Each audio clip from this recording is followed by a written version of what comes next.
Hi, welcome back guys. This is your friend, Lettuce Head Fanfics. Back with amazing fanfiction. This is the series of What If Deku Reality Bending Quirk. Please give this video a like and subscribe to the channel if you want more videos like this. Now let's get into the fanfic. April 17th, 20XX. After Jakku, everything changed. The world was shattered, broken. Japan's views on heroes had never been at their lowest until now. After Dabi's reveal, Shigaraki's errant destruction, the deaths of all those heroes, how could anything be the same ever again? Civilians no longer trusted heroes, and it seemed the heroes no longer trusted themselves. Many stepped down, relinquishing their position, believing themselves no longer able to uphold their role like they had in the years gone by. Izuku Midoriya thought they were cowards. How could they have ever called themselves heroes to step down the minute they thought it was too hard to keep going? Izuku had been through worse, faced with the reality that he would likely never be a hero without a quirk, and he had never given up. He wouldn't give up on the world, broken as it was. Even after waking from his coma and going back to UA, Izuku felt out of place. Classes continued, but it felt wrong. Wrong, to be sat here, learning English while the world broke down around them. Wrong, to see the replacement take Midnight's desk. Wrong, to see Aizawa's leg gone and to know that the culprit was still out there. Todoroki didn't speak to anyone, not even Izuku. Kacchan was twitchier than ever before. He would go on a yelling fit at the drop of a pin and no one had the heart to stop him. Uraraka's smiles didn't reach her eyes. The rest of the class fared no better. Izuku had woken up many times in the middle of the night from nightmares and escaped outside, only to pass by others sharing the same haunted look. Jakku had changed everything. And Izuku couldn't do a thing to fix it. That was the worst of it, knowing that it was his fault. He was the bearer of one for all, the one destined to defeat All for One. And yet he had failed. All for One had won. He'd let All Might down. He'd let everyone down. Aizawa, Midnight, Todoroki, Endeavor, Kacchan, Gran Torino, Edshot. The names ran through his head on repeat, over and over and over. He was supposed to be the next All Might, and yet he couldn't even same them. Izuku Midoriya was a failure. So when All for One came drifting down from the sky like a demon, Izuku didn't run. This was his fight. Even if he lost, at least he could say he had tried. The fight didn't take long, not with All for One at full power. Izuku hadn't been prepared, only out on a walk to get groceries. Not prepared for a fight against a supervillain. He wasn't even in costume. All for One beat him all too easily. Izuku lay crushed against the dirt, every inch of him in pain. It had only taken one direct blast to take him down. One blast and he was done for. Even given a second chance, Izuku had ruined it. All for One's arms wrapped around Izuku's body, lifting him up from the ground like a child. Izuku's head pounded, the world spinning as he rose. Instinctively he grabbed All for One's arm for stability, then let go, realizing the compromising position. All for One didn't seem to care, his arms only tightening around him. His hand came up and curled over Izuku's face. Izuku attempted to push his arm away, but his efforts amounted to naught. His grip was too tight, nails digging into the sides of Izuku's head. There was something else, power underneath the grip. Something was pulling at him, clawing at his mind. Izuku couldn't stop it. He didn't have any power left in him to give. Heat washed over Izuku, his whole body caught in the wave. He was changing, shifting. His limbs distorting, distending. Body burning away in the heat of the impossible fire. As soon as it had started, it stopped, and Izuku pushed away from All for One. To his surprise, All for One let go, and Izuku dropped to the floor, landing gracefully on his feet. They were somewhere else. Somewhere far away from you, from the path All for One had found him on. Both Izuku and All for One were standing in what appeared to be an apartment hallway. A small table held a bowl containing keys, modernist paintings hung above it.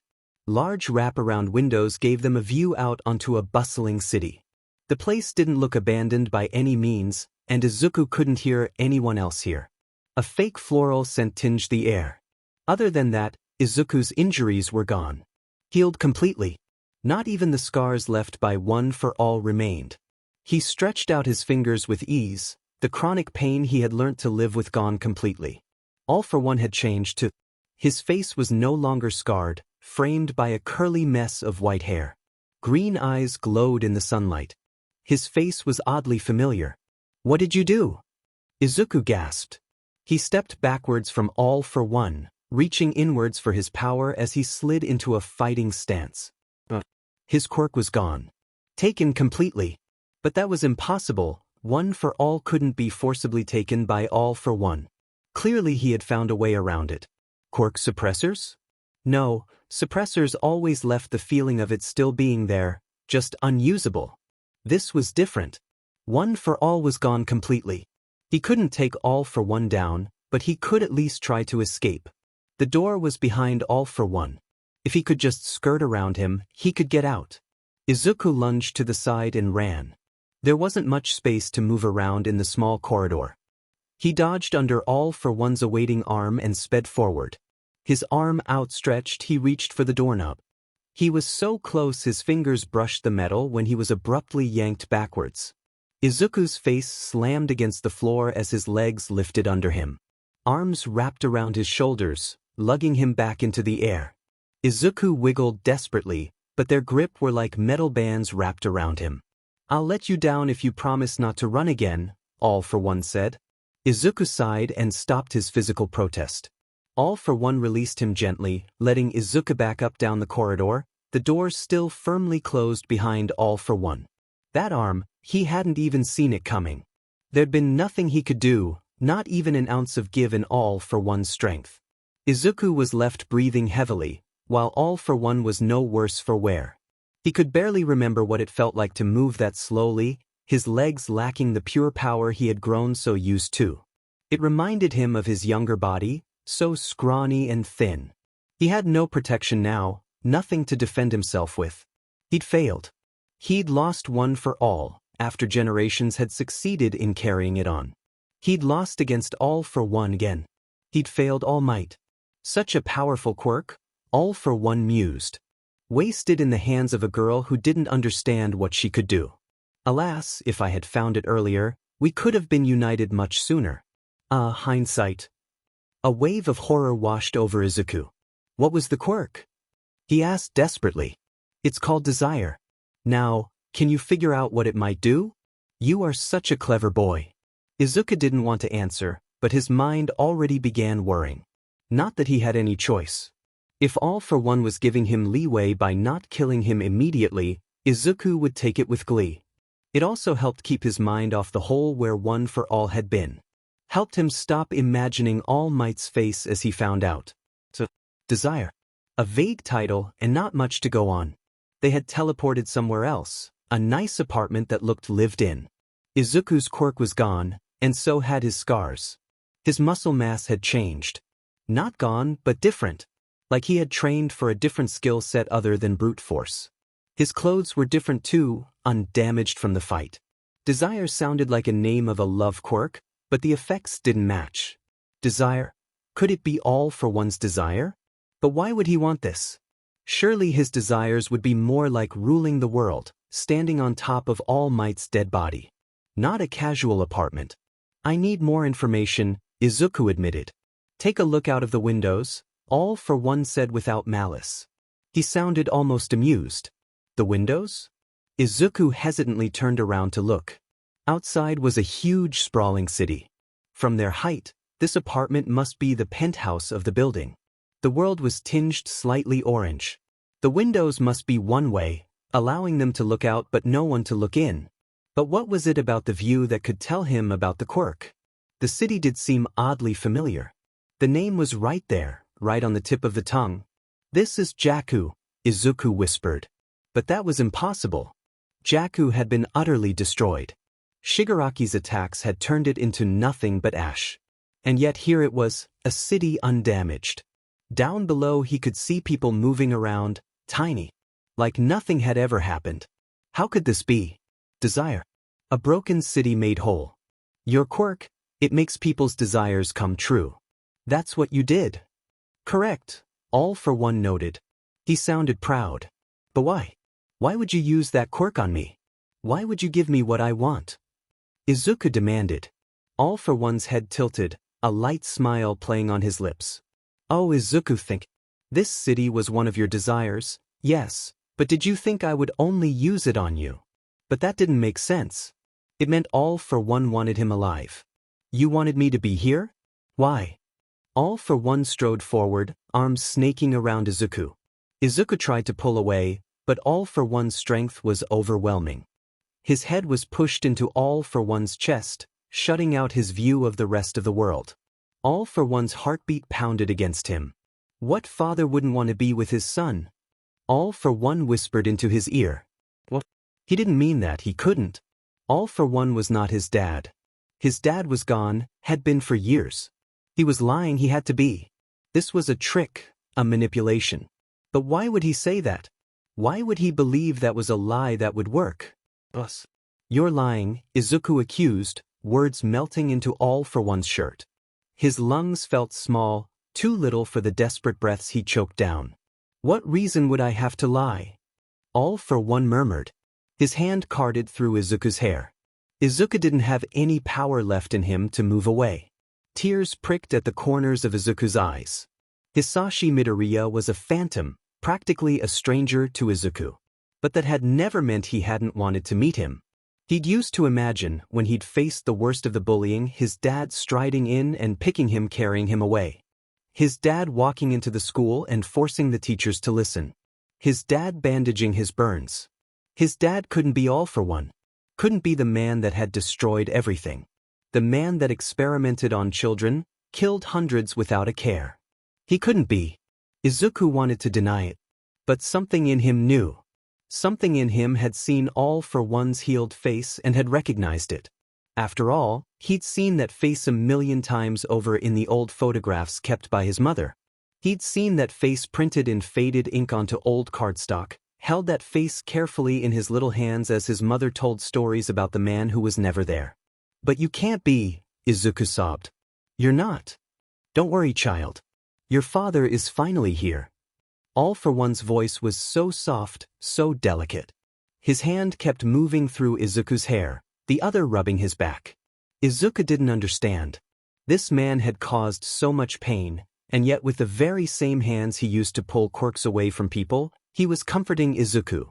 Izuku pushed at All for One, and All for One reluctantly let go. Izuku knew the power in All for One's arms, knew the strength needed in order to fight, the exact strength Izuku lacked.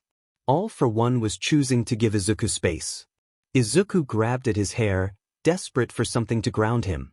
None of this made sense. None of this fit in with what Izuku knew. All for One. All Might, everything was too different. That recognition, had All for One forced that into him? Forced Izuku to accept? Could desire do that? You aren't my dad, you just made me think so with that quirk, Izuku snarled. All for One sighed regretfully. Your words pain me, but given the circumstances, they are understandable. I am sorry, but that is not the case. Desire could not change your mind, since you were partly in control of its power. It is simply your own mind recognizing what you continue to deny. That I am your father. I am Hisashi Midoriya. Izuku turned away, slamming his head against the window. This couldn't be happening. A hand slipped between Izuku and the glass, pulling him away. I can't bear to see you hurt yourself like this, Izuku. Stop calling me by my given name. Izuku spat. I am your father, what else would I call you? All for One sounded hurt. Izuku wouldn't feel pity for him. He wouldn't. He couldn't deal with this right now. He couldn't let himself wallow. He had to keep talking. Anything to distract him from this. What dash, Izuku grit out. What else did the quirk do? You said one of my desires was the city being rebuilt, what were the other ones? That is a good question, one I do not have the answers to. Izuku pulled back, and looked at All for One affronted. How can you not know? It's your quirk.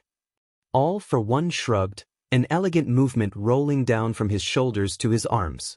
The quirk was active for only an instant, not leaving behind any knowledge of what it had done once it was over. Now that was interesting. Izuku was mumbling before he even realized the words were passing through his lips. It must be because otherwise the knowledge of too many people's desire would be overwhelming. Like a security system against quirk overload.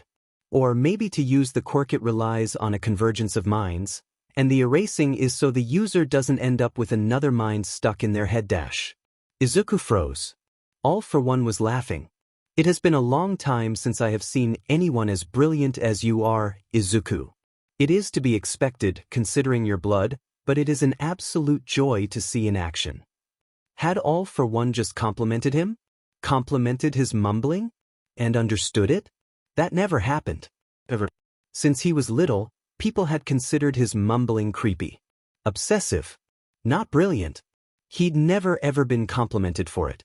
And of course it had to be the supervillain to be the one to do it.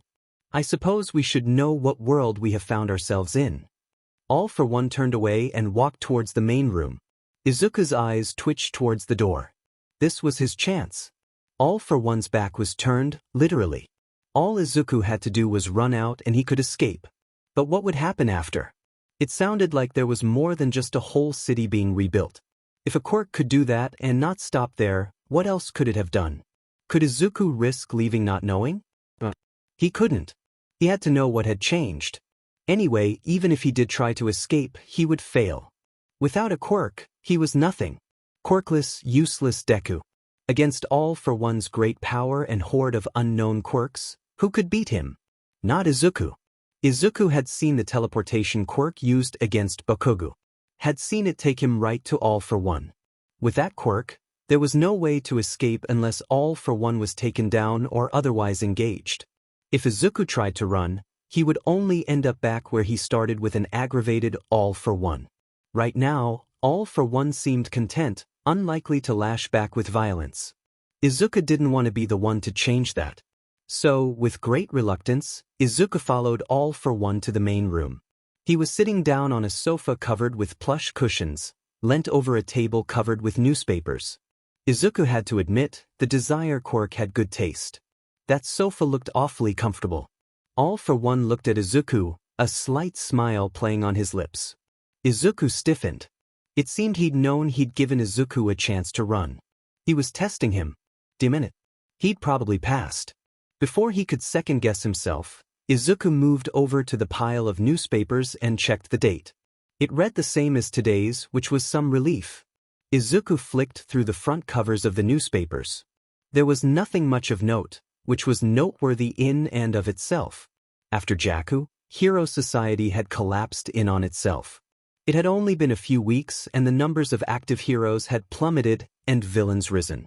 The front covers of newspapers were doom and gloom, day in and day out. But what was printed here was optimistic. A headline about a new vaccine. A charity event that reached way past its expected amount. Things that were unambiguously good.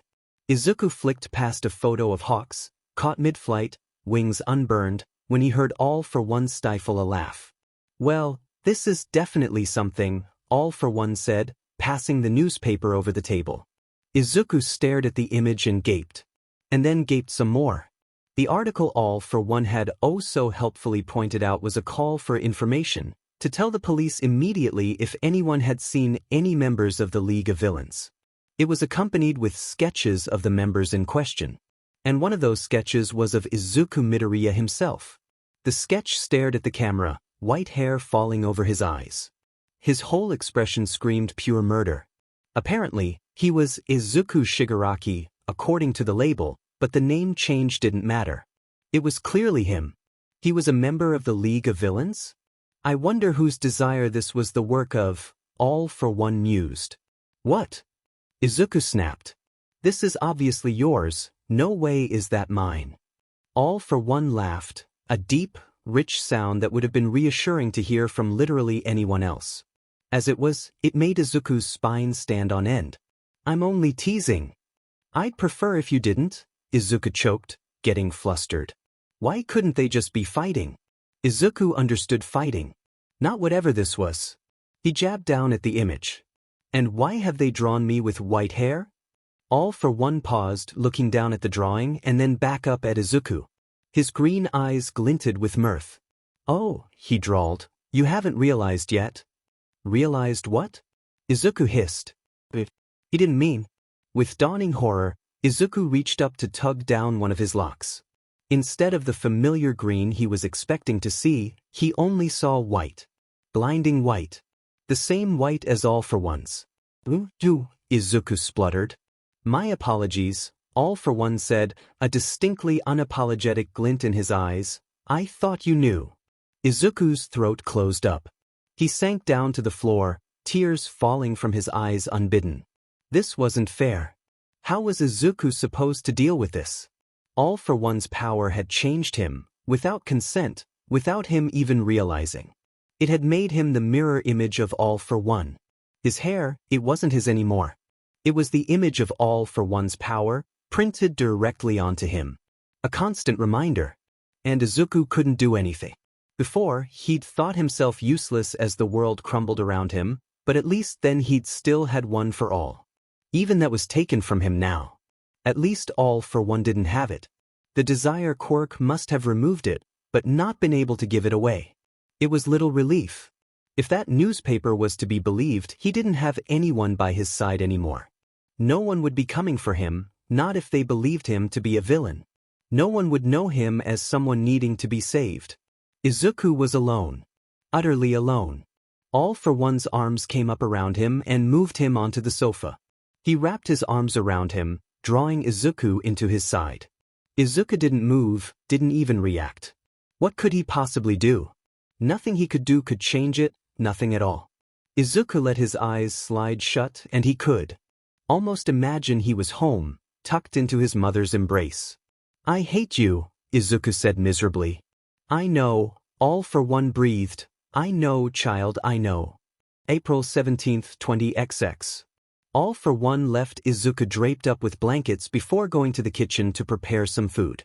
The complete lack of indifference to the idea that Izuku might try and find something to attack him rubbed at Izuku. The apartment was lived in, decorated as the norm for a family, but nothing that would help attack a supervillain. Not without a quirk. The acknowledgement of Izuku's complete uselessness stung. All for One's decision to simper over him like a child wasn't helping things either. He had insisted on tucking in the blankets himself, doing so with an irritating gentleness. Izuku didn't move from the position on the sofa, not even when All for One came back with dishes in hand. It was Katsudon. Damningly, it looked incredible. Are you not going to eat? All for One asked. No, Izuku grumbled. What's the point? All for One raised an eyebrow. What's the point in keeping yourself from starvation? Come now, Izuku, I thought you were aware I do not want you to harm yourself. What, so all of a sudden you're pretending you're a caring father? Izuku spat. All for One's eyes softened. I'm not pretending, Izuku. I only want what's best for you. You have my vows that that is the truth. He wasn't used to anyone other than his mum being so open with affection, with the honesty that they cared for him. Even then, sometimes he worried his mother's overbearing care came from the fact of his quirklessness, that she, like the rest of the world, viewed him as vulnerable, breakable, useless. Izuku didn't know what to think of All for One doing this, the same guy who had fought him to the point of exhaustion. It was all the more stranger that Izuku couldn't put it up to simple manipulation. The words were said all too honestly for that. So far, All for One hadn't seemed to lie at all. All for One sighed, resting his own dish on the table.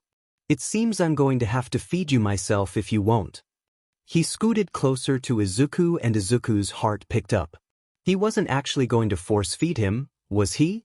There was no way Izuku would allow that to happen. All for One's hand reached for Izuku's bowl and Izuku grabbed it before his grasping fingers made contact. Izuku shoveled in a mouthful, glaring at All for One all the while. Not that it did anything to dissuade him. All for One leant back and smiled. Good to see we've come to an understanding, All for One said.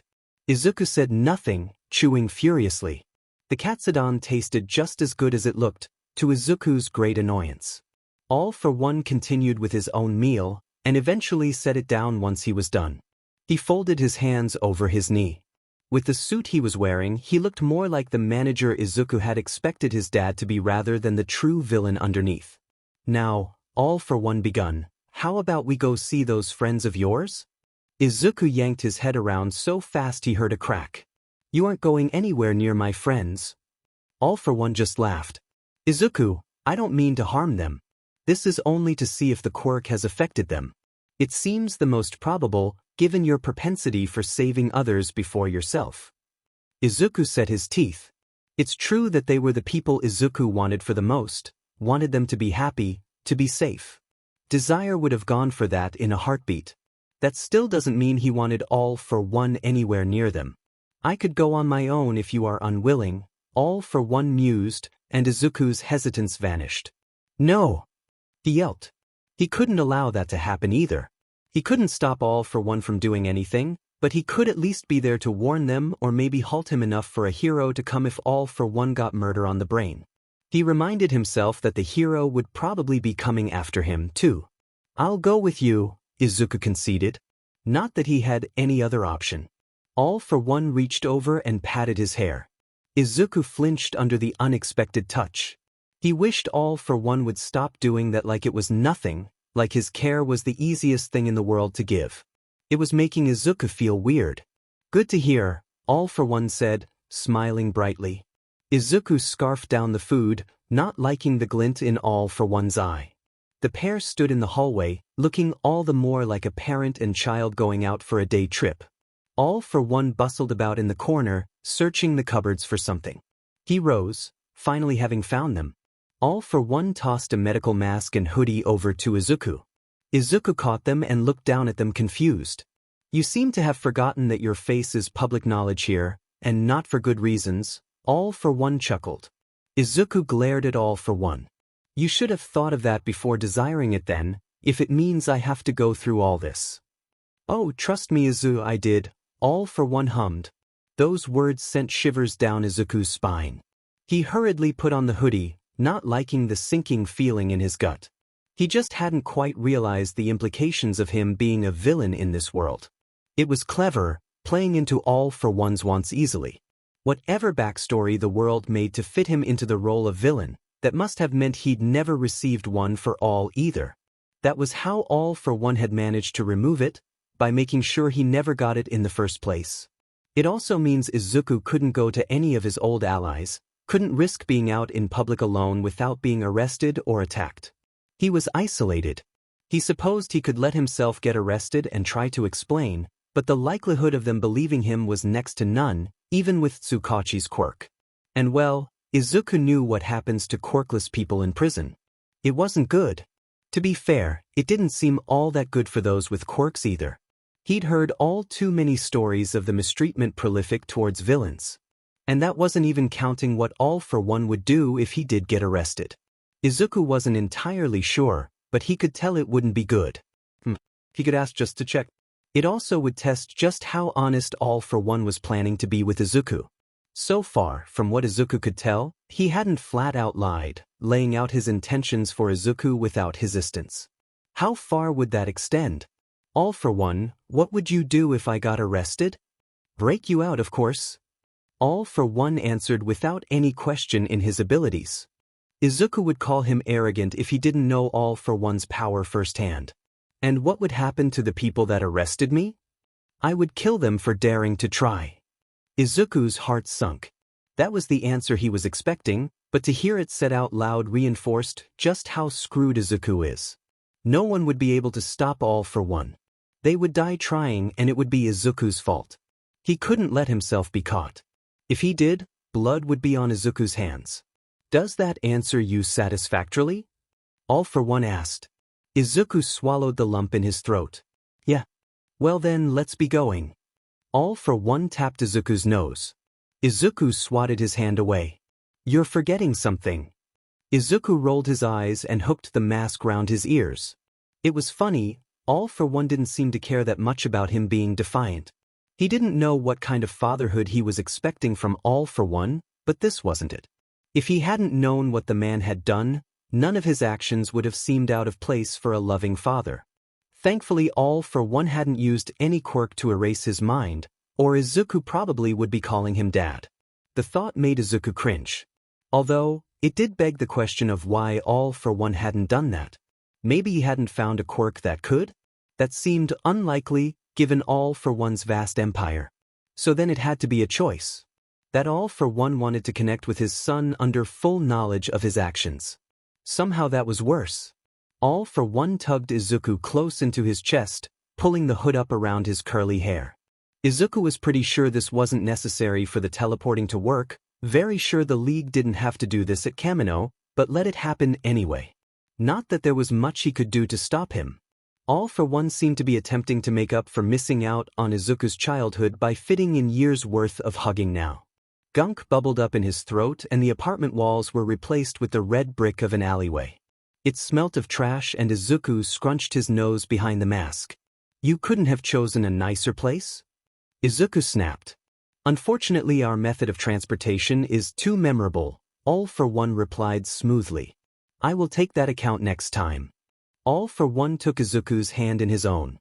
Izuku tried to tug it out, but his grip was too strong. Izuku sighed and adds that to the list of another thing he was just going to have to accept for the sake of his sanity. They stepped out of the alleyway together. Izuku recognized the place. It was near Yue. He used to go here with his classmates before everything.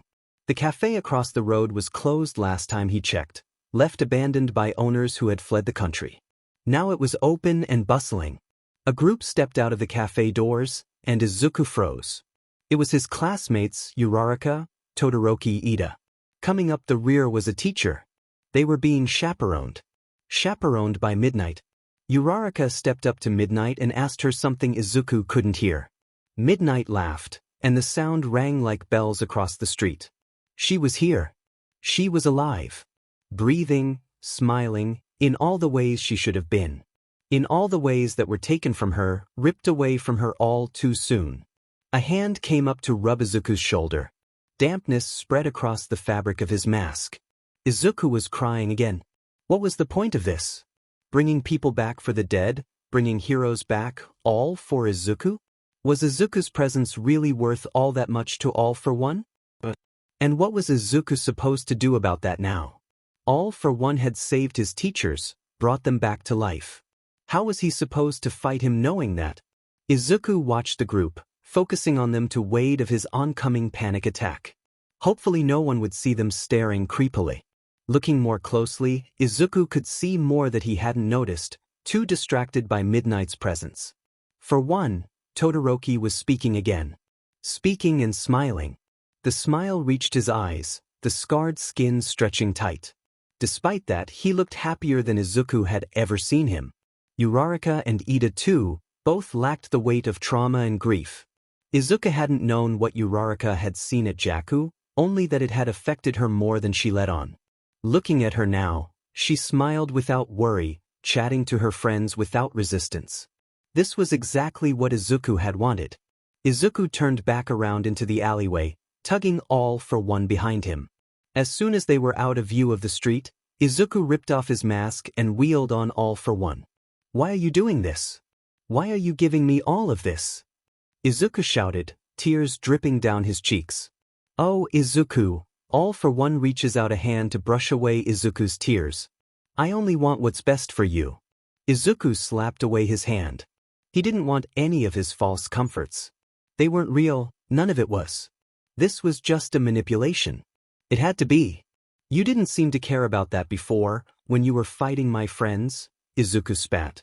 In Tartarus, I had a lot of time to think. All I could think about was you. You grew up so strong, far away from me. I couldn't let you go again. I couldn't let you grow up without knowing me any longer. You didn't deserve that. All for One's tone was dangerously soft. He sounded almost like a normal person, not the same man Izuku had seen descending over Kamino. Right? Like you weren't supporting everything that happened at Jakku. All for One sighed, voice filled with regret. Alas, it could not be helped. Shigaraki's desire for destruction at Jakku was too strong. I needed to help him at that moment in time. You're just going to blame Shigaraki for all of that? You were controlling him.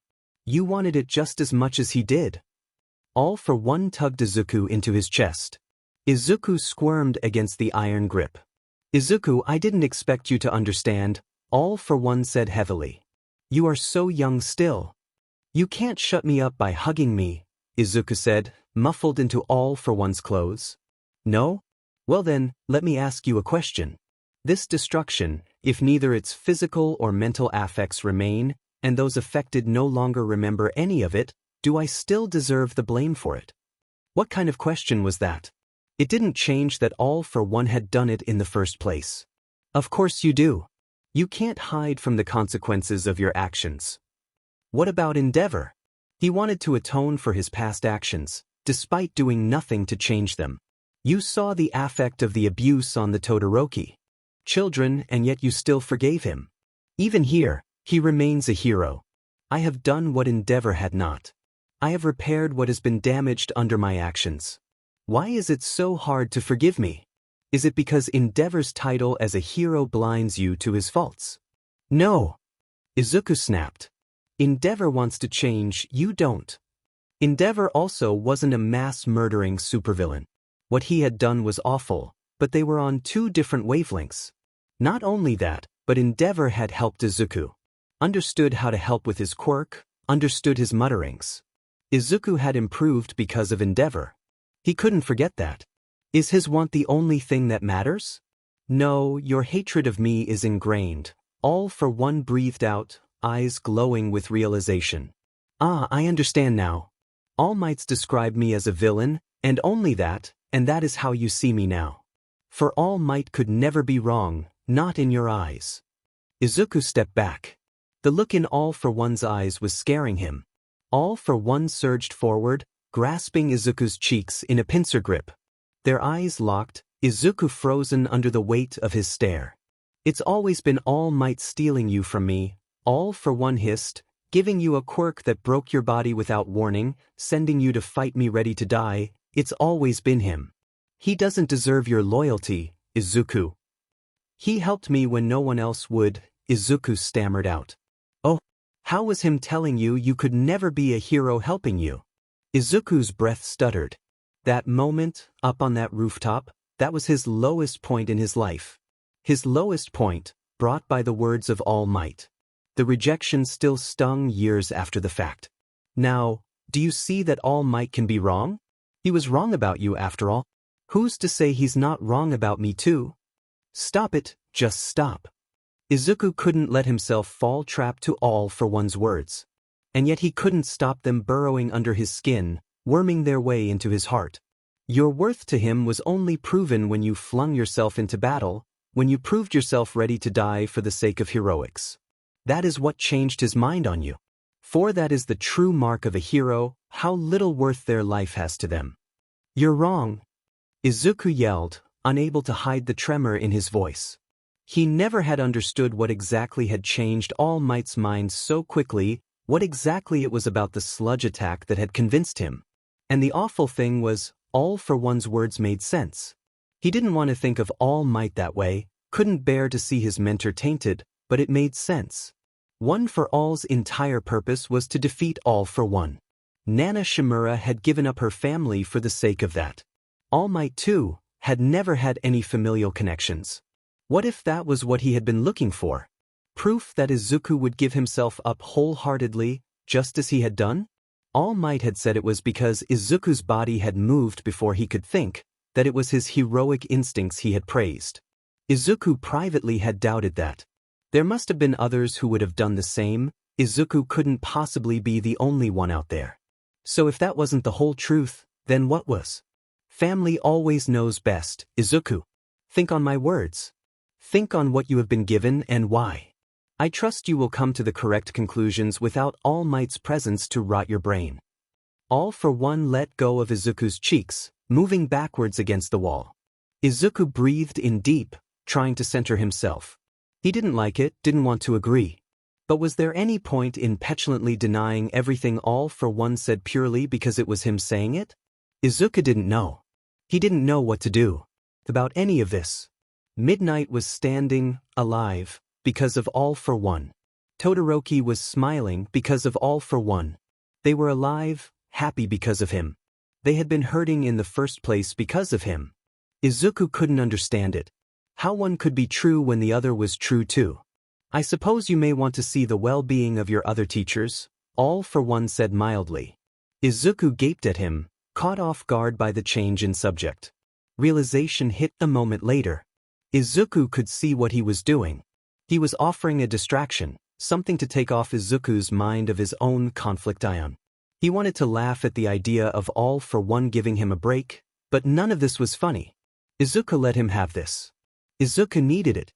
How exactly will we do that? Izuku asked, gesturing to the mask still held clasped in his hand. Not like I can just walk into UA now.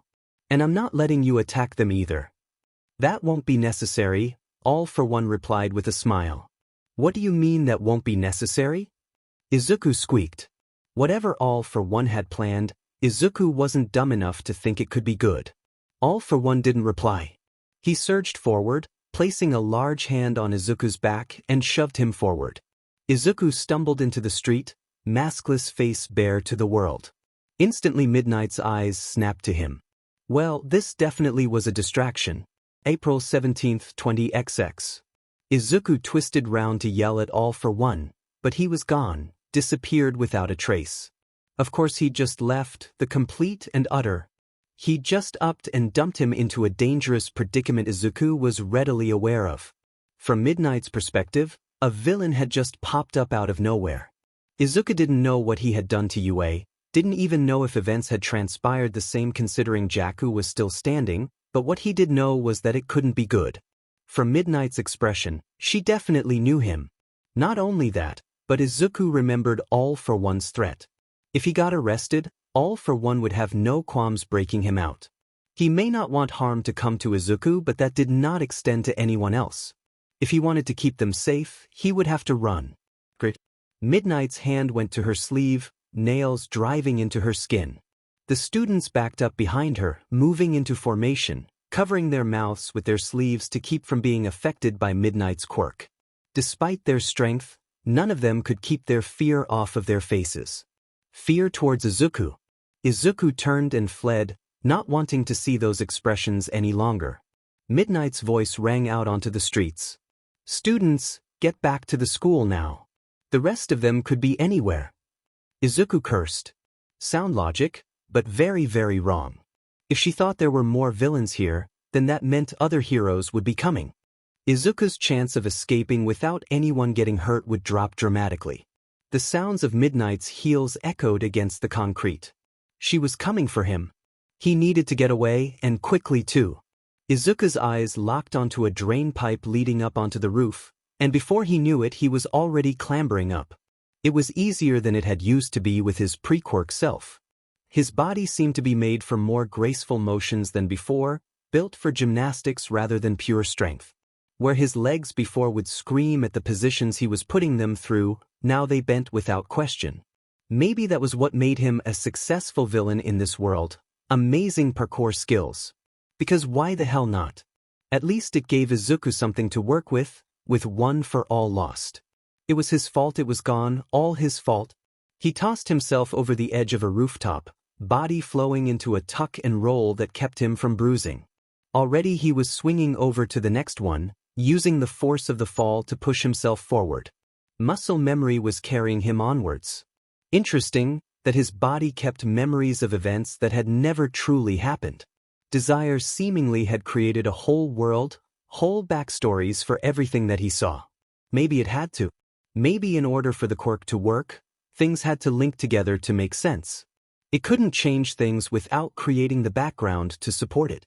Things didn't seem all that different, but Izuku had never wished for a whole different world. Just for his friends to be happy, just for people to be safe. Maybe the quirk took the easiest route in doing so by changing the least it needed to in order to accomplish the wishes. An interesting theory, one he needed to shelve for later when he wasn't currently running from a pro hero.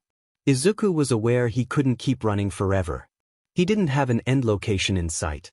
Hopefully, All for One would get bored and teleport Izuku back at some point. There must have been a reason All for One had revealed Izuku's presence like that. He hoped that reason had been satisfied. He did have to admit, it was kind of fun running through the rooftops like this.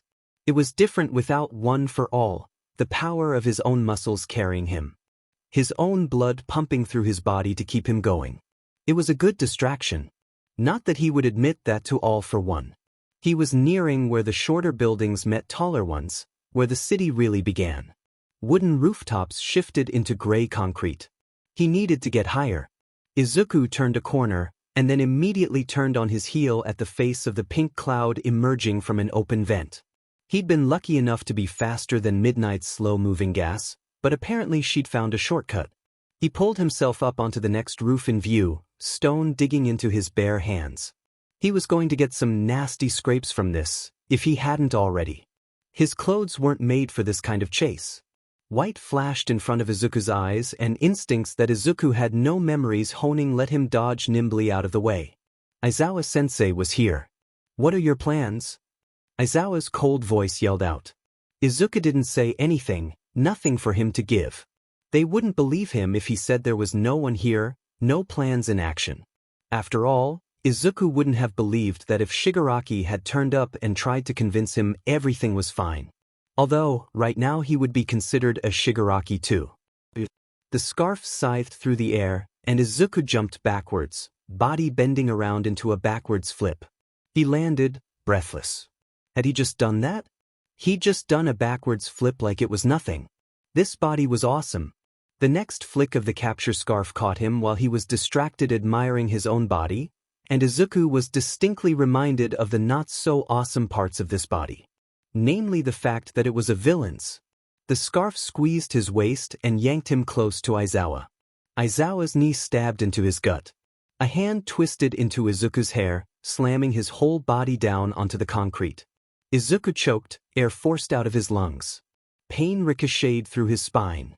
Aizawa's face filled Izuku's vision as leaned over him. Izuku's eyes immediately zeroed in on Aizawa's scar, or rather, the place where his scar had once been. Now there was only flawless skin. No eye patch either. "What is your purpose here, Shigaraki?" Aizawa snarled, red eyes glowing. From this position, his teacher was truly terrifying. Izuku was glad he wasn't actually a villain with a plan, because he was pretty sure he would have spat it out immediately just from seeing Aizawa like this. As he currently had no plan and no good excuse, Izuku ignored him once more, eyes dropping to his leg. Oh, his legs. Both of them. No prosthetic, just flesh and bone. Aizawa was fine, as healthy, as well as he should have been if Izuku had been strong enough to stop Shigaraki at Jakku. Oddly enough, it had taken losing once more in order to heal him. Aizawa stared at him and Izuku wanted to shrink under the glare. "Why were you talking about my leg?" Oh no. He'd been mumbling again and he hadn't even realized it. Izuku paled. That only seemed to reaffirm Aizawa's misguided belief, for he reached up with one hand to his ear, mouth open about to speak to whoever was listening on the other end of his earpiece. A knife flew through the air, pinning Aizawa's scarf to the wall behind him. Aizawa jerked back, hand falling from his ear. The scarf slackened from its tight grip on Izuku, and Izuku kicked up, pushing Aizawa off of him. It was enough for Aizawa to drop his hold and let go. "Izuku-an, your dad said you needed a friend." Oh no. Izuku recognized that voice. Izuku stared upwards to the figure crouching above them. Himiko Toga. Had she said his dad had brought her? And had she just implied they were friends? She grinned maniacally down at them, her hair whipping in the wind. She sent off another volley of knives soaring down from the sky. Aizawa was quick to move, but he couldn't dodge them all. A knife pinned him by his shirt to the floor, another caught on his trouser leg. Izuku had no doubts that Toga wouldn't want to just stop there. If he could get her away from them, he could keep Aizawa from getting viciously maimed. Toga leaned down, stretching out her hand. Izuku did not want to take her hand. Did not want to go with her. The very fiber of his being was fighting against the idea, longing to go back with Aizawa and Yue and everyone else. But he couldn't. He knew what would happen if he didn't take her hand. If he let Aizawa take them both. He wouldn't let anyone get hurt again. Izuku jumped, sweaty hand clasping onto her own. His feet scrabbled on the wall as Toga hauled him up. "Why didn't you tell me we were going after Yue again?" Toga pouted. "You know I love the Yue kids." Her yellow eyes stared into Izuku and his heart beat faster. Could she tell? Could she see he wasn't the person she thought he was? "Ah, well, it was sort of unplanned," Izuku stammered, We really should be going now. Better to get her out of here before she got thirsty. Ah, but I haven't got to see any blood. And if Izuku had anything to say about it, she wouldn't get to. Izuku tugged at Toga's arm, leading her away from the view of the struggling teacher, scarf still flailing wildly in the air trying to reach its targets. He felt bad leaving him like that, but the others were sure to find him soon. Aizawa would be fine. His ribs still ached from the hit he'd taken. We can see blood another time, maybe, Izuku said desperately. Right now, I really think we should leave. Sorry, listeners, but we can't let that happen. The ground shook beneath them in the face of present mixed power. Toga grabbed onto Izuku's arm and stabbed a knife into the concrete to use as an anchor, keeping both from falling off the long distance to the ground below. Izuku risked a glance around them. There wasn't only present Mike. It seemed the rest of the teachers had arrived as well. All of them. Except, Izuku noted, All Might. In either form. In any other circumstance, Izuku would be letting out a sigh of relief. Right now, he was very aware his chances of getting away safely had dropped to about null unless a miracle occurred. They'd taken too long. Izuku had failed, again. He'd failed to keep his old world safe, and now he was failing to keep this one safe too. You know, I think you may be right about leaving, Toga giggled nervously. I don't like our odds right now. Neither did Izuku. All for one hadn't wanted Izuku to get hurt, but yet he was allowing this to happen. Izuku didn't believe he would let Izuku go that willingly. That meant he must be watching. He must be able to see what was happening. Through pure desperation, Izuku shouted out into the air. All for one. Please get us out of here. He saw the teachers exchange alarmed looks before diving in closer. Izuku's stomach jumped into his throat. It had to have worked. He hadn't fallen to calling for all for one to help for it not to work. It couldn't. The last thing he saw was a bullet heading straight for him before the world dissolved into black. Izuku had never been so thankful to be choking on gunk until that moment. The gunk cleared away, and the two landed back on the floor of the apartment. Toga stuck out her tongue. Gross. Izuku ignored her, storming up to All for One, who was currently sat on the sofa, magazine in hand. He swatted the magazine out of his hands, forcing All for One to look up at him. Why did you do that? Izuku yelled. All for One's head turned to Toga. If you would please excuse yourself, it seems my son wishes to have a private conversation with me. Toga's head bobbled. Of course, Mr. All for One, sir. She slipped out of the doorway, going who knows where. Izuku didn't care. The less villains in one room, the better. So? Why did you do that? Izuku asked again, fists clenched. You seem to have a lot of tension left in you after our conversation. I thought some exercise would be the best way to relieve it, All for One explained in a patronizing tone, as if Izuku was the one in the wrong. Exercise? I was being chased by my teachers. I nearly got shot. All for One tooted. Snipe should never have been a hero. He is too violent by far. Regardless, I would never have let the bullet reach you. Izuku ignored the jab at Snipe. Like All for One could talk about violence with what he'd done. That's not the point. Why would you place me in that situation in the first place? All for One sighed, crossing his legs. You wanted to see your teacher's current states, but didn't want me to attack UA. Researching their schedule to catch them on patrol would take time. Drawing them out instead was the option with the highest chance of success. Thus it accomplished two goals, helping you break out of your woeful mindset and letting you see your teachers. Izuku's mouth dropped open. So you were just using me for information? If that is what you understood from what I said, you were clearly not listening. I do not care about the fate of your teachers, but you do.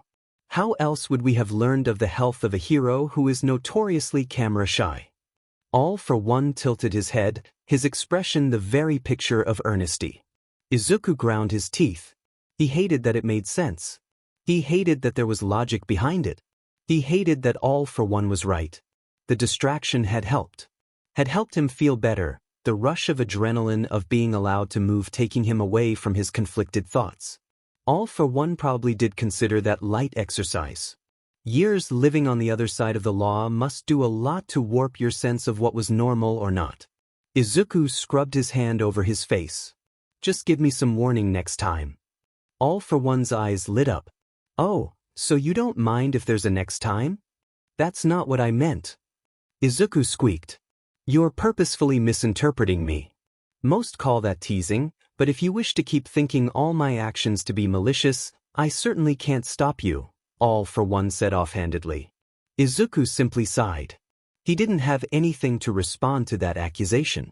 All for One's eyes zeroed in on his hand. You're bleeding. His grazes must have been worse than he thought. Now the adrenaline was leaving him, his body ached.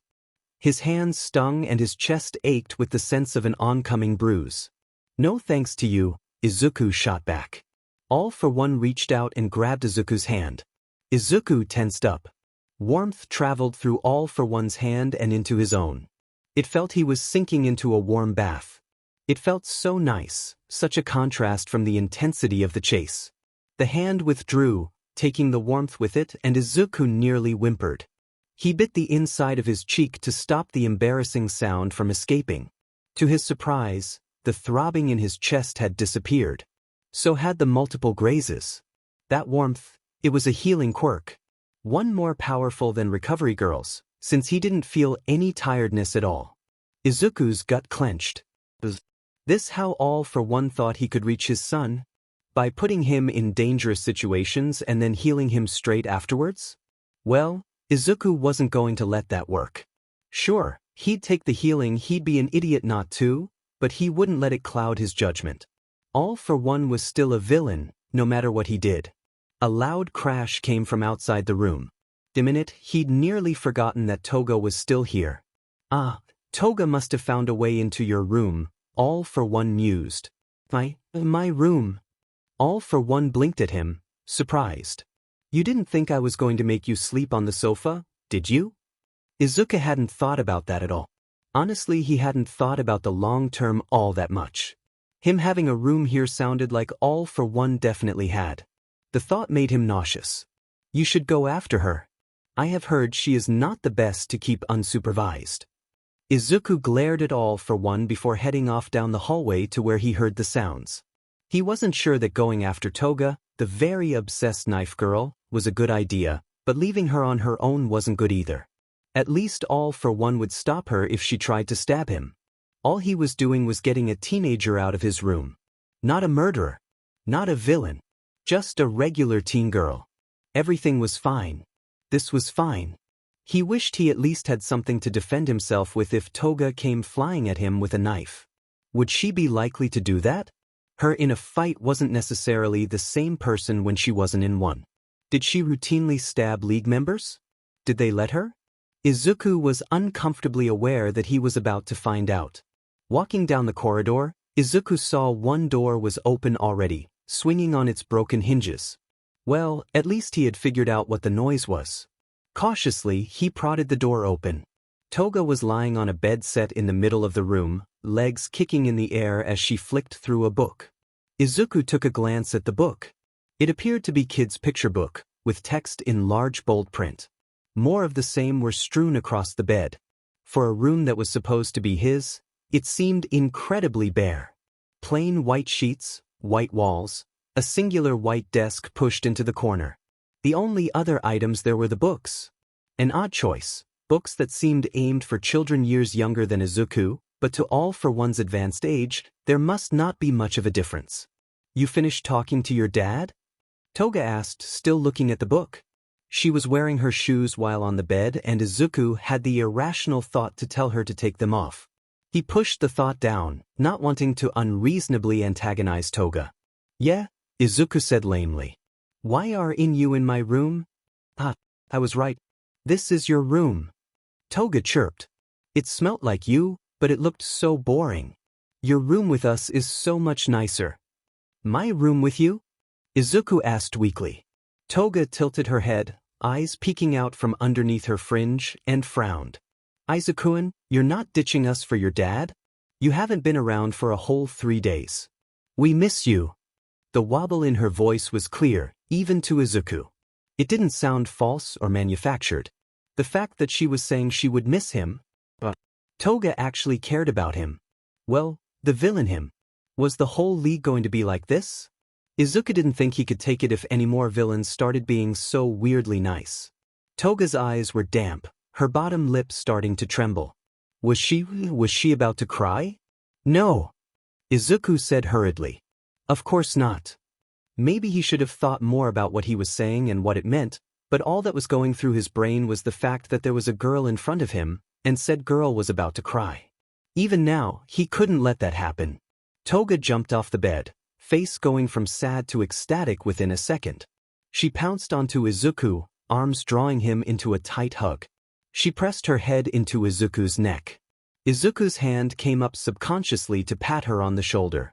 A girl was hugging him. Toga was hugging him.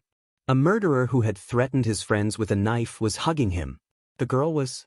Izuku was very proud that all he was currently doing was patting her shoulder, and not doing something like falling to the floor in a panicked mess. No, he would save that for later, when no one was around to witness it. Of course you won't, Toga said, head nestled into Izuku's shoulder. You're the big boss man. You wouldn't leave us. Izuku's hand paused mid-pat. Bossman? He was the boss? He was the boss of the League of Villains? What had he done to deserve this? He didn't know. Toga, Izuku began then stopped, trying to find the right words to figure out what he wanted to know. Yeah. Toga's face snapped up, eyes wide and smiling fully. I'm the boss. Izuku asked. Always. You're the best boss I've ever had. But, Izuku tried, I'm quirkless. He didn't have the destructive power of Shigaraki's quirk, nor anything else that would lead to him being in that position. All he had was simple physical ability, and that was nothing in the world of quirks. What could he have done in this world for him to be looked at so highly by Toga? Toga's expression fell and her hand came up to slide Izuku's cheek. Izuku pulled wearily back out of her reach. Her hands drifted back to her side, aimless. She had seemed to take his statement a lot harder than he had meant. He'd only been digging for information, but she looked hurt. Or was it disappointment? Izuku-kun, she murmured, don't tell me you forgot what you told me. Izuku shifted on the spot. My head's been hazy recently. Toga nodded, her buns jumping. Then I'll just have to remind you. You told me we aren't defined by our quirks. That's what the heroes see. What they only see. Never us as people. Only our quirks. But we're more than that, more than just our quirk potential, or compulsions or whatever they try to call it. You showed me that, Izuku-kun. Izuku felt a lump form in his throat. Those were the words he had wanted to hear when he'd first been told he was quirkless. He had wanted his mum to tell him he could be a hero despite it, but from that day with the doctor she had never truly believed in him. Not until he got a quirk. His whole life had changed because of a quirk. Because of Izuku gaining a quirk. If he hadn't, he wouldn't have gotten into UA, wouldn't have met Class 1A, met his teachers. He would have been nothing, forced into a school like Aldra, forced into a career that would never come close to his dreams. But somehow, in this world, he was quirkless and people still believed in his capabilities. More than that, his quirklessness inspired others. Why was it that the only way it seemed he could ever be worth something without a quirk was as a villain? Desire. Izuku felt numb. This must be part of the quirk, a desire in him Izuku hadn't ever realized he had. Toga's words, Toga's belief, it was manufactured. And yet, despite knowing it was fake, he couldn't help but want them to be true. To make them true. Earlier he had run from pro-heroes. Escaped without a quirk. If he'd managed to do that, what else could he do? Thank you, Izuku said hoarsely, lack of better words to say. Really, thank you. Toga smiled up at him. Of course, Izuku-kun. Right here, Toga didn't seem like a serial killer. Didn't seem like a villain. She seemed like the teenager she truly was. Maybe the quirk had diluted her villainy. Maybe she had always been like this to the other members of the League. Izuku had no way of knowing. What he did know was that he didn't feel afraid of her. You should probably be going now, there's more I need to talk about with, Izuku trailed off. He didn't want to say, Dad, but it might be suspicious to keep calling him all for one in front of the others. Toga pouted. Okay, but come back soon. We do miss seeing you, you know. Izuku laughed uncomfortably. I'll try my best. He did not like the idea at all of being surrounded by villains. They'd be sure to notice something was off, that something was different from the person they had memories of. But Toga had seemed so sad by the idea of him leaving. Ugh, why did he have to feel so guilty? He didn't owe her anything. She was a murderer. But she'd been so nice. Izuku shoved his thoughts and locked them in the back of his brain. One problem at a time. And there was a problem he'd been ignoring since he learned of the quirk. One he couldn't ignore anymore. There was something very important he needed to ask All for One. Toga pulled out her phone and started texting, thumbs flashing over the screen. She skipped out past Izuku and into the hallway. Izuku trailed behind. They walked back into the main room, All for One reading his magazine again. A purple void opened up, and Izuku stopped breathing, hackles raised. It had been a long time since he'd seen that specific shade of purple, but the associations it brought back weren't good. But nothing happened, no hand tearing through the void, no villains walking, ready to kill. Nothing happened, as Izuku rationally should have known. Toga skipped into the void, sending a final wave goodbye. See you later, Izuku-an. The void closed in on itself and Izuku breathed out, shoulders slumping. He knew he'd have to figure out how to hide his instinctual reactions. All for One didn't particularly seem to care that the same people he'd forcibly been given close relations to were the same people that Izuku visibly remembered trying to kill him and his friends. Maybe All for One wanted him in that perpetual state of tension, just as reminder for Izuku to not try anything against him. Made a friend? All for One asked from his laid-back position on the sofa. This world is so weird, Izuku mumbled. Toga always has been an oddity. Such a poor girl, disowned by her own family, simply for her quirk. All for One said, idly flipping to the next page. What do you mean? Izuku asked before he could stop himself. All for One put down his magazine and gave Izuku his full attention. Are you aware of the conditions of her quirk? At Izuku's nod, he continued. Blood quirks have always been viewed negatively. She couldn't help her impulses, but she was demonized for it. Such as the ways of heroes. Izuku ignored the last jab, knowing that what she had said before made more sense. Izuku knew Vlad King had faced more struggles than most other heroes. People didn't like the idea of people messing with blood. At least Vlad King didn't need to eat the blood to use his quirk. With that requirement, even simply using her quirk at all would horrify people. She didn't deserve to get disowned for that. There should have been quirk therapy, counselors willing to work with her to help manage her quirk reasonably. But Izuku knew from experience that people preferred to ignore rather than help. It wasn't the hero's fault, but they didn't do much to help either. He felt he could understand Toga a bit more now. Not that it justified her actions at all. Not that it justified murder. But it helped to know why. He was reminded of Shigaraki. He too had been failed in some way. Failed to be saved when he needed it most. Did all the villains have a story like that? Izuku didn't know how to feel about it. And yet he couldn't stop the same burning tug he had felt when he had seen Shigaraki in that void, the same tug that had him running to fight the sludge villain, the tug to go save Kuda. The tug to save. But right now there wasn't anything he could do about Toga. She needed proper support from professionals, not what he could give. So he set it aside and asked the question that had sat lingering in the back of his mind for far too long. Where's my mum?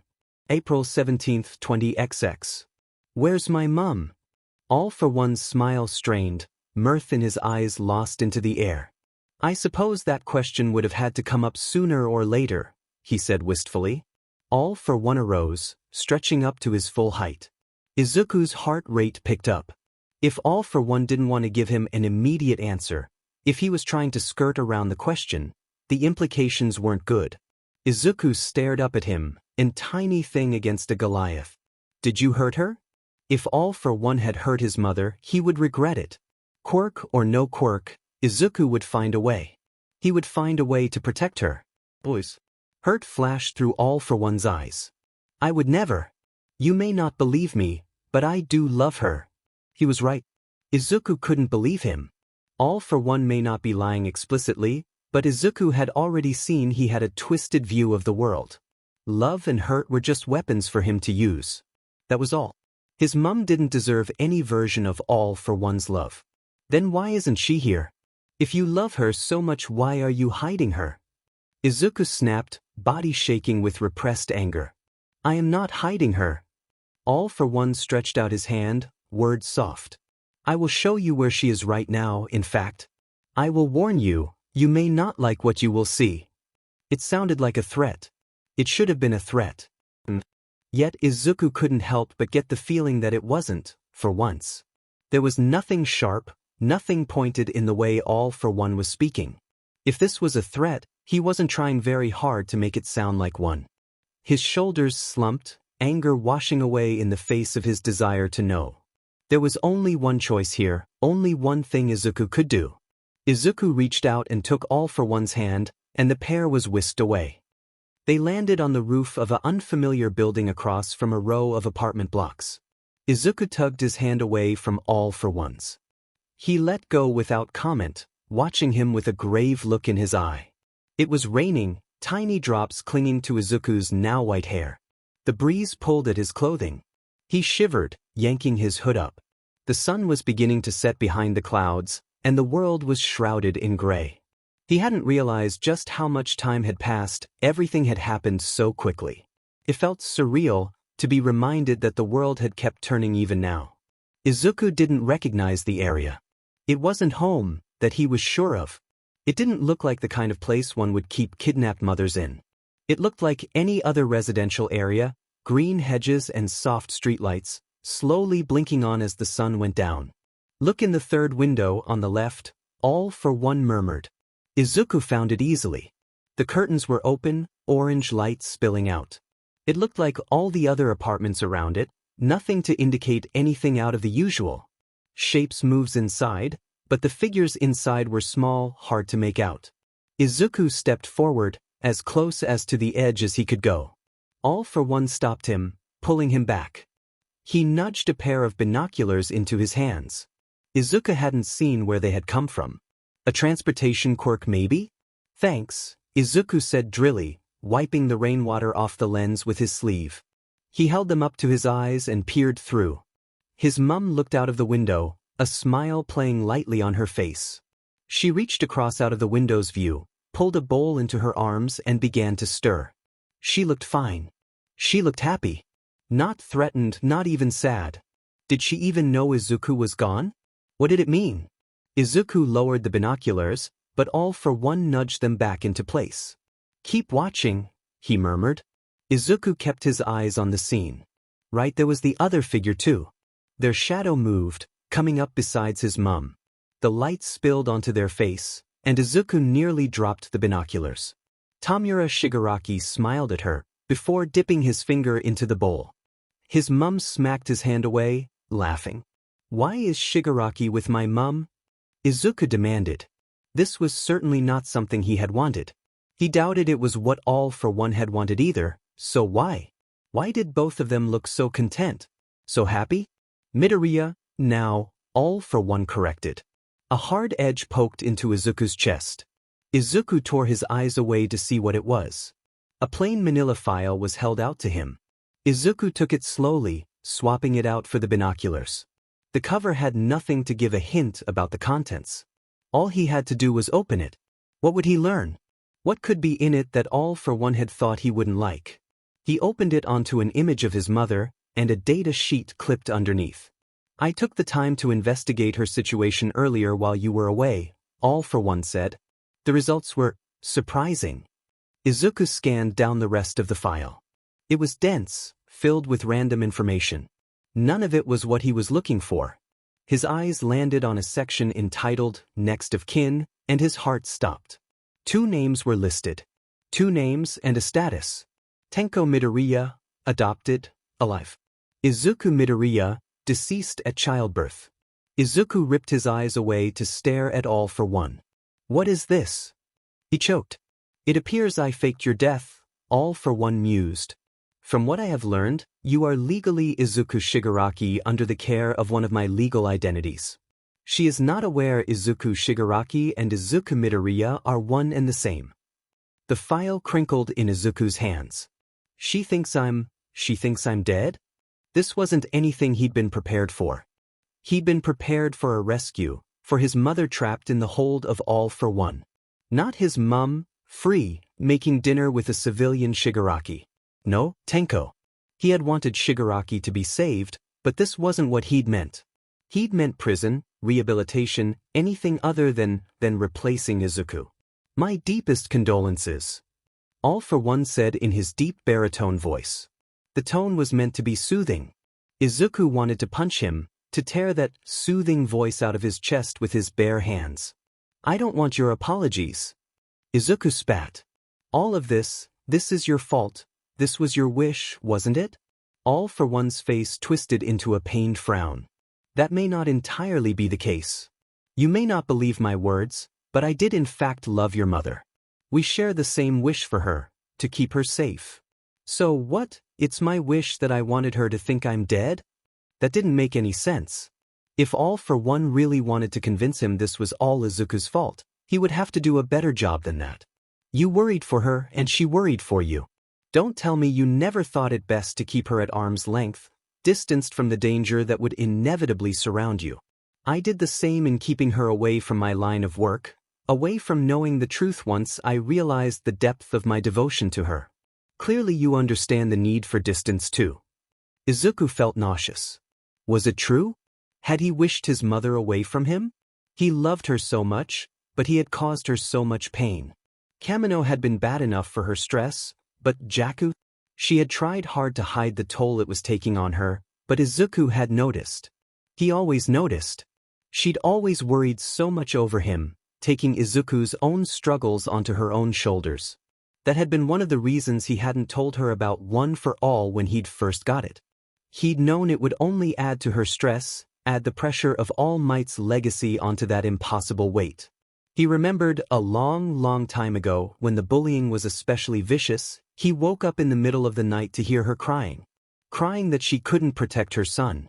Crying that he would never be able to protect himself. Crying that he would always be vulnerable.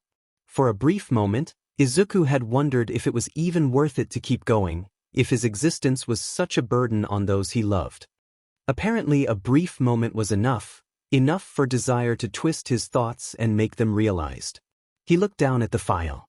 The rain had soaked it, splattering the cover and turning it heavy in his hands. His fingers were turning white from cold, but Izuku didn't care. All Might's dead, isn't he? Izuku whispered. The silence was just as much of an answer. Izuku should have guessed as soon as he heard about the quirk. He hadn't let himself think, too caught up in this world. But seeing his teachers again had reminded him. Seeing the lack of All Might among them had told him enough. He was gone and One for All with him. All for One had won. There was nothing to go back to now. His mother, his friends, all of them. Gone. He'd let them down one final time, and now he would never let them down again. Because they would never know him, never even think of him as someone to believe in the first place. The only people that knew him in this world were villains. And the only one that truly knew him, Izuku Midoriya, the hero that was the worst one of them all. All for One stood silent and unmoving next to him. One hand wavered, coming up to rest gingerly on Izuku's shoulder. I could undo it, if that is what you want desire, All for One said. What? He couldn't be serious. He couldn't be asking that, truly, honestly meaning that. Izuku felt himself tremble. You don't mean that, he murmured. You don't. The quirk burnt itself out after I used it. I can't use it again, but I can undo it. If that is what you wish, I will do so. He couldn't be saying that, it couldn't be true. If it was true, if he wasn't lying. Tears poured down Izuku's cheeks, mixing in with the rain. Please, you can't ask me that, he whispered. For All for One was offering it as a choice, but it wasn't. It was and could never be a choice. Izuku's own happiness for the lives of thousands. For the happiness of thousands else. This world was stable, even without All Might as their symbol. No riots. No heroes fleeing the world they had sworn to protect. Here, things were as they should be. No scale could weigh that. No bank could add up the balance and deem Izuku's world the better. It wasn't a choice. Izuku, I need an answer. Stay with me or go back. Izuku closed his eyes. He hated himself. This was what true heroes had to do. Give themselves up for everything else. It was what All Might had done, sacrificing his body for the sake of the world. It was what Izuku would do now, in this moment. He would save them all, and none of them would ever know. I choose to stay, Izuku whispered. The words sat heavy in the air, loud even past the sound of the rain beating down around them. Izuku felt the choice lock around his heart, this world he was stuck in closing down around him. He couldn't go back now. He'd chosen this. Chosen to be here, to give himself up, for the lives of everyone else. He'd do what he had to do to keep it. He'd be a son to all for one, if that was what it took to keep everyone else alive. Their lives had always been worth more than his own. Good, All for One's voice purred, sickly sweet like treacle. He looked so pleased with himself, with Izuku. Dread pooled in the base of his stomach. All for One reached for the file and it vanished into the inserts of his suit. That done, he moved forwards, arms trapping Izuku, smushing his face against the wet fabric of his shirt.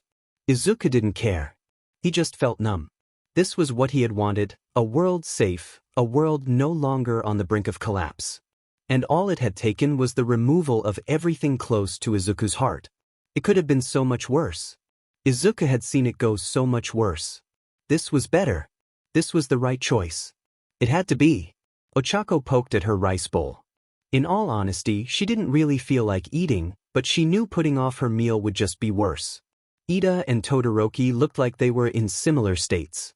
She hated that even just seeing Shigaraki again could make her feel like this. Make her feel so scared inside. She was a hero, she should be stronger than that. It was the incongruity that made it so much worse, his cute features combined with the phantom image of blood spread across them. The knowledge that someone so small had such a scarred heart. The day had been so good before they'd seen him. Doesn't it seem a little weird to you? Ida muttered. He was staring across the table, seemingly unaware his food had fallen out of the grip of his chopsticks. He looked surprised when we saw him, like he wasn't expecting us to have seen him. Todoroki snorted. What, you think he tripped and fell into our view by mistake? The leader of the league. Ida flushed.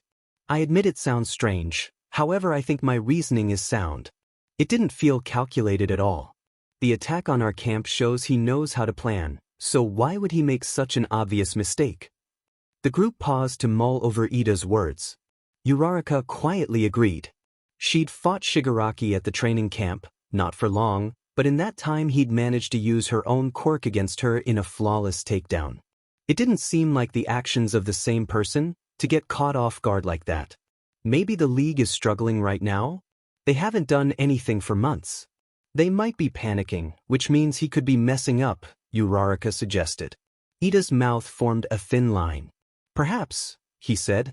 From the gloomy looks, none of them believed her words. Ochako didn't mind.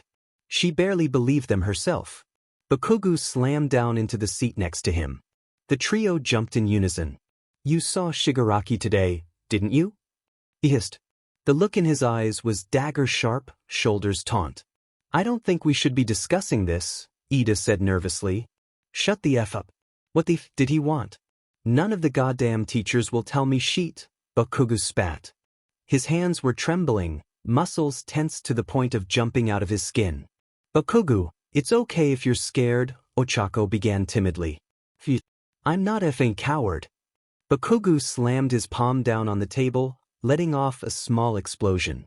Smoke drifted up from beneath his hand. Just effing tell me. We don't know, okay? Todoroki said. We don't know why he was there. It's not like he told us. God damn it, Bakugu growled. God damn it. Bakugu jerked upwards and stormed away to his room. The rest of the group watched him leave. Ochako didn't know what to do. Clearly there was something wrong, but she didn't know how to help. None of them knew what Shigaraki had said to Bakugu when he kidnapped him. He'd never told anyone. No one had wanted to ask. Ochako knew he'd been forced to go to counseling, a secret she'd never been meant to know, and she'd seen the effects it had on him. It had helped him, siphoning off his aggression away from his classmates. He had longer seemed so angry all the time. What happened just then hadn't happened in a long time. Ochako couldn't remember the last time she'd seen him in that state. She privately hated it. Seeing the best student in their class like that? It was wrong. Bakugo was always the strongest of all of them, the beacon of victory to one. She hoped this wasn't a relapse. A phone rang, ringtone loud and jarring. Ochako searched her pockets frantically, trying to turn the offending device off. She was sure she'd had it set to silence earlier. "It's just my dad," Todoroki sighed, picking up his own phone. He stared at the screen, letting it ring on for a while longer. "Are you not going to answer him?" Ida asked. "They've probably told him what happened." "He's a bit overbearing when it comes to my safety," Todoroki said, lips curving into a smile. "We won't judge," Ochako said, trying to contain a laugh. Endeavor's insane overprotectiveness over his son was not a secret, especially after seeing how proud he'd been over Todoroki at the sports festival. Even him not winning first place hadn't seemed to dampen his father's spirit. Todoroki accepted the call. It wasn't on speaker, but Endeavor's booming voice came through anyway. "You safe? Not hurt, so worried? Come visit, miss you." Todoroki locked eyes with Ochako, an amused glint in his eye as he listened to Endeavor's worrying. Ochako giggled softly into her hand. It was nice, knowing that the number one hero was as good to his family as he was to the world. Ida made a motion for her to stop laughing. "That is the number one hero, Ochako, we have to be respectful," but that just set her off more. The tension left behind after Bakugo and Shigaraki bled away. "Dad, I'm fine," Todoroki said, exasperated. "Don't worry, I'll be there for dinner this weekend. Tell Fuyumi I said hi." Endeavor kept talking, clearly not wanting to end the call with his son, but finally Todoroki gave up and hung up himself, cutting the man off mid-sentence. He rolled his eyes at Ochako, as soft laughing. "Your father is a hell of a guy, huh?" Ochako said. "Yeah," Todoroki said, grinning. "Yeah, he really is." April 17th, 20XX. The apartment reappeared around them, and Izuku relished the warmth it brought with it. Now out of the rain, Izuku realized how cold he was. His hoodie was drenched, sticking to him like a second skin. His fingers were trembling, physically unable to keep them still. All for One picked him up, carrying him in his arms. Somehow, the rain hadn't affected All for One, his suit still dry. The quirk-hungry part of Izuku's brain wanted to analyze that, figure out what kind of quirk could do that and what its limits were. Did it just work on rain? If he fell in a lake, would he drown or would the water be repelled? But he felt too tired to think properly. All for One dropped him onto the bed in what was supposedly his room, stripping him of his hoodie. All for One handed him a bundle of soft fabric, and sat at the edge of the bed, watching Izuku. Izuku looked down at the fabric, which he now realized were clothes, and back up at All for One, who was continuing to stare at him. "Thank you," Izuku mumbled. For a villain, All for One seemed to honor politeness highly. It was easy to give him that, nothing left to lose. This was what Izuku had chosen, wasn't it? All for One nodded with a pleased smile. He rose up from his seat, pausing in the doorway. He held the broken door back into place, welding the hinges back with a simple motion of his hand. All for One took the doorknob and swung the door back and forth, admiring his handiwork. Izuku had to admit, that was a handy quirk. You couldn't even tell it had been broken. He wondered if it only worked on metal, or extended to any other type of object. He would have lots of time to find out. "I will see you later, Izuku," All for One said, finally leaving, closing the door behind him. Izuku watched the door for a few seconds, waiting to see if anything would happen. Nothing did, and Izuku reluctantly accepted that he probably should put on the clothes All for One had given him, if he didn't want to catch pneumonia. He peeled off his shirt and jeans, throwing them in a messy puddle on the floor, joining the books Toga had thrown down earlier. The room was so empty, leaving something messy felt like a rebellion. It was childish, but while Izuku had given in, it didn't mean he had to give in cleanly. The clothes he was given were pajamas, soft and silky to the touch. They were nicer than his old ones, a ratty t-shirt and sweatpants, but Izuku missed them all the same. These ones felt too posh, too rich. He felt like the child of an aristocrat. He supposed, in a way, he was one now. Izuku massaged his freezing fingers, working warmth back into his grip. The dry clothes had helped somewhat, but he was still frozen. Izuku stepped out, feet padding against the cold floor. Maybe he could ask All for One for some slippers. He returned back to the main room and looked at the clock. Funny, it had only been 5 hours since he'd came across All for One this morning. It felt like longer. All for One was sat on the sofa again, reading another one of his magazines. His head flicked up at Izuku's return, a hopeful smile on his face. He patted the seat next to him, eyebrows raised expectantly. Izuku sighed. Was he really doing this? Appeasing a supervillain? Izuku remembered the promise he had made. Remembered who he was doing this for. He couldn't back out. He sat down on the sofa. All for One curled his arm around Izuku, pressing him up against his side. He felt warm, burning like a furnace. Izuku instinctively moved up closer against him, urge to be warm fighting off urge to not give in so obviously. A hand came up and started playing with his hair. It was still wet, but drying, sticking to his forehead in clumps. What happens now? Izuku asked quietly, and the hand paused. What every father and son does, All for One replied. Spend time together. Get to know one another. Your bedroom needs decorating, we can work on that together. Izuku didn't want to do those things, didn't want to decorate a bedroom he didn't care about, but he knew his place. While All for One was distracted with him, the world was safe. However, those plans were all short-term. After that, Izuku pressed. I can't exactly get a job or go to school, not as a villain. I will get Kurogyari to teach you, All for One said in the flippant tone of someone who had everything worked out. If you really want a job, I can find something for you to do. No thanks, Izuku retorted. He was aware of what kinds of things All for One might make him do, and he didn't like any of them. There was a limit to his acceptance of this situation. He would stay here, but he wouldn't let himself be warped into what All for One wanted. He wouldn't do any of his jobs, knowing they would only cause more harm. All for One sked. You think so lowly of me. I only want to show you what I spent all my life working towards, and why I did so. Izuku's ears pricked up. You said spent? Past tense? Yes, I did. All for One's voice was warm, cheery almost. Since now One for All is gone and I have you with me at last, I have decided to refocus my attention onto being a better father. So you're retiring from being a villain? Izuku asked, the words sounding just as wrong out loud as they did in his head. In a way, I will have to check up on all my assets to finalize the details of succession, but that shouldn't take me too long. The slight hope that had been burgeoning crashed back into hopeless fear. Succession. Izuku squeaked. Of course, my mantle will go to you as my next of kin, All for One said, no hope for humor in the certainty he was talking with. I'm not going to be a villain, Izuku said as calmly as he could considering how much he was vehemently set against the idea. You will never make me be one. Once you have seen the truth of the world, you will see things my way, All for One said simply. Izuku swallowed back his automatic aversion. He would not nor would ever be a villain. He would never hurt people, and All for One couldn't show him anything to make that happen.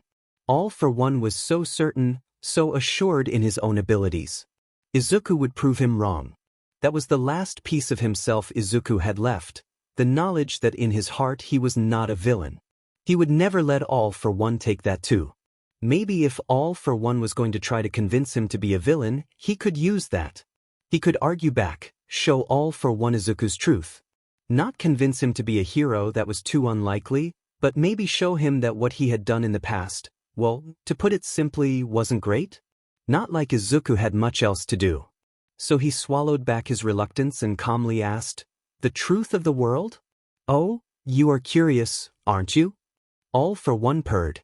I admit, there is more work than I would have hoped I would have to do in clearing out the propaganda infecting your mind, but no matter. I am surprised you brought back Hero Society in full, considering how it has treated you in particular. What do you mean? Izuku asked. All for One's hand moved through Izuku's curls. Hero Society is why you were belittled for being quirkless in the first place. They uphold a world where quirks are you in every way that matters, and if your quirk is wrong, you are wrong. What All for One was saying sounded eerily like what Toga had said. Still, Izuku shook him off. Just because it let me down, doesn't mean it's inherently bad, Izuku shot back. Try telling that to all the people it has saved. Saved from villains created by the very world set out to stop them? All for One crooned. How very righteous of them, rather than stopping them from ever coming into existence in the first place.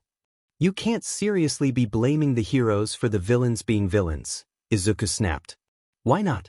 Do you think Toga was the only one like her?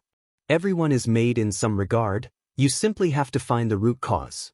And the roots will always lead back to heroes. All for One paused, fingers drumming over Izuku's scalp. I have an assignment for you. I'm not doing villain work. I wouldn't ask you to.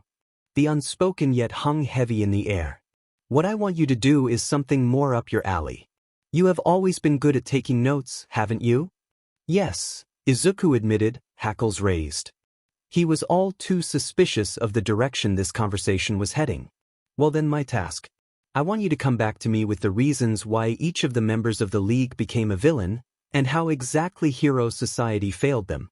How does that sound? Izuku squinted at the man. Out of all the things All for One could ask him to do, it was the most harmless. In fact, it may even help Izuku. If he could analyze the villains and their quirks, there was a possibility he could anonymously leak them to the heroes without All for One being curious why he was even talking to them. He knew he couldn't risk anything on All for One or himself, but the rest of the League? Seeing as they still existed, they still were a threat. Are you sure me actively talking to villains is a good thing? Izuku asked. It sounded risky to him, all too easy for it to go wrong. You'll be fine, as long as you make sure they remember who they are talking to, All for One said airily. Remember, you are supposed to play the part of a villain, was what he really meant. Izuku swallowed bile. There was a limit to the things he would do, a limit he wouldn't cross even if it meant outing himself. All for One would just have to accept that. From what Izuku had seen, it appeared that All for One cared more about Izuku's well-being than that of the League itself, if Shigaraki's, no, Tenko's current state showed anything. As soon as he'd got his hands on Izuku, Tenko had been shoved out of the picture. All right, Izuku conceded. Izuku didn't want to reject this task only for it to be replaced with something worse, something that might actually be harmful to people. He didn't know what All for One would do if he disagreed, but he didn't want to test it. Also, if he was having to talk with villains, maybe he could convince them to stop, to find another, less violent, lifestyle. It was a long shot, but Izuku was still a hero and he would take his chance to be heroic where he could. Toga's words had shown him the League trusted him. They might actually listen to him if he could direct them to more productive actions. Good boy, All for One purred, hand resuming combing through Izuku's curls. Now, a more pressing question, what do you want to watch? The large flat-screen TV flickered on. Izuku suppressed a sigh. At least that question was easy enough to. All for One had insisted on carrying Izuku back to bed in his own arms. It was infantilizing, accepting all this doting, but that was what Izuku had resigned himself to. He couldn't complain. He could have been tortured, killed, anything. Compared, a little patronizing was nothing. All for One dumped him into bed, tucking the covers up and over Izuku. Izuku tried to brush him off, but All for One was incredibly persistent. Izuku gave up and chose to stare up at the ceiling as All for One patted the covers down around him. The villain leaned in, pressing a kiss to Izuku's forehead. Izuku carefully composed his expression, doing his best to hide the grimace that was attempting to form. This was too much, too weird. He thought back to the night before when he'd gone to bed, not being carried or fussed over or anything like that. It felt like a distant dream already. All for One got up and paused in the doorway, head tilted back to look at Izuku. "Good night, son," he said. Izuku stared at him. All for One didn't move, simply waiting with a slowly wilting smile on his face. Was he really going to do this? Was this Izuku's life now? "Good night." Izuku gave in. All for One still didn't move, eyebrows raising in expectance. God, he was really going to have to say it, wasn't he? If he wanted any sleep tonight, looked like he would have to. "Good night," Izuku repeated through gritted teeth. He knew what All for One wanted, what word he wanted to hear coming from Izuku. Izuku may have chosen this, But he couldn't say that. Physically, honestly couldn't. All for One was biologically his father, but that didn't mean he was his dad. Didn't mean he deserved the honor of Izuku calling him that. Izuku glared at All for One, who stared stoically back. Both locked in stalemate. Finally All for One gave up, letting the door close behind him, flipping of the light switch as he went. Izuku knew this wouldn't be the last time, a temporary relent on the part of All for One. Well, All for One would just have to get used to it, because there was no way Izuku was calling him Dad. Izuku stared up into the darkness. Admittedly, this wasn't so bad compared to the nightmares that had graced Izuku's sleep for the past month. No one was dying, no one was being threatened. Maybe he would get used to it and he would stop feeling like hearing every kind word from All for One was pulling out his teeth with pliers. Izuku didn't know how he fell asleep, but eventually he did, body swayed by the soft mattress and warm sheets. If he didn't think too hard, he could imagine he was back home. The sludge villain was choking him. He couldn't breathe, couldn't dislodge it. Izuku pushed and clawed at the gunk, the ever-present slime, but nothing he did was strong enough. He wasn't strong enough. He was a weak, quirkless nobody and he was going to die choking on trash. Izuku startled awake. It wasn't just a dream. He was choking in the waking world too. Gunk was filling his throat, and Izuku's arms reached to paw at his neck. The gunk bubbled away, and Izuku felt a strong presence reach around and tug him close. Izuku tilted his head carefully to the sleeping face of All for One. Panicked, Izuku jerked away, but his arms were pinned to his side by All for One's strong grip. All for One's eyes didn't even flutter by the sudden motion. Seems like Izuku wasn't leaving. All for One's possessiveness carried over even into his sleep. All for One tugged him closer, nestling Izuku's head under his own. It felt warm, nice even, if he forgot who exactly it was doing this. It reminded him of when he was younger, tucked into his mum's bed, her warmth a comfort, a shroud from the rest of the world's pain. Now this same warmth was just another reminder that Izuku no longer belonged to that world, his whole life no longer in his control. It didn't matter what he wanted for himself, All for One's desires overpowered all. Even in sleep. There was no point staying awake thinking about this. If Izuku fell asleep, he wouldn't have to think about the position he was in.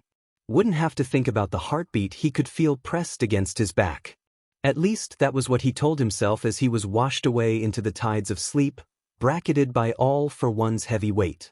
April 18, 20XX. Izuku woke up, blinking his eyes blearily. All for One's arms were still pressed across his body, despite the bright light streaming in from the window. Izuku attempted once more to be released from his grasp, an attempt that failed miserably. He sighed and rested back against the pillows. Looked like the only thing he could do was wait for All for One to wake up. Was this going to be his everyday now? Wake up pressed next to All for One? Do his assignments until All for One got whatever he wanted out of Izuku? How far would his attention go before he inevitably got bored?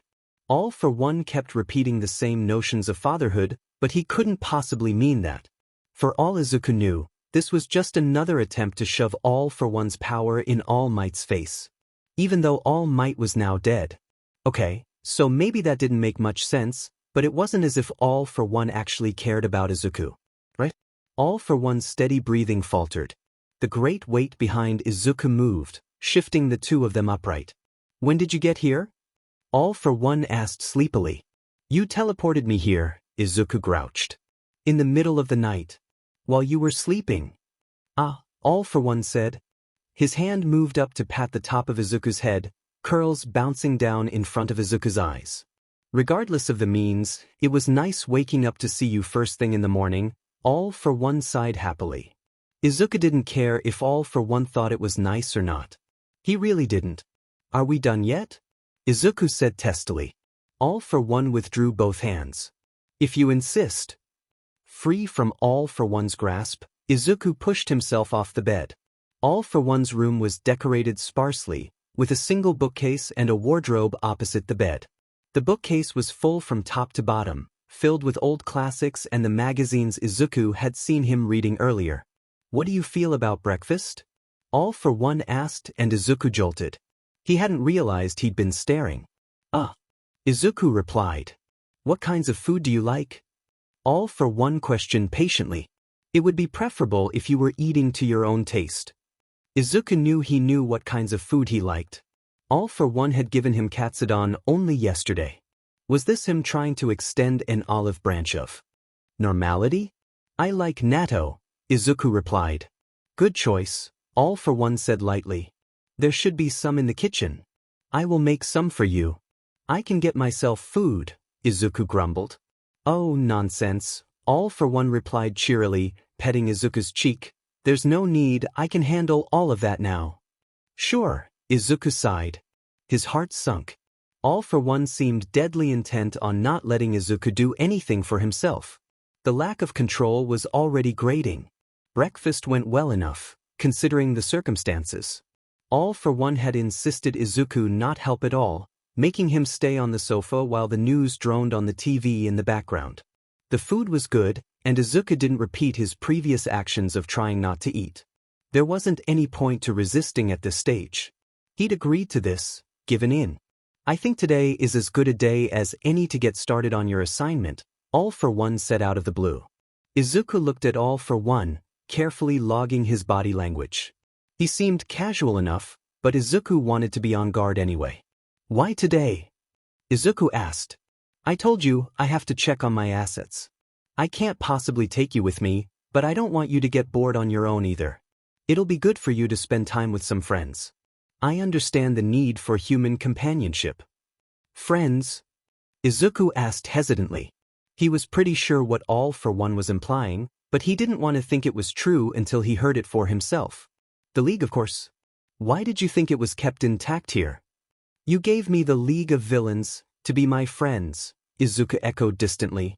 How was this his life? What was even going on anymore? It's good to see you understand. Kurogyri will be your transport between there and here. He will be here in 30 minutes, so make sure you're ready and dressed by then. Okay, Izuku? 30 minutes? He only had 30 minutes to prepare himself for literally being dropped amongst the League of Villains. Izuku swallowed back his preferred retort of obviously not in favor of a polite okay. It wasn't like All for One was actually giving him a say in what was going to happen. Izuku stuffed the last morsel of food into his mouth and hurried off to his bedroom. He'd seen a wardrobe in there, but hadn't actually investigated its contents yet. Hopefully All for One wouldn't be expecting him to wear a suit like his. That would be too much. Luckily, the clothes in there were similar to his own. Shirts with odd slogans and comfortable trousers. Nothing with hero figures on them, unlike his own wardrobe. That wasn't surprising. Izuku wondered if at some point he could pick up an All Might hoodie, just to see All for One's face. Izuku pulled on what would have been a regular outfit for him, complete with hoodie. As a last-minute thought, he took a mask as well. A quick trip to the bathroom that was way too luxurious for Izuku's norm, and he was ready. Ready to be shoved into a literal minefield. All for One pressed a notebook and pen into Izuku's hands. I thought you might be needing this. Izuku stared down at them. He knew they were for his project, which would ultimately end up benefiting All for One, but he couldn't help but feel grateful to have a notebook in hand again. He always felt calmer knowing he had something to write on at hand, and now was no exception. Hopefully his villain self had much the same habits, so his note-taking wouldn't come across as odd. Exactly 30 minutes later, a purple void opened in the middle of the room. With All for One's hand on his back pressing him forward, Izuku stepped through. April 18, 20XX. Izuku stepped through the portal into a small room already holding 3 occupants. Toga and Kurogyri he was familiar with. Twice, who he wasn't, was also there, sat by Toga. Twice, who Izuku had last seen being killed by hawks in grainy camera footage. Twice, who was very, very alive. Apparently the being brought back to life part of desire extended to the villain's side as well. Izuku hadn't known what to think about Twice and his death. The footage was too one-sided for Izuku to trust it completely, clearly manipulated by Dabi to some extent. Regardless, his heart had still panged at the sight of Twice's distraught face as Hawk's feathers dove into his skin. But Hawks must have done the right thing. He was a hero doing what he had to. It was the right decision. Even if Izuku privately disagreed with it, He didn't let himself think too much about it. He couldn't, too much to deal with amongst his own circle. Hawks and Twice weren't any of his problems, so he had shoved it to the back of his head, a problem for the pros to deal with. All for One had been the only thing he'd set his sights on. Now, he was being faced with the fact that he might have wanted to think about it a little longer, considering one half of that incident was sitting right in front of him, completely unaware of his own, now undone, televised death. Toga and Twice were in the middle of what appeared to be card game, perched atop a rickety gray table. Kurogyri was at the back of the room, cleaning dusty glasses with an old rag. The room itself was nothing compared to the luxuriousness of the apartment. There were no windows, and the single light swung on cable covered with cobwebs. The walls were covered with posters, and a tired-looking couch was shoved against the side. An open door at the back of the room revealed there was more than just this singular room, but the shadows were too dark for Izuku to see anything. In all honesty, this was exactly what Izuku had expected a villainous lair to look like. Toga turned to look at Izuku as soon as he stepped in, cards falling from her hands forgotten. "Izuku-an!" Toga shrieked. "I didn't know you were coming today." She was beaming, a smile from ear to ear. It was still surreal to be treated so casually by the villains, greeted like he was one of them and not an enemy. Izuku laughed uncomfortably. "Neither did I until half an hour ago." "Well, now you're here, wanna play cards with us?" Toga asked, resting her chin on her palm. Izuku looked out into the dark corridor. "Actually, I was wondering if there was a way to get outside?" Part of him was wondering the logistics of calling the police and letting them arrest the League like sitting ducks while Izuku would proceed to hide. The other part of him was begging for an open window or something to clean out the musty smell permeating the League's hideout. Toga simply laughed. Izuku's heart sunk. "Wow, you weren't lying when you said his head was hazy," Twice said. "He's a real idiot." The verbal whiplash sent Izuku's mind abuzz. Twice sounded like two different people. Was that correlated to his quirk? He had a cloning quirk, so it made a sort of sense if you didn't think about it too hard.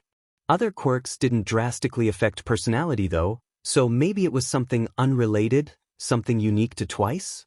A trauma response? Mental illness? Izuku's fingers itched to take notes, but he refrained. It would look too weird to take notes on something he was supposed to already be familiar with. Toga's laughing stilled, finger wiping away an imaginary tear. "Ah, you really do need reminding, don't ya? We're underground, Izuku-an. Kurogyri is the only way in or out. If you need out, we have to shout for him." "Dimminute." Well, that ruled out his get the League arrested plan, unless he wanted himself to be stuck underground with no way out. All for One would probably just end up leaving him there since it would be his own fault. "Shigaraki, I'm concerned. If the boss is like this, we're screwed," Twice said. Izuku twitched at the name. For someone so adamant they were being kind, All for One had chosen the most uncomfortable position for Izuku to find himself in. Maybe he could convince them to call him Izuku instead. It would sound a bit more familiar than he had ever hoped he would have to be with villains, but it was preferable over the horror that was being called Shigaraki, and for it to actually be true. Sensei and I are aware of the situation and are dealing with it appropriately. For now, give Izuku Shigaraki time. He has suffered a grievous brain injury that has reduced his memory in some capacity. Kurogyri interjected smoothly, not even looking up from his work. So either All for One had told him the truth, or Kurogyri truly believed the excuse. Either way, it meant he had someone in his corner to help when he might do something out of character. That would be helpful. Less likely to get himself killed by a suspicious League member at any rate. A brain injury? You were injured and you didn't let me see. Toga pouted. Rude. I'm sorry. Izuku managed. He wasn't quite sure how to deal with Toga's mannerisms, but brushing over them seemed to be the best bet. He hoped he wouldn't end up being there whenever her bloodlust would be physically realized. That raised another question. How was she getting her blood currently? If she was going out murdering people just to drink, Izuku wasn't going to let that stand. There must be some kind of cellar for blood gained through honest means somewhere. Think you have enough in you to play a quick game? Toga asked, flicking the cards between her fingers. Izuku yanked himself from his thoughts of blood. He couldn't help getting distracted, there were just so many questions. Good thing he had the notebook with him to keep track. He focused on the question at hand. A quick game, no murder or illegal activities involved. Izuku could handle that. It felt wrong to be treating all of this so casually, to be sitting playing games with villains, but in all honesty Izuku needed the break. Also, outright saying no might look too odd. Just going along with what they wanted as long as it wasn't causing harm to anyone else was the easiest option. I think I'm well enough for that, Izuku said. Come on, with him playing we're bound to lose, Twice said. With his brain fed, we might have a chance. So apparently villain him was good at card games. Well, Izuku didn't mind trying to live up to that expectation. He hadn't played in a while, no one feeling up to relaxing while the world crumbled, but he could remember that he used to be good too. Maybe doing this would help relive some of the underlying tension he had just from being around villains 24. They also might let slip information that Izuku could use while their guards weren't up. Staying with All for One was one thing. He knew that no heroes would be able to take him on and defeat him, but the rest of the league was a different question. Without Shigaraki's power, an attack wouldn't result in the same situation as Deku. At least, that's what he was assuming. Now he was thinking about it. Could he risk sending heroes after them? He might just be sending the heroes straight to their deaths. Being a distraction and keeping the league from doing anything might actually be the safe option. These choices were all too much pressure. Here, he had the league literally within punching distance and he couldn't do a thing about it. There was too much at risk in either direction. So Izuku fell back on the same action that had become familiar over the past day and pushed it out of his mind for later. Izuku took a spare chair and sat around the table. All right, what are we playing? Toga grinned, teeth sharp as knife points, as she laid out the cards. Where are the others? Izuku questioned. He was sure there were supposed to be more than this motley collection of villains. Before Deku, they had been updated on the current roster of the league, and there had definitely been more than 3. Spinner and Compress are napping. Lazy fuckers. Dobby's off wherever he goes, Twice supplied. Toga giggled. I bet Dobby's having fun with his new recruit. Izuku frowned.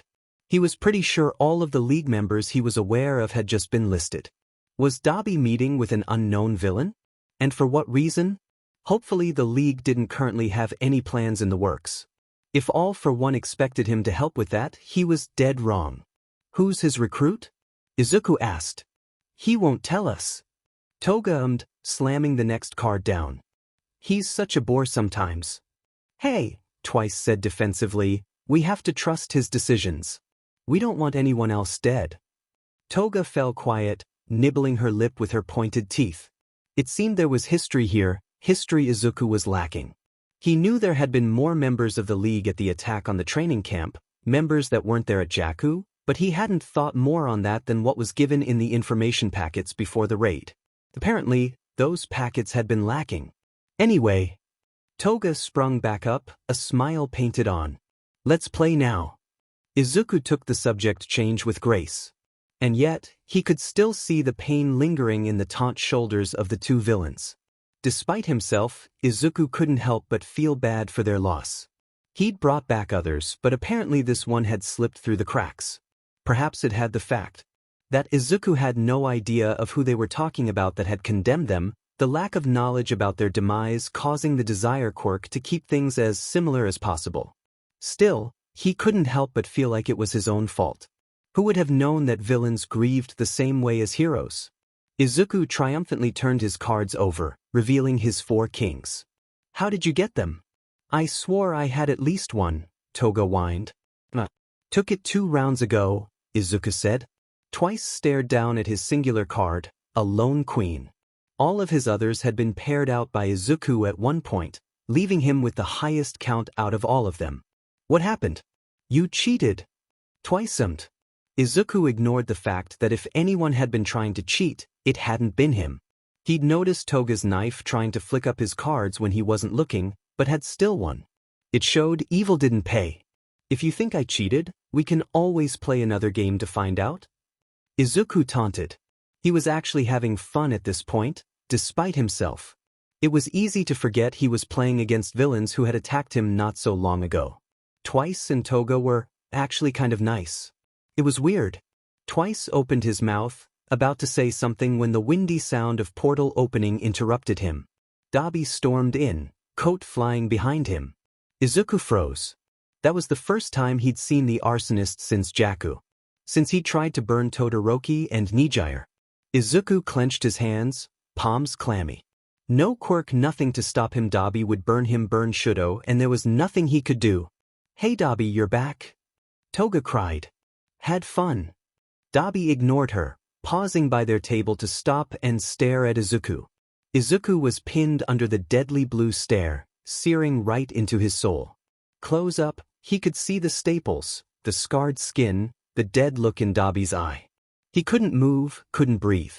All he could see was the white-haired image of Dabi, spinning around, flames boiling the very air around them. Shudo's face as he realized who Dabi was, his Br. Dabi was Shudo's brother as much as All for One was his dad. Not at all, not in any way that counted. Izuku swallowed, mouth dry. Dabi's eyes sharpened. "Who the F are you?" Dabi snarled. What? Did Dabi know he wasn't supposed to be here? How could he possibly know? Toga laughed uncomfortably. "It's Izuku-an. Do you have head problems too, Dabi?" "No, I don't have any goddamn head problems. Where the hell is—" Dabi cut himself off, snapping his mouth shut. The whole table stared at him. Toga's hand inched her way towards a knife. Dabi blinked, his harsh expression losing his tension. His dangerous sharpness becoming softer. If Izuku would describe it as anything, he looked lost. Confused. His hand rose up, pressing against his scalp. "My mistake," Dabi grunted. He was still staring at Izuku as though he were a ghost. He tilted his head in a facsimile of a polite nod. "Shigaraki." Izuku ducked his head down, staring down at the cards. He felt Dabi move away, heard his footsteps trailing down the hallway. He could still feel his cold stare burning into his back. What was that? For a second, Dabi had recognized he wasn't supposed to be there. And then he just forgotten? What? Izuku didn't know, and he couldn't ask either. He'd been sure Dabi had been prepared to kill him. From Toga's reaction, she'd felt it too. All for One hadn't warned him of this happening. Hadn't even brought it up as a possibility. Did that mean something had gone wrong? Had he undone the quirk, even though he'd said he'd only do it if Izuku wanted? Izuku surreptitiously looked up to his still white hair. No, the quirk was still in effect. That meant it was something else. Dabi's quirk didn't have anything to do with defying psychic affects, so it wasn't that. Izuku slipped his notebook out of his pocket and wrote down what he could remember, paper pressed against the side of his leg. That was weird. Dabi must be on the good stuff, huh? Does he take drags often? Izuku asked absently, still scribbling notes. Toga was twisted around in her seat, staring out at the corridor. No. He doesn't. Says he's destroyed his immune system enough already. Kurogiri wouldn't have let in a shapeshifter, right? Twice asked nervously, both voices in alignment for once. "I did not," Kurogiri agreed. "That is Dabi, and I am as lost as to his behavior as you are." Izuku knew what he had to do. He had to go after him. Leaving this unanswered would cause more problems in the long run. If the others were this suspicious already, trying to leave it alone could be dangerous. Izuku didn't want to have to deal with a civil war within the league. "I'll deal with it," Izuku said. "It'll be fine, don't worry about it." Toga and Twice swung around, instantly relaxed. How funny, how Izuku just speaking could calm them down.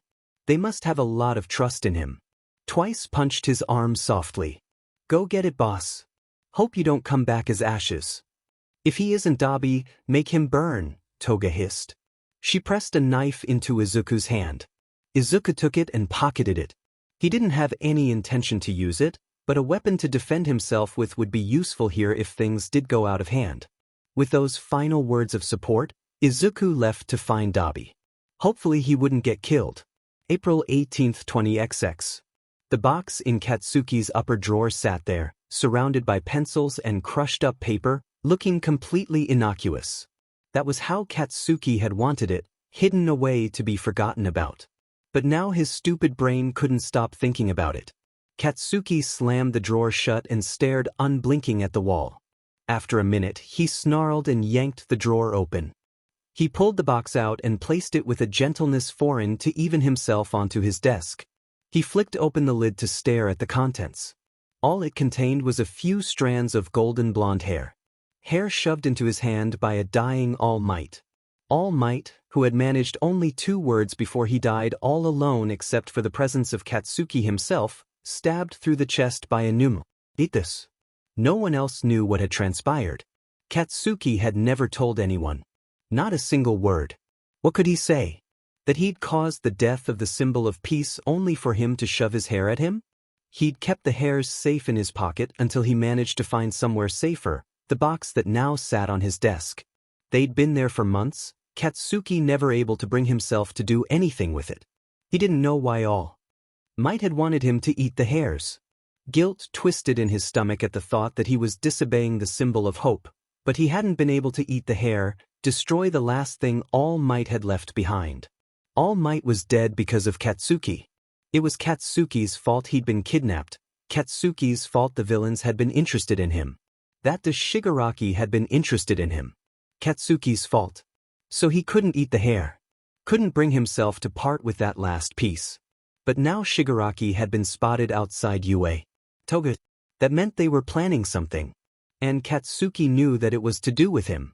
He'd been lucky enough to have a break from villains for the last few months, but now they were back. If the League were here, were interested in UA, there could only be one thing they wanted. The thing that was currently held in Katsuki's possession.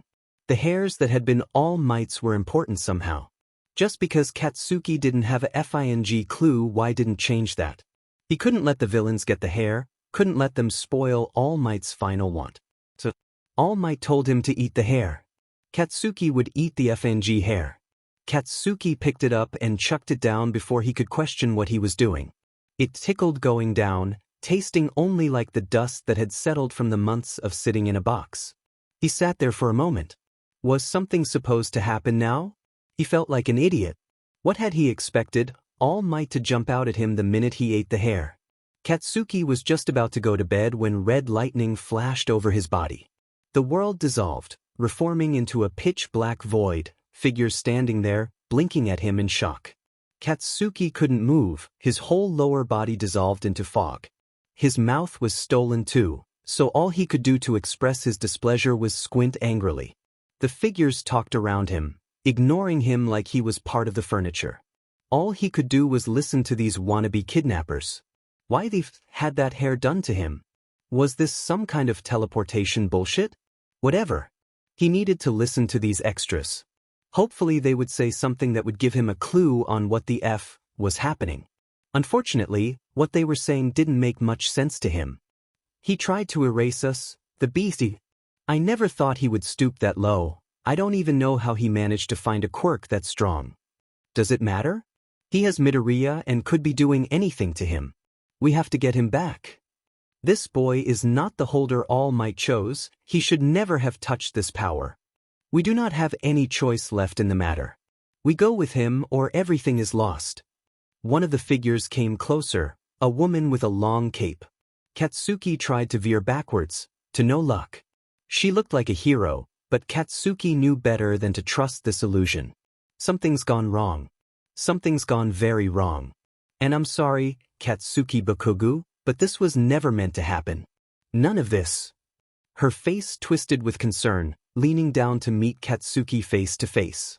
Katsuki wanted to tell her to F right off with that condescending bullshit, but the mist swallowed his words. The woman looked back at the figures, who had finally stopped arguing to form a semicircle around Katsuki.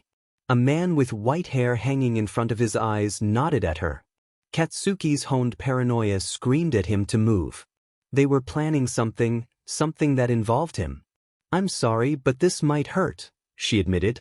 Katsuki's eyebrows shot up as he tried to force himself free, force himself out of this unwanted paralysis.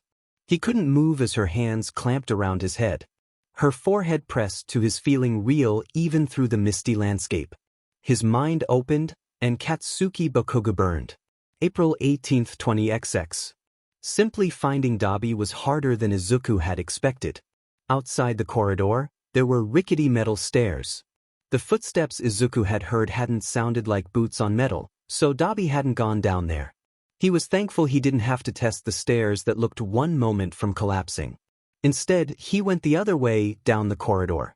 He turned the corner and was met with another corridor, this one full of doors. Everything was gray, and the fluorescent lighting didn't help the foreboding atmosphere. Izuku clenched his borrowed knife in his hand. He knew that the League wouldn't try to attack him, knew that right now they considered him an ally rather than a threat, but his heart wouldn't listen. It pounded in his chest, beating out a pulse so loud Izuku was sure the whole floor could hear it. Cautiously, Izuku moved down the corridor. The doors had designs and details on them hinting to their members, and Izuku passed over the ones not obviously Dabi's. The one with scratches about waist height must be the lizard villain, Spinner. The one decorated with posters of idols, Togus. Finally Izuku came to one with burn marks scattered over its surface. Muffled sounds came from within. The door was open a crack, and Izuku peeked inside. The room was dark, and he could barely make out the figure curled up on the floor. The figure was shaking, hands pulled up taut against their head. A curl of blue fire escaped from their palms, and the room was driven into the light. The shaking figure was Dabi. Dabi, in there, was having what looked awfully like a panic attack. Dabi. The same guy that had wrapped his hand round Kaken's neck, burned Shuto and Nijire. Having a panic attack. Izuku swallowed and stepped back. Dabi hadn't heard him coming. Izuku didn't know what to do. If this were one of his classmates, he would go in to help. Maybe call Aizawa if it looked like he wasn't enough to deal with. But this wasn't a classmate, wasn't his home. This was Dabi, who had glared at Izuku with murderous intent. Who Izuku was pretty sure knew more than he should about who the actual Shigaraki was. Going in there and trying to help would be signing off Izuku's death certificate. He couldn't risk it. He couldn't risk helping Dabi. Could be a lie, a trick. That seemed more likely than the idea that someone like Dabi could actually be hurting. He would wait until Dabi was in a better condition, one where he looked capable of talking. Not this broken state. Not when he was sure to react with fire out of pure instinct. And then he would go ask him what he knew. And if he couldn't do that, well, All for One had said he wanted to help Izuku, right? This seemed like something he might know about. But then now he had a plan. Wait to talk to Dabi or talk to All for One. Whichever opportunity came first. Funny that All for One seemed like the safer choice. Izuku turned his back to the door and stepped away.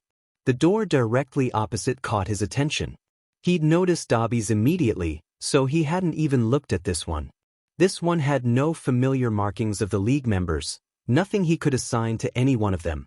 Izuku looked down the hallway, counted the doors. One for each member Izuku knew of, and then this one. Did that mean this was his room? Before he could second-guess himself, Izuku stepped inside. He might as well investigate as he waited for Dabi to recover. A small bed was pushed up against the wall, opposite an impressive array of computer monitors. The slow movements of the screensaver lit the room in an eerie green light. Izuku moved forward and pressed the spacebar. The screensaver turned off, opening to the password screen. Izuku looked for a post-it note, something where the password could be written, but found nothing. Figured his villain self would know basic internet security. Muscle memory had worked earlier, with Aizawa. Maybe it would again? Izuku slipped into the seat, closing his eyes.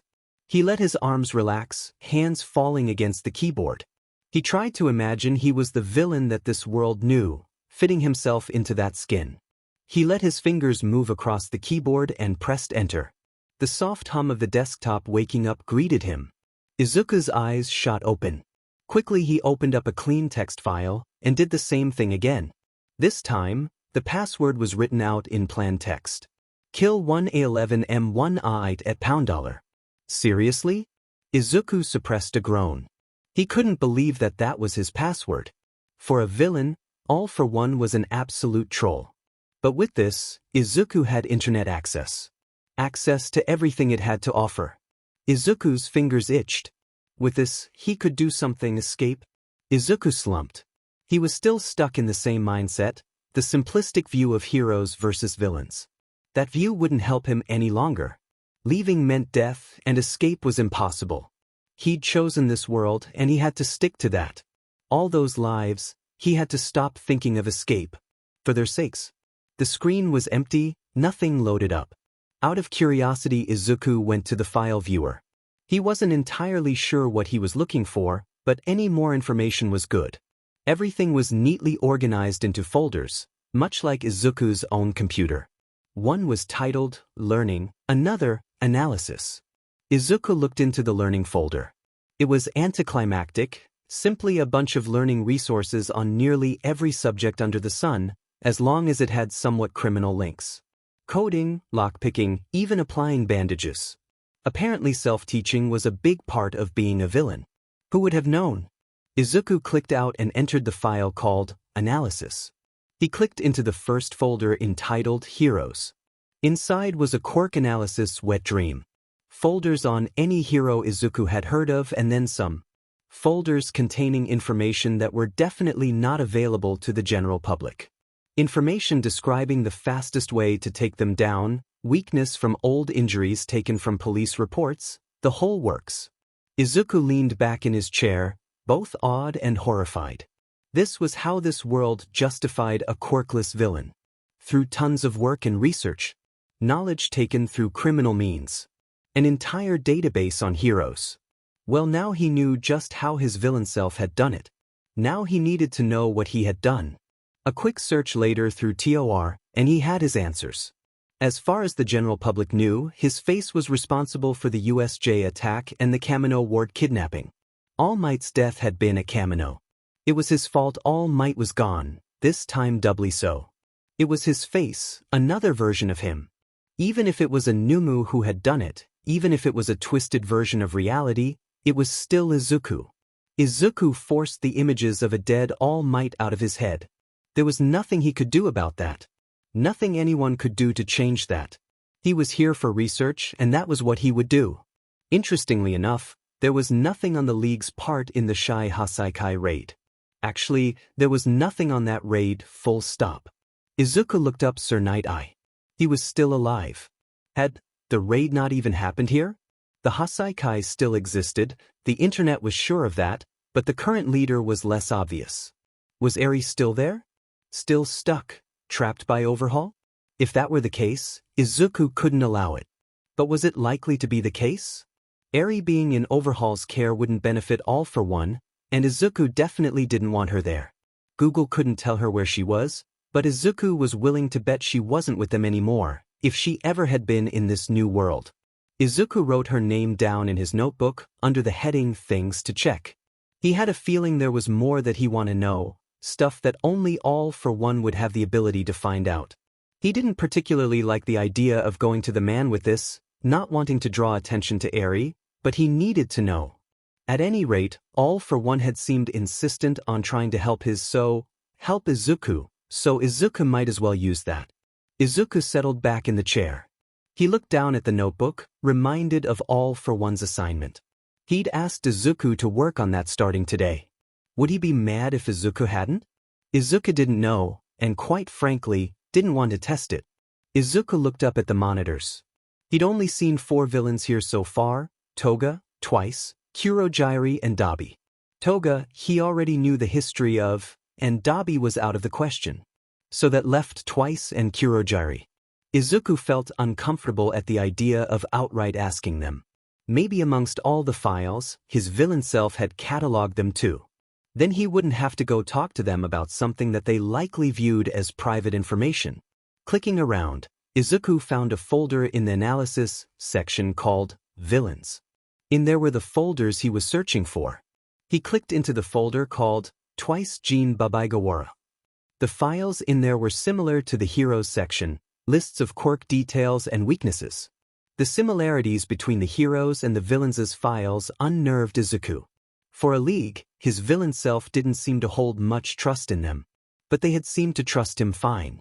Maybe it was simply paranoia? Without a strong quirk. It paid to be prepared. Izuku easily found a file that listed Twice's backstory, with many notes on how exactly to exploit it in order to manipulate him. Izuku swallowed. The complete lack of sympathy in the associated notes chilled Izuku. The style of writing was familiar, notes presented like his own notebooks but with more focus on what strings to manipulate, what words to say to push the subject down the right path. Izuku had to admit at one point he'd been curious, looking up psychology online as a way to try and get more information on the heroes to figure out just how they ticked, but had soon realized that was going too far and had stopped. It seemed his villain self had never come to that conclusion and had just kept going, way past the point of creepiness. The others must not have known about these files, seeing how comfortable they acted around him out there. There wasn't fear or anything to acknowledge that he might have this knowledge over them. So, his villain self must have figured out it was better to conceal what exactly he knew and what he didn't to keep their trust. Or was it that he honestly thought these notes were beneficial, and that he was, in the end, helping them by keeping them only known to himself? He couldn't know without asking, and that was impossible. He quickly copied Twice's history into his notebook. It was tragic, an orphan becoming homeless and resorting to crime after an accident that wasn't his fault, but Izuku didn't understand what the point of learning that was.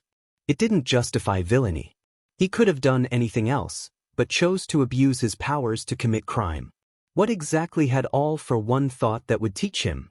Well, at least now he had learned why Twice spoke in that odd way, and why he wore that mask all the time. He couldn't help but feel pity for him.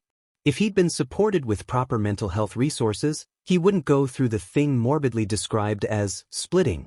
But as a villain, proper support was the one thing never given.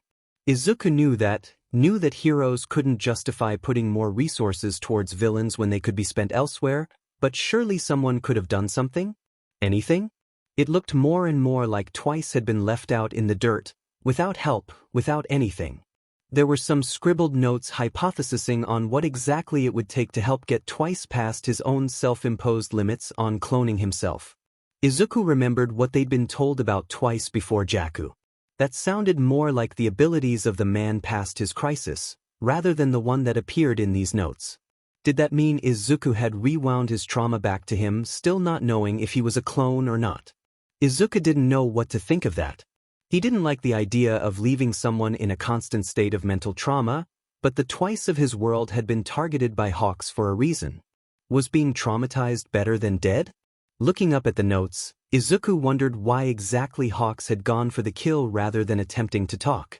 Out of all the League members, Jean seemed to be the least chained to villainy, following the League out of loneliness rather than believing their morals. Even his criminal activities had been motivated by the idea of survival rather than malice. Of course, all he'd seen was the footage from Dobby's video. There could have been more in there that justified Hawk's action.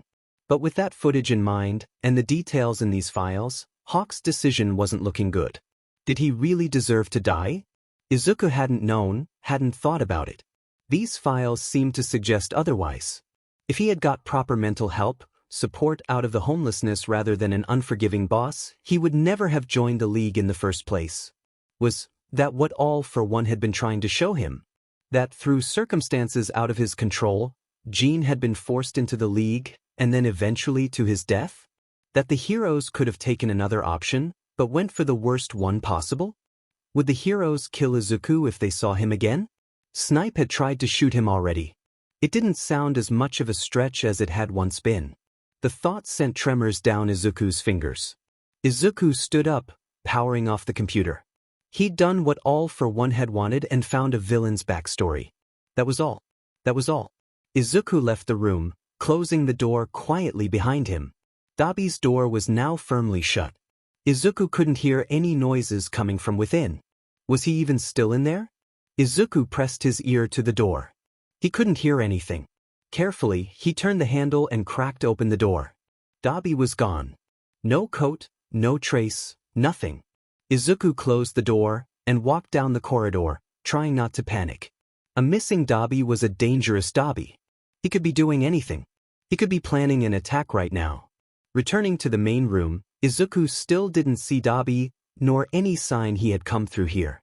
Kurogyri was wiping glasses, not even moved from his spot. Toga and Twice startled at his entrance, jerking up from their game of cards. So? How'd it go? Toga asked, worry underlying her tone. Did Dabi come through here? Izuku asked nervously. Toga exchanged a look with Twice. No, should he have? Izuku forced his rapid heart to still. This was fine.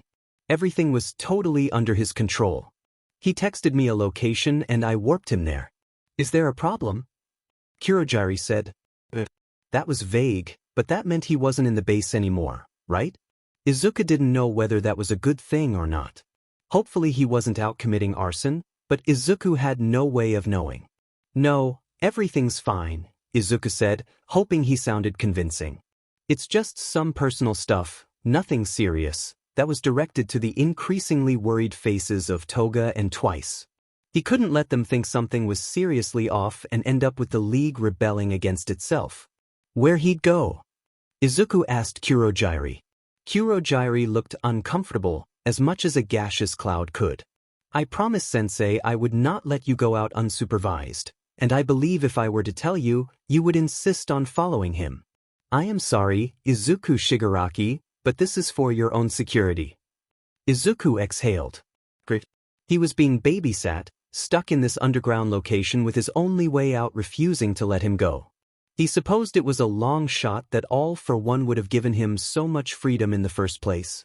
Well, now his decision was made for him. Nothing he could do except wait and talk to All for One. Hopefully no one would end up dead in the meantime. April 18, 20XX. A noise came from outside his bedroom. Hawks shot awake, feathers standing to attention.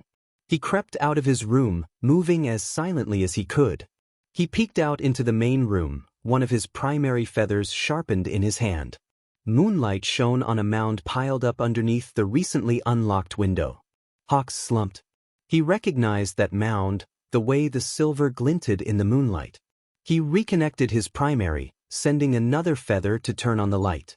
Dabi groaned, shifting backwards into the corner, eyes squinting in the bright light. He buried his face in his coat, fingers clenched in his hair. Something was wrong. Dabi liked to break into Hawk's apartment far too often for the hero's liking, but there wasn't much he could do about it, other than have his security camera footage wiped the morning after. With the League's lack of activity of late, Dabi had become more an annoyance that liked to steal his food rather than an actual threat. And yet, Hawk's mission still stood, so even though he never got any actual intel, he had to keep talking with Dabi.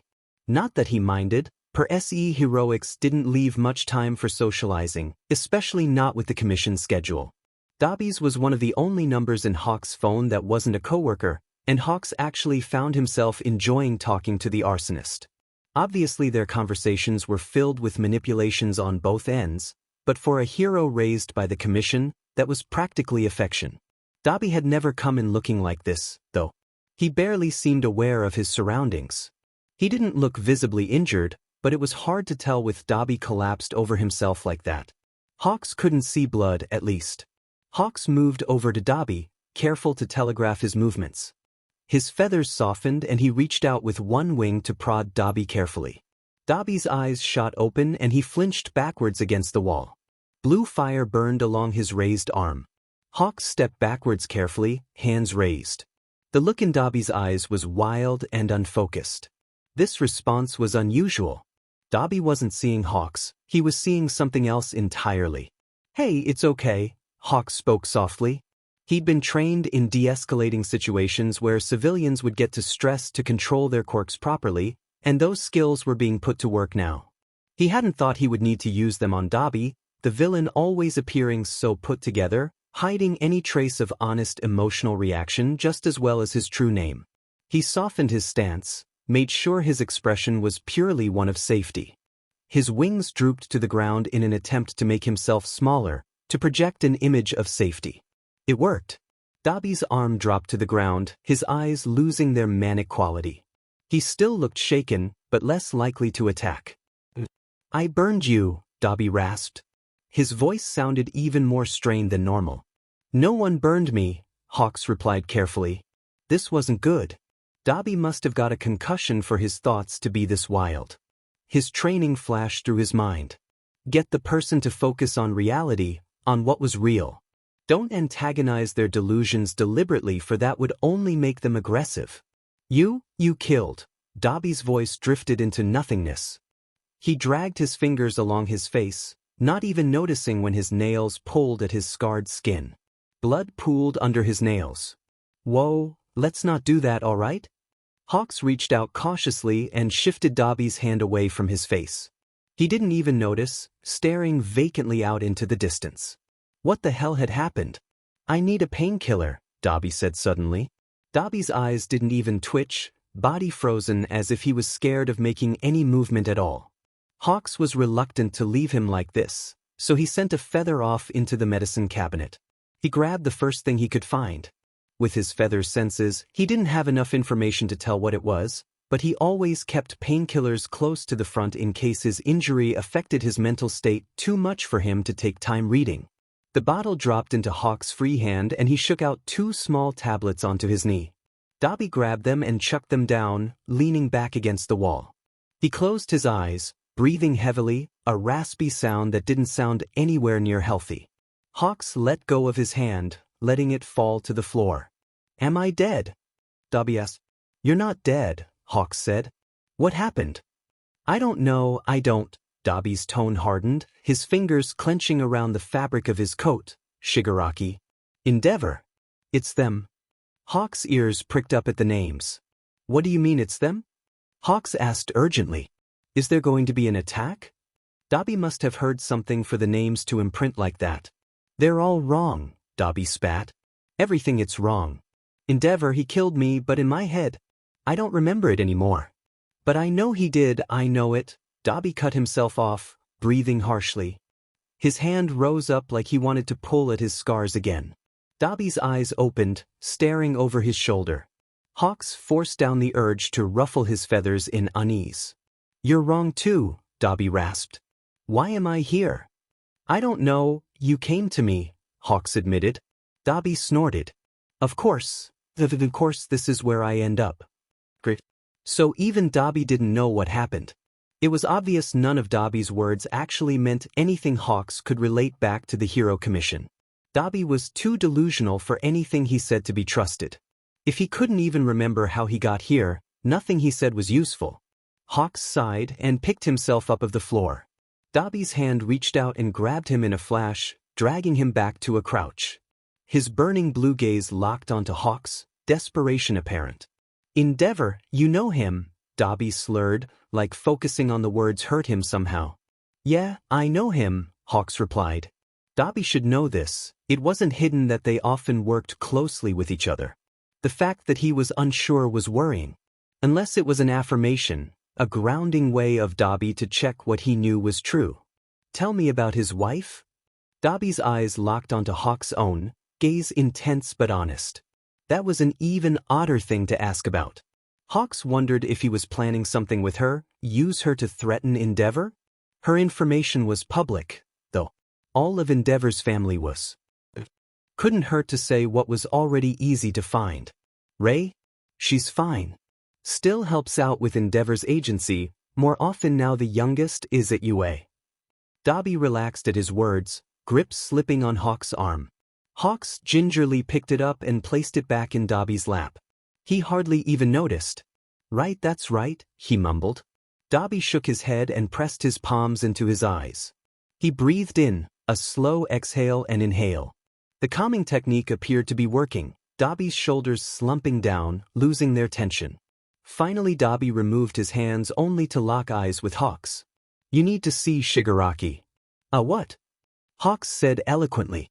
Dobby had never let him meet him before, never let him even talk to any of the other members of the league.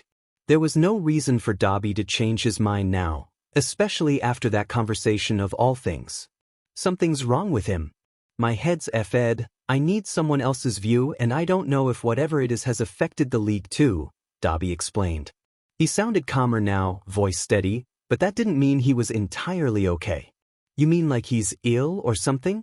Hawks asked. Dobby shook his head, resolute. No. He's wrong. His existence is wrong. Look, I can't explain it. Just trust me, something's off. Hawks leant back on his heels. Dobby sounded so sure of himself, so sure of what he was saying, despite how absurd it sounded. It felt wrong to abuse the words of someone just coming out a delusional state, but Hawks couldn't risk losing his chance to finally talk to Shigaraki. His bosses had been on his butt for months now. Okay, I'll go talk to him and I'll tell you what's wrong, Hawks tried, hoping his lack of belief wouldn't bleed through. Good, Dobby said, leaning his head against the wall. Hawks hesitated. Dobby's words still stuck with him, curiosity compelling him to ask. What did you mean when you said I killed? Hawks asked slowly. The way Dobby had said that, it was haunting. Hawks knew what the Hero Commission expected of him, knew what the eventual outcome of him infiltrating the League would be, but that didn't mean he had to like it. But if corrupting himself would make the world safer, Hawks would do so without a look back. Dobby's eyes flicked over. What are you talking about, Birdbrain? I didn't say that. Hawks exhaled. A figment of a confused mind. Oh, it's nothing. Must have misheard. Dobby looked at him, confused, before apparently choosing to ignore it. Whatever. Now help me get on your sofa. That was more like the Dobby Hawks knew. Begrudgingly, he pushed Dobby up onto the sofa, the villain grumbling all the while. You better be ready. This is important. I need your brain to be in this for once, Dobby snapped, head laid over the sofa rest. Yeah, Hawks said dutifully. I'll be ready. April 18th, 20XX. He ended up spending the rest of the day playing card games. It was odd how quickly they could move from suspicion with Dobby to relaxing again, but being villains must mean being on the run constantly. They were probably used to odd things happening and then simply brushing past it, or else the constant stress would destroy them. Toga and Twice were actually kind of fun to be around. It was disarming knowing that. It was easier to think of villains as simple weapons, as people fueled by the idea of needless violence, but Izuku was rapidly seeing that wasn't the case for all of them. The League seemed to actually like being around each other, much like his own class's camaraderie. Except this time, when they joked about killing, Izuku wasn't always sure if they were actually kidding. For the sake of his sanity, he assumed that they were in fact joking. Dobby didn't return the entire time, nor was there any other sign of his presence. Even to the last minute before Kurogyari got a message calling Izuku back home to have dinner, a message that made Izuku squirm uncomfortably from just how familial it sounded, there was nothing to be heard from Dobby. Izuku left for the apartment through a portal, villains waving a fond goodbye, to arrive to the sweet smells of cooking in progress. He couldn't help but relax slightly, the smell familiar. Izuku had to admit, it was nice here. A nice apartment, nice food, no threat of societal collapse. All for One wasn't even that bad, really. It was hard to keep his defenses up when All for One kept being so human. Especially with his face now looking as it did, no scars or warped flesh, the face Izuku had always associated with his father. Izuku wanted to keep his barriers up for a potential threat, but the more time went on the more Izuku realized there was no threat, no guillotine ready to fall. All for One had just wanted his son back. He didn't want to hurt Izuku. Izuku sat down on the sofa, going back over his notes on the Dobby situation. He had them memorized, but couldn't stop rereading, hoping something obvious would jump out at him, something he'd missed. Something that would give him an answer. All for One set the bowls of food and drinks down on the table. He looked at Izuku, and something about his current state of tension must have showed on his face, for All for One noticed immediately. What's wrong? All for One asked. Dobby might have recognized me, Izuku said. Oh. All for One said, interest picking up. He put down his chopsticks, resting his hands over one another. It was weird, it was like he wasn't sure. Either that or he was lying. All for One drummed his fingers against his thigh. That is curious. Why him, out of all people? Izuku shrugged. I don't know. That's why I'm asking you. Well, the most probable explanation is that desire was affected by one of our wishes, afflicting Dobby the most. Izuku nodded. That was the same conclusion he had come to. The only problem was he couldn't figure out what wish, what desire could have caused Dobby to act like that. He supposed it could have been All for One's wish to make life just that more difficult for Izuku, but from his reaction he was just as surprised as Izuku was. From Izuku's thoughts on the quirk, he figured out that it had reacted differently to both of them. All for One had known what the quirk was going to do, and was therefore ready for it, with specific desires for it to fulfill. Izuku, on the other hand, was not prepared, and therefore the quirk did not have a specific track to take, meaning his were diluted compared to All for One's hyper-focused wishes. If All for One was surprised by this turn of events, it meant it wasn't one of his. All for One suddenly smiled, a shark-like grin. Let's play a game. Connections. I say a word and you say the first word that comes to your mind. Izuku furrowed his brow. How will that help? All for One waves his hand in the air. Humor me. The desire quirk brings out our subconscious, so it is your subconscious thoughts we must peruse.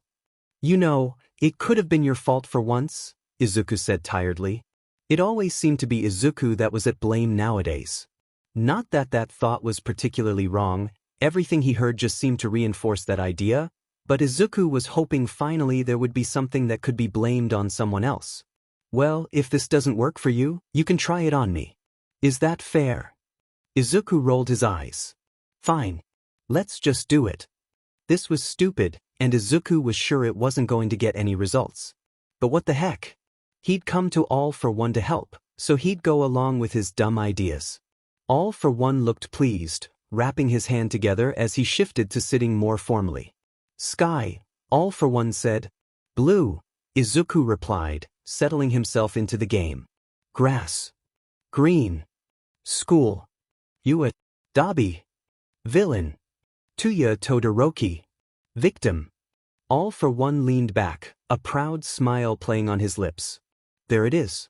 That's the problem. Izuku furrowed his brow. He thought back over his words. They'd come out so effortlessly he hadn't really thought about what he was saying. He didn't understand the conclusion All for One had come to so fast. I don't understand, Izuku admitted. All for One hummed. It must be hard for you, seeing it is your own cognition that is flawed. Hey, Izuku said heatedly, but All for One continued, ignoring him. You treat Tuya Todoroki and Dabi as if they are different people. You view them separately, and the desire quirk could not combine the two images. Neither could it remove Dabi from the picture either, since you are so naively reluctant to the idea of killing anyone. You want the Todorokis to be a happy family, but you can only ever see Dabi as a villain. You've inadvertently removed the creation of Dabi, while still insisting upon his existence. Thus he exists in limbo, his place in this world in flux. Izuku sat back in his seat, thinking over All for One's words. Was that true? Was it his fault the quirk had failed on Dabi? Dabi was terrifying, a brutal villain that had burned Shudo without a care. He tried to kill Shudo. Izuku could never forgive him for that. He remembered the grin on Dabi's face when he'd done so. His own brother. When Izuku thought of Tuya, all he could see was Shudo. He thought of a young boy, afraid to even use his own fire. A boy scared of his dad, talking about quirk marriages with dead eyes. The boy that Izuku had helped. Tuya wasn't Dabi. Dabi wasn't Tuya. Shudo's brother wouldn't hurt him, a true brother never would. They had to be separate, Dabi and Tuya. If they were the same, if the young boy Izuku had seen only through photos was still within Dabi now, what did that say about Shudo? Izuku had seen Shudo at the start of the year, had seen how angry he had been. Izuku had helped him, but if he hadn't, Izuku thought back to the Shudo he had seen in this new world. He had looked so happy, and yet the scar still stood, burning red on raised skin. He had seemed more expressive than in his world, more alive, smile bigger than Izuku had ever seen. None of the sheltered worry of the Shuto Izuku knew. Could Izuku have changed Endeavor without realizing it? Have made Enji Todoroki the dad he always should have been? In doing so, had he erased whatever event had created Dabi in the first place? But if Enji was a good father, why was Shudo's scar still there? Izuku tried to imagine Shudo without the scar and found it impossible. It felt wrong, something so closely tied to Shudo's identity that removing it, it was like another person entirely. Had desire made Shudo's family better but still keeping in the image Izuku had in his head? Warping them exactly to what Izuku believed they could be. Except Izuku's view of Dabi being a villain couldn't fit that ideal. So he hadn't, and he'd seen Izuku as off. The desire quirk didn't make a world where everything made sense, where everything was rational and linked. It made a world in the image impressed in the subject's mind, bulldozing over whatever logic it had to in order to create it. Dabi's panic attack. Had he been panicking over the fact that his entire existence made no sense? Izuku knew what had driven him to become a villain was undoubtedly entrenched in Enji's abuse. Take that away and what was left? Darn it, Izuku said, drained. You're right. And you thought it wouldn't work, All for One said smugly, taking a sip from his glass. Izuku shot him a glare. All for One didn't need anything more to push up his overinflated ego. Now there is the issue of how you are planning on dealing with him.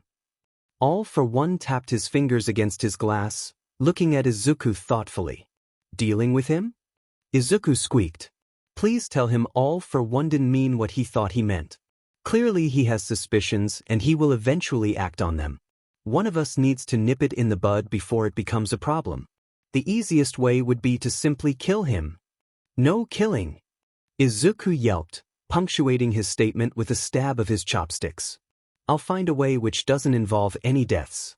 For anyone. Well then, what is it you plan to do? All for One asked. What could he do? They couldn't reuse the quirk again. All for One had said it had burnt out. Undoing everything wasn't an option.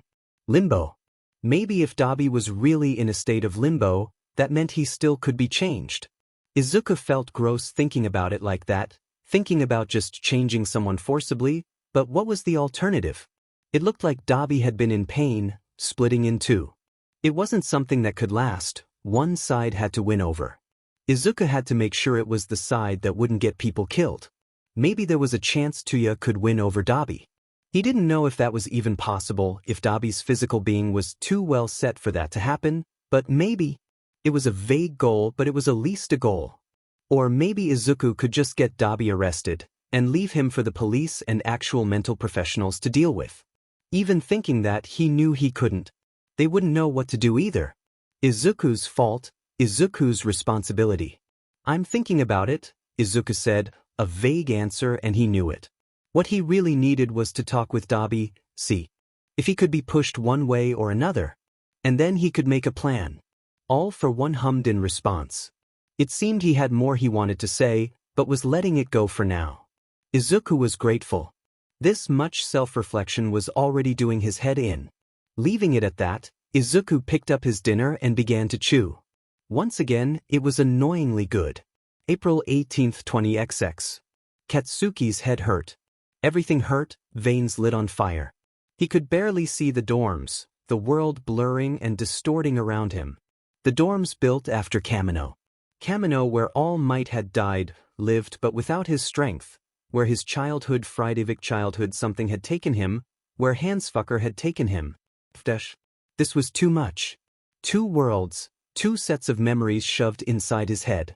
Katsuki gripped his head in his hands and panted, his lungs, his mind too small. He was choking, compressed by his own being, he couldn't take it, couldn't breathe. A faint popping sound reached him and Katsuki yanked his hands away from his head. Explosions burst out of his palms, scoring the air with flame. He moved them out in front of him, palms raised to not scorch the floor. He couldn't make it stop, explosions bursting out without his control. This was all Fang Deku's fault. If he hadn't gone off alone, thinking he could take All for One all by himself, this would never have happened. The world wouldn't be totally effed and Katsuki wouldn't be shooting off explosions to no end. Shigaraki. His memories. Deku was with them. The League. Katsuki knew they were fake, manipulated, but it didn't stop the shaking feeling in his chest, the thick pressure of guilt. But it wasn't his fault. Deku had left of his own accord, not because of him, but that wasn't even real, none of it. He had to get Deku out of there. He had to get him back. Deku was supposed to be in the hero course, with him. Supposed to be his rival, his opponent to fight for the #1 spot. Not a goddamn villain. Not stuck with the same creepy BSRD who spoke so softly to Hanzi over the TV screen. Who knew what the F he was doing to Deku as Katsuki was sat here, panicking like a total extra. Katsuki clenched his palms together, the crackling dying off as the explosions turned on his own skin. He grit his teeth against the pain. It only took a few seconds for the lack of oxygen to stop the ignition. One problem solved. Now just all the effing rest he had to deal with. What was he even going to do? He had no idea where the League even was. There was a chance they could be in Jakku in that mansion again, but Katsuki had no way of knowing. He couldn't ask the heroes, not without proof. He couldn't trust them to believe him. Katsuki wouldn't have either if he hadn't got the full force of another life's worth of memories. He also didn't know what was currently happening with Deku. Katsuki knew, obviously, Deku wouldn't be with them by choice. But what if All for One had got his nasty hands on a brainwashing Quirk? What if Deku didn't even remember? Deku could be gone, Shigaraki all that remained. Katsuki needed to know, and the only person he could trust with this was himself. Once he knew what had happened to Deku, then he could go the pro-heroes. But he had to be the one to know first. And if anyone lesser would just mess it up, alert the villains to the fact that Katsuki had won for all. Katsuki had won for all. He didn't want it, this was Deku's quirk. All Might had chosen him, not Katsuki, and he wouldn't accept having it when it shouldn't have ever been his in the first place. Katsuki didn't, he didn't deserve it. Deku did. Him having it at all was wrong. So FING wrong. A small piece of him whispered he should have had it, this power should have been his from the start, but that was wrong. Katsuki knew that Deku would always be more of a hero than he'd ever be. Well, at least now both of them had had a hand in All Might's death. The thought tasted acrid in his mind. Wait, was he going to break his bones like Deku had at the start of UA? Katsuki resolved to never using that power until he had to. He liked having his bones. Footsteps passed outside his door, jarring Katsuki back into the present. Right, he was still in UA, surrounded by people that all thought Deku was a villain. All people affected by whatever fed up quirk All for One had up his sleeves. Deku had been seen here only yesterday. Even with Katsuki's current confusion, he knew that had to be after the quirk had been used. Which meant that that was his Deku. Or at least he hoped it was. He'd wanted to know what had happened before, fear of the League compelling him, but now he really needed to. Katsuki marched out of his room, ignoring the stare of the poor sucker that had just passed by. He had to talk to Aizawa and no one was going to get in his way. Finally reaching Aizawa's room, he banged on the door. "Aizawa-sensei, I need to talk to you," Katsuki yelled. The door swung open, Aizawa blinking at him with tired eyes. "What?" he grouched. "Why was Deku here yesterday?" Katsuki said. Aizawa's eye twitched. "Who is Deku?" "Green hair, big eyes, you FNG know who he is," Katsuki snapped. God, was every conversation going to be this annoying? Aizawa tilted his head. "Are you talking about Shigaraki?" "I'm not if calling him that," Katsuki growled. "That name was stupid, Deku wasn't Shigaraki." End of story. Even if his mind got them confused sometimes, he wouldn't let himself actually say that goddamned name. Aizawa sighed. "Bakugu, we've already talked about this. I'm not telling you why he was here. It would only set you back. If you're going to start calling him Deku too, that's even more reason for me to not tell you." Katsuki sked, his palms heating up. This was just like every other time adults had looked down at him, like that press conference where he'd been called a villain, Shigaraki looking down on him through that hand, thinking he would join him, Deku grinning at him as the whole world doubted him. Katsuki's knees buckled. Something caught him before he could fall to the floor. The world was spinning. A gray blob hovered above him, black strands tickling Katsuki's face. He was jolted, air moving past him. "Let me go," Katsuki hissed. Or tried to. The taste of iron coated his mouth. He bit his tongue. His brain hurt. Too many memories for one mind to fit. This, Katsuki should be able to handle it. He shouldn't be falling to the ground. He was strong enough, capable enough. He shouldn't be falling weakly into the arms of his teacher. He was let go, placed onto something that must be a sofa. He tried to push himself back up, but groaned as his head swam. He raised one hand up, letting sparks pop into the air. Nothing dangerous, just enough to ground himself. The familiar sound helped wash away the dizziness, help himself reaffirm in the now. His sparks stopped and he was suddenly reminded of where he was as he woke back into the world of clarity. Aizawa loomed over him, red eyes glowing, looking distinctly unimpressed. Mind telling me what just happened? None of your DMN business, Katsuki shot back. Like he could tell him. As if, you collapsed right in front of me, that makes it my business, Aizawa sighed. He ran a hand through his already tangled hair. You're my student, if something's going on, I need to know. It's fine, Katsuki growled. How the hell would he explain it to Aizawa anyway? What if All for One could hear everything he was saying? Fear spiked through Katsuki. He had to keep it secret, let no one know. He didn't know how far the power of this quirk went. They could be being watched right now and he would have no way of knowing. He still wasn't going to call Deku Fanji Shigaraki, even if All for One was watching. Screw that, the memories from this world told him he used to call him Deku when he was younger, had only stopped when Deku went missing, although now he supposed he'd never gone missing in the first place, just run off to become a full villain since he'd never be a hero while quirkless, useless. Sheet, those were the other Katsuki's thoughts. They were his and not his, all at the same time. He'd gotten over that, over treating Deku like he was nothing. He'd jumped in front of him to save him from the actual Shigaraki's strike. He was trying to atone. He didn't need another Katsuki who'd never learnt that barging in and breaking all of his work. He needed to fix this. Just tell me why he was there, Katsuki said through gritted teeth. I'm not leaving until you tell me. Aizawa looked at him, unimpressed. Katsuki made himself look as unmovable as possible, pressing himself down into the sofa with a snarl. We don't know, Aizawa admitted. He didn't make any demands, nor did he move to attack any of the heroes except in self-defense. The heroes are handling it, you don't need to get yourself any more involved. Katsuki exhaled. That sounded reassuring, but Katsuki knew better to take anything hopeful for granted. The fact that he hadn't harmed anyone was a good sign, a sign that Deku might still be in there, but if it was Deku, why hadn't he let the heroes take him? He'd gone back, right back to the villains. Why the f would he do that? What's all the noise? A small voice called out timidly. Katsuki looked over. One of the doors opened, a small girl with white hair and a horn peeking out timidly. His vision swam, images of a timid girl hiding behind Deku merging with the one right in front of him. Go back to bed, Eri, it's fine, Aizawa called, voice shifting to something soft. A tone he never used with his students. Eri's red eyes focused on Katsuki and she smiled, waving at him. Katsuki stared back. Are you a student? Eri asked eagerly. Ooh, are you the shouty one? You sounded loud. Eri, Aizawa said again, sounding like he was trying to choke back a laugh. Bed. Eri laughed, a tinkling little sound. Okay, I'll go to sleep.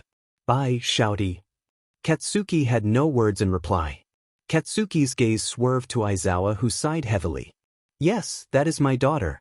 No, you will not repeat what you just heard to any of your classmates, he said, voice clipped. I do not want to hear any gossip about her, are we clear? Daughter. Why was she his daughter? He couldn't remember the overhaul raid happening, so what had happened? Other Katsuki certainly didn't know, didn't remember any mention of Eri at all. Why the F had a villain's quirk placed a girl in the hands of a hero? Katsuki managed a nod. Aizawa's hard expression shifted just slightly, just enough for Katsuki to make out the faintest hint of relief. Don't think that's an adequate distraction from yourself. You need to go to recovery, girl. It's just an iron deficiency, Katsuki cut in. Recovery girl wouldn't be able to do anything since it wasn't his body that was the problem. Going there would just be more questions that he couldn't answer. It was better to just lie. An iron deficiency, Aizawa echoed, eyebrow raised. It happens. I ate less by accident. It's fine. An iron deficiency should be logged with us in case this happens again, Aizawa said, brow creasing. Katsuki pushed himself off the sofa, reveling in the way his legs did not wobble. I've got this. I'm gonna go eat some meat. Or whatever, Katsuki said dismissively. Aizawa sighed. Maybe Katsuki should feel bad, but Deku's life was on the line here. I can't stop you, he said tiredly. He was right. No one could stop Katsuki now. Katsuki pushed past him to reach the door. He'd gotten the information he'd wanted, now he just needed a plan. He now knew that Deku wasn't fully with the villains. Wasn't fully brainwashed. He hadn't hurt anyone, so there was still a chance. He didn't know to what extent, but he could find out. There was only one way to do it. He was going to kidnap Deku from the League of Villains. April 19, 20XX. Izuku woke up, thankfully in his own bed. All for One hadn't teleported him during the night. He couldn't help but to think the bed was too cold, waking up alone. He shook himself, trying to get rid of that insipid thought. It was stupid, too stupid. He couldn't let his guard down, get used to all this. But waking up with a hazy brain half groggy from sleep, it was hard not to want. Izuku needed food. He could think better after food. He dragged himself out of bed, getting dressed before going to the kitchen. Hopefully he would actually be able to make his own breakfast for once. Unfortunately, All for One was already there, bowls ready. Did he have some kind of timing quirk that knew exactly when to start making things for them to be done in time? Too many questions. Izuku resigned himself to once again being doted on as the bowl was pushed into his awaiting hands. How long was All for One going to insist on doing this? Izuku had a feeling it was going to be longer than he wanted. When he'd wondered about what kind of his man his father was, he'd never thought of this. Once again, All for One seemed interested in making conversation. To be honest, talking with him was interesting. He may be a villain, but he was clever, able to talk with Izuku in a way few would, actually discussing his ideas without outright dismissing them. When he was younger, Izuku had grown used to his thoughts being belittled and denied by his teachers again and again. Yue had been different, but it was still hard to shake that innate distrust of adults. In a way, it was easier, knowing All for One was a villain. It meant that any time he would be rude, it wasn't someone who was supposed to be helping failing Izuku. All for One was just doing what he was supposed to be doing. It was refreshing. Still though, that didn't mean that talking with All for One wouldn't mean dealing with some uncomfortable statements. It's interesting, All for One mused. We really do have similarities. Izuku twitched, barely managing to keep a grasp of his bowl. He did not like where this conversation appeared to be heading. His confusion must have showed, for All for One elaborated. You were selective in your views of the League. You wanted to save Shigaraki, but could not extend the same to Dabi, purely because Dabi hurt one of your own. Sounds perfectly villainous to me. Izuku choked, desperately trying to ignore the implications of that statement. He was nothing like All for One. He was not a villain. Shudo is not mine, Izuku managed, the only clear thing he could say in response to that. Anyway, it's not villainous to have differing opinions on people. All for One tilted his head. No? You ended up punishing Dabi further for not fitting the narrative you required for them to be worth saving. Shigaraki was currently being victimized, Dabi was not. Dabi's abuser being someone you personally liked did not help the matter. If you are a hero as you say you are, should it have mattered? You were the one victimizing Shigaraki, you don't get to talk about abuse, Izuku shot back. And anyway, it wasn't on the same level. Shigaraki had been groomed by a villain, and what Endeavor had done was unquestionably wrong, but a villain's actions were nothing compared to a hero's. All for One lazily waved his hand. I'm not denying that. My actions were abuse, that is plain and simple. So were Endeavor's. And yet which villain did you want to save? Even now, you are still thinking of heroes as inherently more moral than the villains, simply in the fact of them being called heroes. Izuku swallowed. All for One didn't understand, simplifying it too far.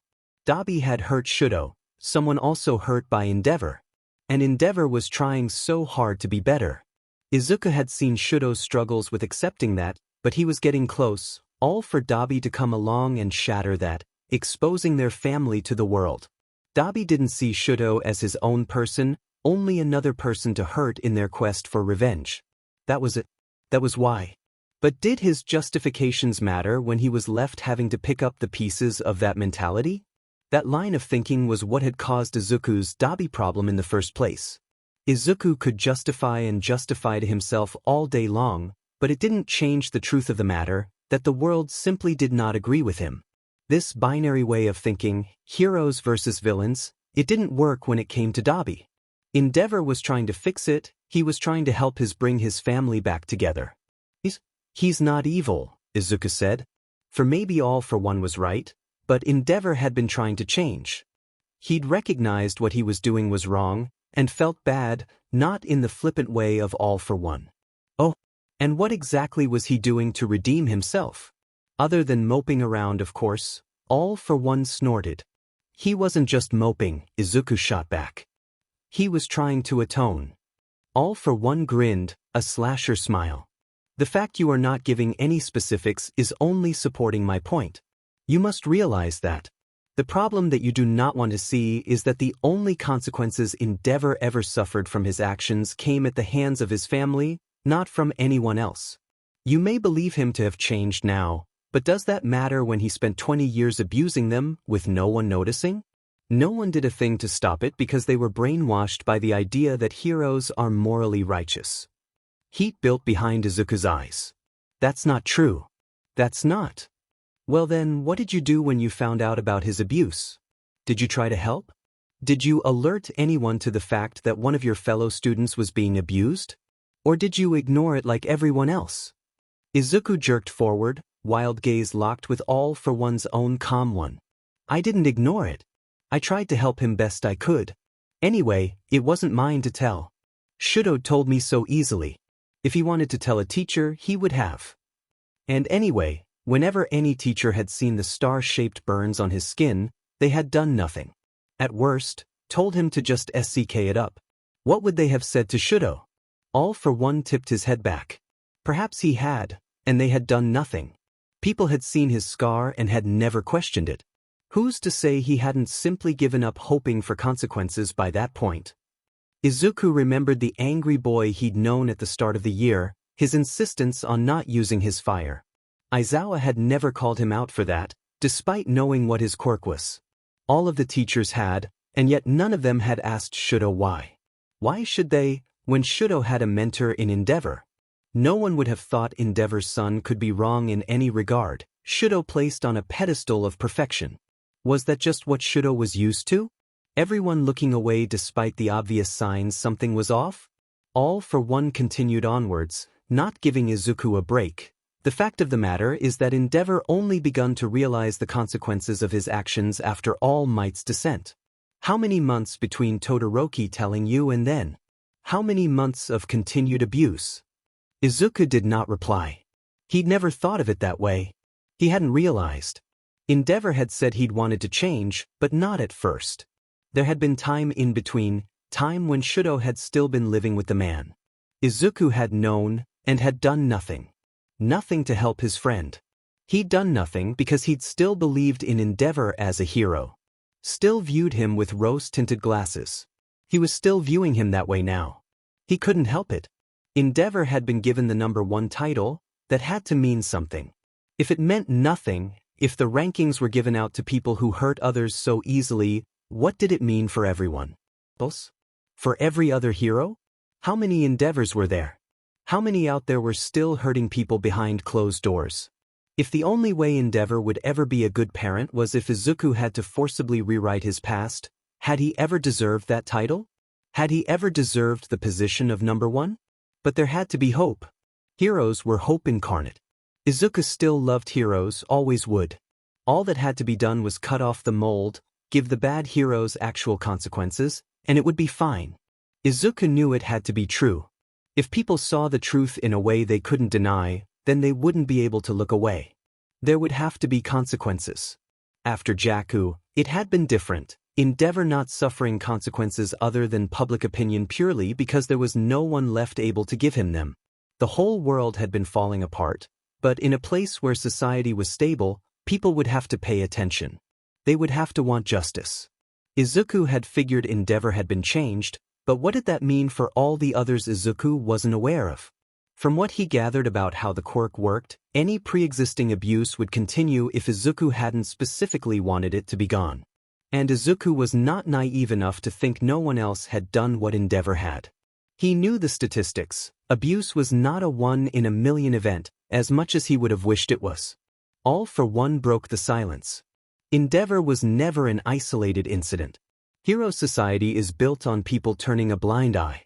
That's all it's ever done. No, Izuku snapped. Yes, it may have supported endeavor, but it's not like the Hero Commission knew what he was doing. Just because it let him exist, that doesn't mean it needs to all be burnt down. There's still true heroes, despite those who abuse that power. Someone just has to hold them accountable. And you think it should be yourself, All for One said languidly. Why not? That's what heroes do, isn't it? Help people? Izuku argued. That would be the obvious assumption, All for One said, yet look at Tenko Shimura, Tuya Todoroki, Himiko Toga, yourself. Who helped them in the end? Izuku looked down at his food. They had been let down, it was true, but there always would be people let down by any world, any system. No world was infallible. And on the topic of himself, he didn't think of himself as having not been saved, but wasn't that just the case? Look at where he was now, sat having a conversation with a villain. No one was coming, no one knew to come at all. People had died, and the only reason they were still alive was because Izuku had chosen this world over another. Because he'd chosen to be here. Chosen to be content having these conversations, and accepting that this was his life now. Heroes couldn't save him now, nothing to save him from, unless they wanted to enact their own destruction. In the end, heroes hadn't managed to save him even before this quirk. They hadn't helped stop Kaken at his most painful, they hadn't helped stop Stain, or Muscular. It had always only been Izuku. It was only Izuku now. All for One was so pessimistic about heroes, thinking the whole world rotten. He thought people wouldn't care if they knew the worst abuses heroes could do. Izuku could show him that if only someone would give them irrefutable evidence, then people would make the right choice, choose the heroes good at heart rather than just the popular ones. He could prove to All for One that he was wrong. So many times Izuku had run in to help, despite the odds being counted against him. Maybe he could do something now. This world had been created off of his thoughts. It was his responsibility if any of it continued to hurt people. He couldn't leave All for One's grasp, he knew that, accepted it. But he wouldn't let that stop him now. He'd spent too long fighting to be a hero for him to let that dream go. He'd be a hero, right under All for One's nose. He'd be a hero and show him that All for One was wrong, that there was still hope. And he knew just how to do it. You're so right, they did let me down, Izuku said quietly, heart beating in his chest, but you haven't. You saved everyone, gave me a chance to give my friends what I wished they could have. That's more than most ever gave me. Forcing out those lies burnt like coal embers pressed against his throat. He did not want to compliment All for One, at all imply that he had done good, but this was the only thing he could think to do. He knew what effect his words would have. If Izuku was going to do his project, he needed All for One to trust him. All for One had already seemed to be way too trusting too fast, thinking Izuku would fall in line as being a loyal son only a few hours after taking him. Izuku could use that, if he chose his words wisely. If he could get All for One to trust him, then Izuku could go do what he wanted, rather than being handed off from place to place like a toddler that needed babysitting. And then he could go out and do something without All for One's worrying eyes on his back. A smile stretched across All for One's face. He leaned forward and ruffled Izuku's hair. Izuku moved forward into the touch, doing his best to appear as appreciative of this as possible. It wasn't entirely a lie. Darn his touch-starved tendencies. I am glad you're finally recognizing what I've done for you. All of this was for you, Izuku, All for One crooned. This was working? This was actually working. Of course it was. All for One viewed him as a child. He didn't even let him cook for himself, obviously he'd take his words at face value. Thank you, Izuku whispered. Now to test All for One's trust. I was wondering if I could go see the League today? They're actually kinda nice when I got to know them.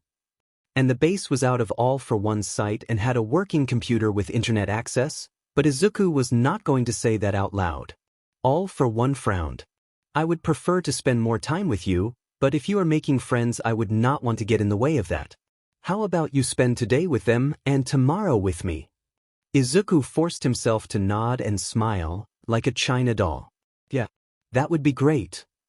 One day was good at least. It was a start, enough to get going with. Well then, I think it is time I should give you this, if you are wishing to continue contacting the League on your own terms.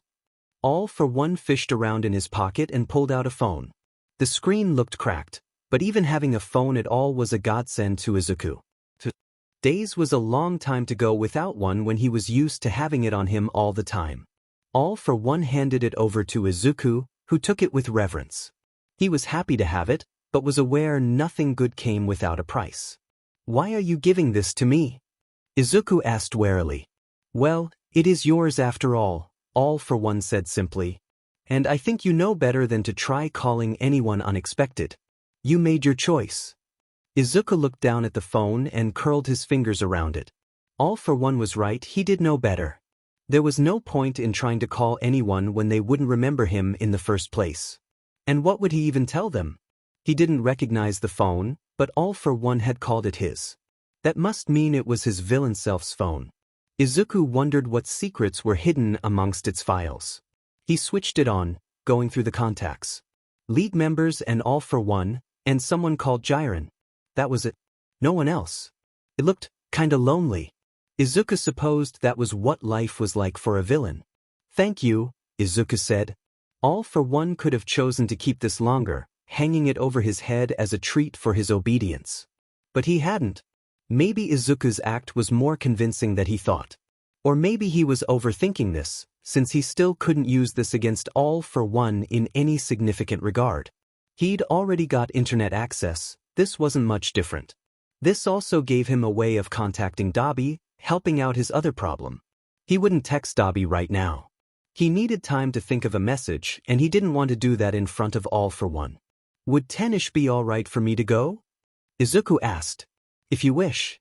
Now you have a phone, you can contact Kurogyri directly. No need for me." All for One smiled slightly, the same sadness Izuku had seen on his mum when he'd left for UA on his first day. The familiarity was odd, nearly off-putting. Izuku shoved the thought away. Sometimes it was easy to forget that All for One viewed him as his son. Right now, it was very much not. "How?" Izuku asked. "Check the messages. You are smart enough to figure it out," All for One said, a hint of a challenge in his words. Izuku rose to it. He found Kurogyri's messages easily, thankful that his villain self had the sense to keep the contact names the same as their actual names. Izuku hadn't liked giving funny nicknames, feeling too guilty to betray the formality of the name category. His contacts were an extension of his notebooks, and he felt the need to keep them accurate. His friends had been confused why he kept both their given and family names as their contact names, but he hadn't explained, knowing it was an odd habit. Not like he really had had friends before UA to do that with anyway. Interesting that Kurogyri didn't have a second name while the others did. Was it an alias like Dabi's? Izuku knew Kurogyri had been taken to Tartarus before Jakku, but that was about it. Another thing to investigate later. The messages he found were a listing of numbers, coordinates and locations. A laugh bubbled up in Izuku's throat as he realized. He would send coordinates for Kurogyri, who would read them and send a portal like a glorified taxi service. He felt kinda bad for the man, being sent a coordinate without even a thank you for his help. But at least now he had some form of transport, even if it did rely on a villain for it to work. He doesn't mind this? Izuku asked, All for One, eyebrow raised. Seems kinda dehumanizing. For some reason, that brought a chuckle to All for One. He does not. Think of Kurogyri as your personal butler. He will protect you when I cannot. You can trust him not to betray you even knowing the truth. Izuku inwardly frowned. That sounded weird, but he couldn't place exactly why. He'd seen Kurogyri's loyalty to Shigaraki at the USJ, but had assumed there was just history between the two. The way All for One was saying it, it sounded like Kurogyri owed them or something. Confusing. Still, if he was supposed to be Izuku's personal butler, maybe he wouldn't tell All for One if he wanted to go somewhere. Kurogyri had said he couldn't let him go unsupervised, but Kurogyri was technically supervision, right? Well then, maybe Kurogyri would be more useful than he first appeared. So, is all right if I... Izuku trailed off, waving his phone in the air. All for One's expression softened. He stood up to his full height, wrapping his arms around Izuku. Izuku tentatively hugged back, remembering his cover. If he didn't think too hard, he could pretend he was only a son hugging his dad, nothing like the messed up reality. Do what you must do, Izuku, all for one opined. Whatever will keep you by my side. Izuku suppressed a shiver. He couldn't help but feel all for one was speaking with double meanings. He knew what he meant, that he understood Izuku's need for socialization and was meeting him halfway, but the way he said it was just paranoia. It had to be, there was no evidence otherwise. If all for one knew what he was doing, knew Izuku had an ulterior goal, he would say so. But all for one was letting him go. Was trusting his words. So he must believe him. It was nothing. Izuku was just doubting himself again, thinking there was no way he could actually be succeeding. But maybe for once he should give himself the benefit of the doubt. This was working and he should let himself enjoy that. He had a plan for once, something to do. This was going to be fine. April 19th, 20XX. This time, he was choosing to enter the league's base, but it didn't make the air any less stifling. Toga was already there, this time without twice. She was perched at the bar next to Kurogiri, pouring a thick red substance into a glass. Toga twisted to turn and smile at Izuku. It didn't look comfortable, especially with the way she was sat on the small bar stool. She shook out the last drops of red, and a few stray dots splattered onto her face. She slurped it up, her tongue flicking out in a sharp motion, her eye contact with Izuku never faltering. "Hi, Toga," Izuku said cautiously. "Izu-chan. Wanna try?" She pushed forwards the drink towards Izuku, cup scraping against the bar top. Her expression was eager and honest, no hint of a trick or trap. Izuku eyed the concoction. It looked weirdly viscous. He was very sure whatever was in that, he did not want to drink it. Knowing Toga, it was likely blood. Hopefully it came from whatever spare stock was lying around here and wasn't, well, fresh. "I think you might appreciate the drink more than Izuku Shigaraki would. We would not want it to go to waste," Kurogiri thankfully answered for him. Grateful for Kurogiri's assistance, Izuku nodded in agreement. "Yeah, I think it's best if you have it, Toga." Toga pouted. "Finny. But it's so good. You guys don't know what you're missing." Izuku shared a look with Kurogiri. Even through the misty form of his face, he appeared to share Izuku's doubt. Or maybe Izuku was just projecting. His phone buzzed in his pocket. Izuku pulled it out. He wasn't expecting anything good, not with the contacts he had. It was a message from Dabi. Izuku's heart pumped as he swiped open the phone, scared of what would come next. "Dabi, got a recruit for you to meet." Okay, that was odd. It was like he was completely ignoring what had happened before.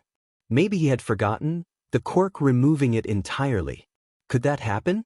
What if Dabi had reset, his only memories being of the League in this world?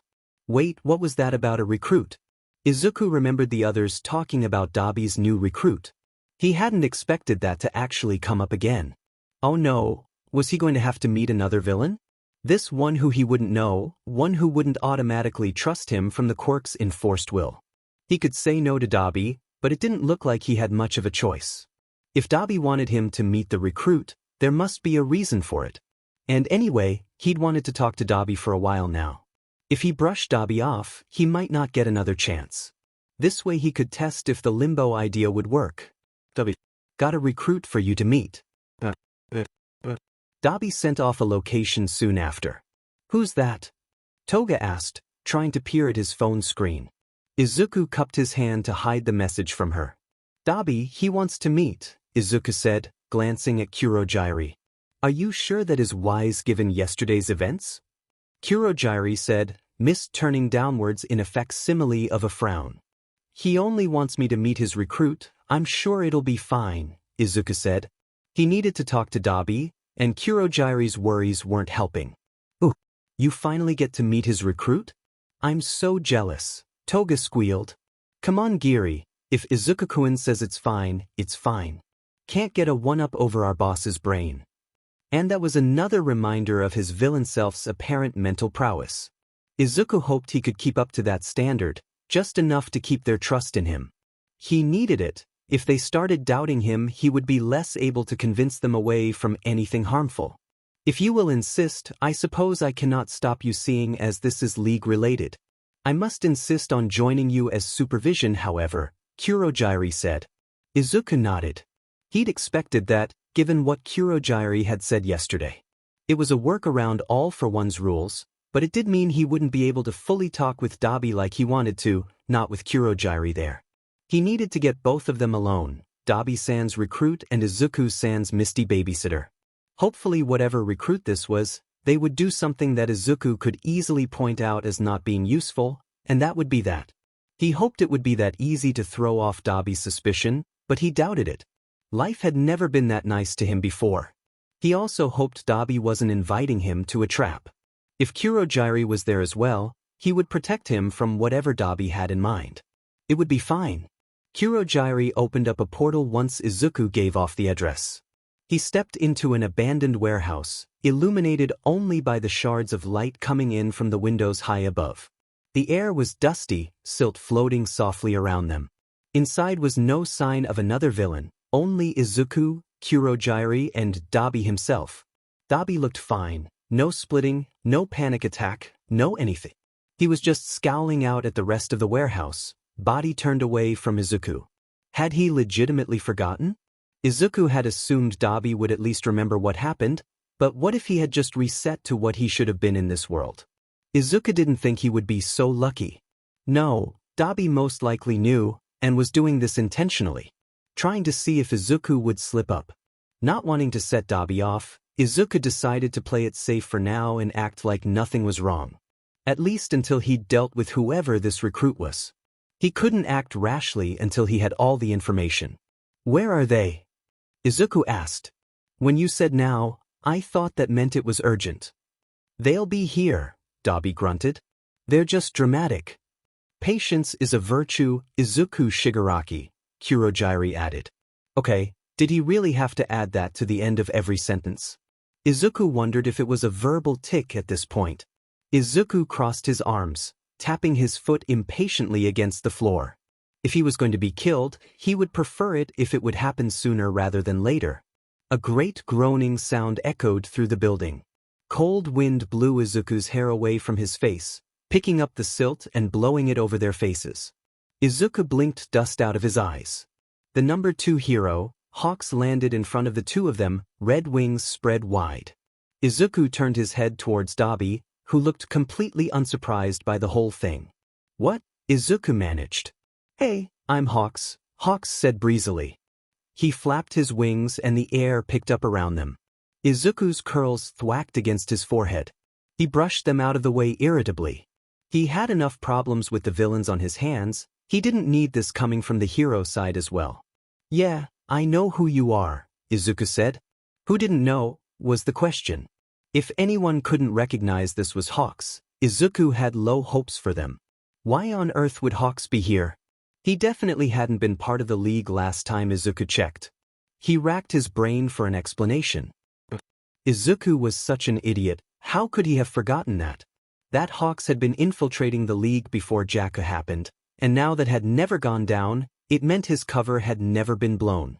In his defense, it had been a side note in a press conference detailing all the heroes' mistakes. Izuku hadn't thought it would be actually relevant information. So right now, Izuku wasn't facing a hero descending to villainy. He was watching a hero pretend to be descending to villainy. And he thought his life couldn't get any more confusing. Hawks was in contact with the heroes. There was a hero right there. Not like Hawks could do anything to actually help Izuku at this point, nor would he trust anything Izuku would say. But that didn't mean Hawks couldn't be useful to Izuku. Izuku thought back to his goal. Hawks had hero contacts and was currently trying to SCK up to the league. He could just ask Hawks for any names of heroes that were rumored to be abusive. Hawks wanted to get the league to trust him, right? Accessing files should be easy enough. Dabi shifted beside him, and Izuku was promptly brought back to his reality. Why had Dabi brought Hawks here? If he remembered, surely he would know Hawks' identity as a traitor. Therefore he must have forgotten. Or maybe he was so suspicious of Izuku, he would even get help from someone he knew wanted to kill him. None of those options looked good. Why did you bring a hero here? Izuku asked slowly, hoping that this question would cover his bases while still getting the answers he needed. Dabi shrugged his shoulder lazily. He's the recruit, obviously. If Dabi had been this difficult to work with in the original timeline, Izuku wondered how he had ever managed to make it out alive with Shigaraki as his boss. That's me, ready and willing to work for the League, Hawks chirped, sending finger guns Izuku's way. Izuku felt vaguely patronized. This couldn't possibly be the way Hawks had gotten in the first time. He must be changing it up when faced with Izuku, who was well aware he was still a teenager. Maybe Hawks thought relating with the teen was more important than actually looking put together. But Izuku had seen the video, seen the darker side of Hawks. This false presentation, it was just another layer. It felt wrong, an itch underneath his skin, that Hawks would act so differently, so casually, when his feathers would kill at a single thought. Izuku opened his mouth then closed it, unsure of what way to go from here. He could interrogate Hawks like the leader of the League of Villains should, or he could actually ask Dabi if he remembered anything and was intentionally being a pain in Izuku's butt or not. He wasn't going to play Dabi's game of being vague, of saying words neither of them meant in order to gain the slightest hint to the other's intention. Izuku could tell that was what Dabi was doing, bringing Hawks in to test Izuku. Well, Izuku wasn't a villain, used to creeping around in the dark. He wasn't going to subtly test or manipulate or whatever it was Dabi expected him to do. For that's what all of this really was. A way for Dabi to study Izuku without ever putting himself in direct conflict. Well, Izuku wasn't going to let that happen. Maybe the villains were used to dealing with things this way, only knowing how to lash out or hide, but Izuku wasn't a villain. He may have to resort to lying with all for one to get his way, but if he had a choice, he would always choose honesty. He asigidi at lying, at sneaking around. His villain self might have been the kind of person that would have been okay with manipulating everyone around him to get what he wanted, but Izuku wasn't that and would never be that. Lying once in a day was enough for him. And so, Izuku decided to put himself on the firing line and actually ask, "Do you remember what happened yesterday?" Hawks perked up, golden eyes darting between the two. "What happened yesterday?" "Nothing happened yesterday." Dabi threw a look at Izuku, but curiously his eyes seemed to dart away from looking at him too closely. "You're sure you don't remember?" Izuku asked. "Do you really want to be having this conversation in front of the hero?" Dabi said, jabbing his thumb at Hawks, who was looking way too curious. Izuku briefly considered that this meant this whole conversation was going to be transmitted to the Hero Commission. Oh well, that would be more of a problem if he actually were a villain with an evil scheme. Well, let the Hero Commission guess. Not that they would actually be able to figure out what happened, or be able to do anything about it. Izuku folded his arms, hoping he looked even the slightest bit intimidating. "I get the feeling you don't want to talk to me alone, so yeah, I'm going to have this conversation in front of the hero, because otherwise it's not going to happen. Unless you're fine with letting him leave so we can talk?" Dabi's twitch was answer enough. "If he wants me to stay, I'll stay," Hawks interjected smoothly. "You know, for the League and all that." "I don't want," Dabi began, then sighed, rubbing the bridge of his brow. "This fine. You're too goddamn trusting. If he turns out to be a traitor, this is your fault." Izuku quietly said nothing, very aware Hawks was in fact a traitor but not particularly caring, considering the fact that Izuku himself would also be considered a traitor. "I don't remember everything that happened, but I remember it started with you." Dabi eyes glared daggers into Izuku. "You're not meant to be here. I just don't know why. So yeah, I'd rather have the hero here than be alone with you. At least the risk the hero poses is obvious." Kurogiri moved beside Izuku, presence firm, as much as mist could be firm, at his shoulder. "If you think something is wrong with Izuku Shigaraki, you are free to take it up with me." In a way, the backup was reassuring, but it was also not what he needed right now. "It's fine, Kurogiri," Izuku said, wondering how exactly he'd become the peacemaker stopping villains from attacking each other. Maybe he needed to show a little trust to get some in return. He needed to talk to Dabi alone, and to do that he had to convince him Izuku wouldn't do anything. "Dabi, the only thing I want to do is talk. But only to you. Everyone else has to leave." Izuku looked towards Kurogiri. "Everyone?" Dabi snorted. You really think I'm going to trust that? Izuku raised his hands in a show of surrender. Look, I'm quirkless. Your fire could kill me where I stand. This is much more of a risk for me than it is for you. And neither of us are going to get the answers we want if we don't do this. You want to know why? Then I can tell you as long as we're alone. Dabi tilted his head, blue eyes considering. And yet still he couldn't look directly at Izuku, gaze landing slightly over his head. After a few seconds in which he'd apparently come to a conclusion, he snapped his fingers at Hawks. Gimme a feather. I'm not your messenger pigeon, Hawks threw back, and yet still plucked a feather from his wings, handing it over to Dabi. Dabi shoved it into an inner pocket near his chest. If this gets burnt, you're coming in, got that? Dabi demanded. Hawks shrugged, red feathers shifting. Fine with me. He turned to Izuku, tilting his head in a nod. Nice to meet ya. Good luck with your problem. Hawks glanced at Dabi, and just for a second his smile flickered. It was barely noticeable, hardly a sign at all, if Izuku hadn't already been on guard. Thanks, Izuku said begrudgingly. Hawks took off, shooting out through one of the gaps in the windows. This time, Izuku was prepared for the oncoming barrage of dust, shielding his face with his hands. Dabi's eyes turned to Kurogiri. You too, Kurogiri, Izuku sighed. Kurogiri shifted, yellow eyes glancing down in what looked like worry. I promised Sensei I wouldn't leave you alone. And you're not, Izuku soothed. I'm with Dabi, and my phone's still working. Don't worry, I've got this. His mist seemed to shimmer, yellow eyes darting back and forth between Izuku and Dabi. His hesitance was palpable. Kurogiri, that's an order, Izuku tried, pushing force into his voice, remembering what All for One had said. He didn't like it, not the type to order people around, but he had to at least try. That seemed to work.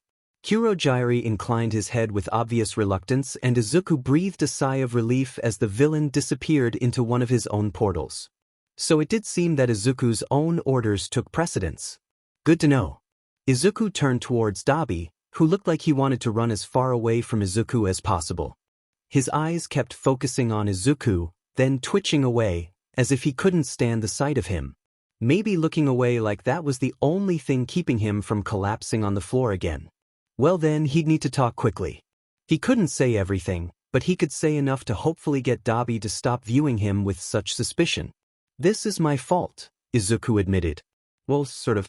There was this quirk, it changed things and it hasn't seemed to work on you. What do you mean change things? Dabi hissed. The details don't matter, just that, there was someone else in my place before. That's why you think I'm wrong, because I am wrong. Izuku swallowed, picking at his sleeve. I didn't ask for this, to be the leader of the league, to deal with all of this. But there's no way to change it back, so you're stuck with me. Someone else, Dabi echoed. He raised his hands to rub at his eyes. Why am I the only one who noticed? Ah, Izuku said weakly, that's where it's my fault. It kind of changed your family. Dabi's hands flew back to his sides, eyes widening. He looked at Izuku, fully this time, wild eyes filled with something Izuku couldn't describe. Yeah, I know who you are. And who your family is. But trust me, it wasn't intentional, Izuku insisted. And it hadn't been. He hadn't wanted to be the one dealing with this, dealing with any of this. But it was his fault, his responsibility. How did it change them? Dabi hissed, hands curling into shaking fists. Izuku could tell this wasn't going the way he'd wanted, but he couldn't stop. He had to explain, had to keep talking. Izuku could see the edge of Dabi's internal collapse coming from a mile away. Well, Izuku hedged. I don't know for certain, but I think it made your dad nicer. Your family. I only wanted them to be happy, and that meant, well. Dabi laughed, a gurgling, bubbling sound that just sounded wrong.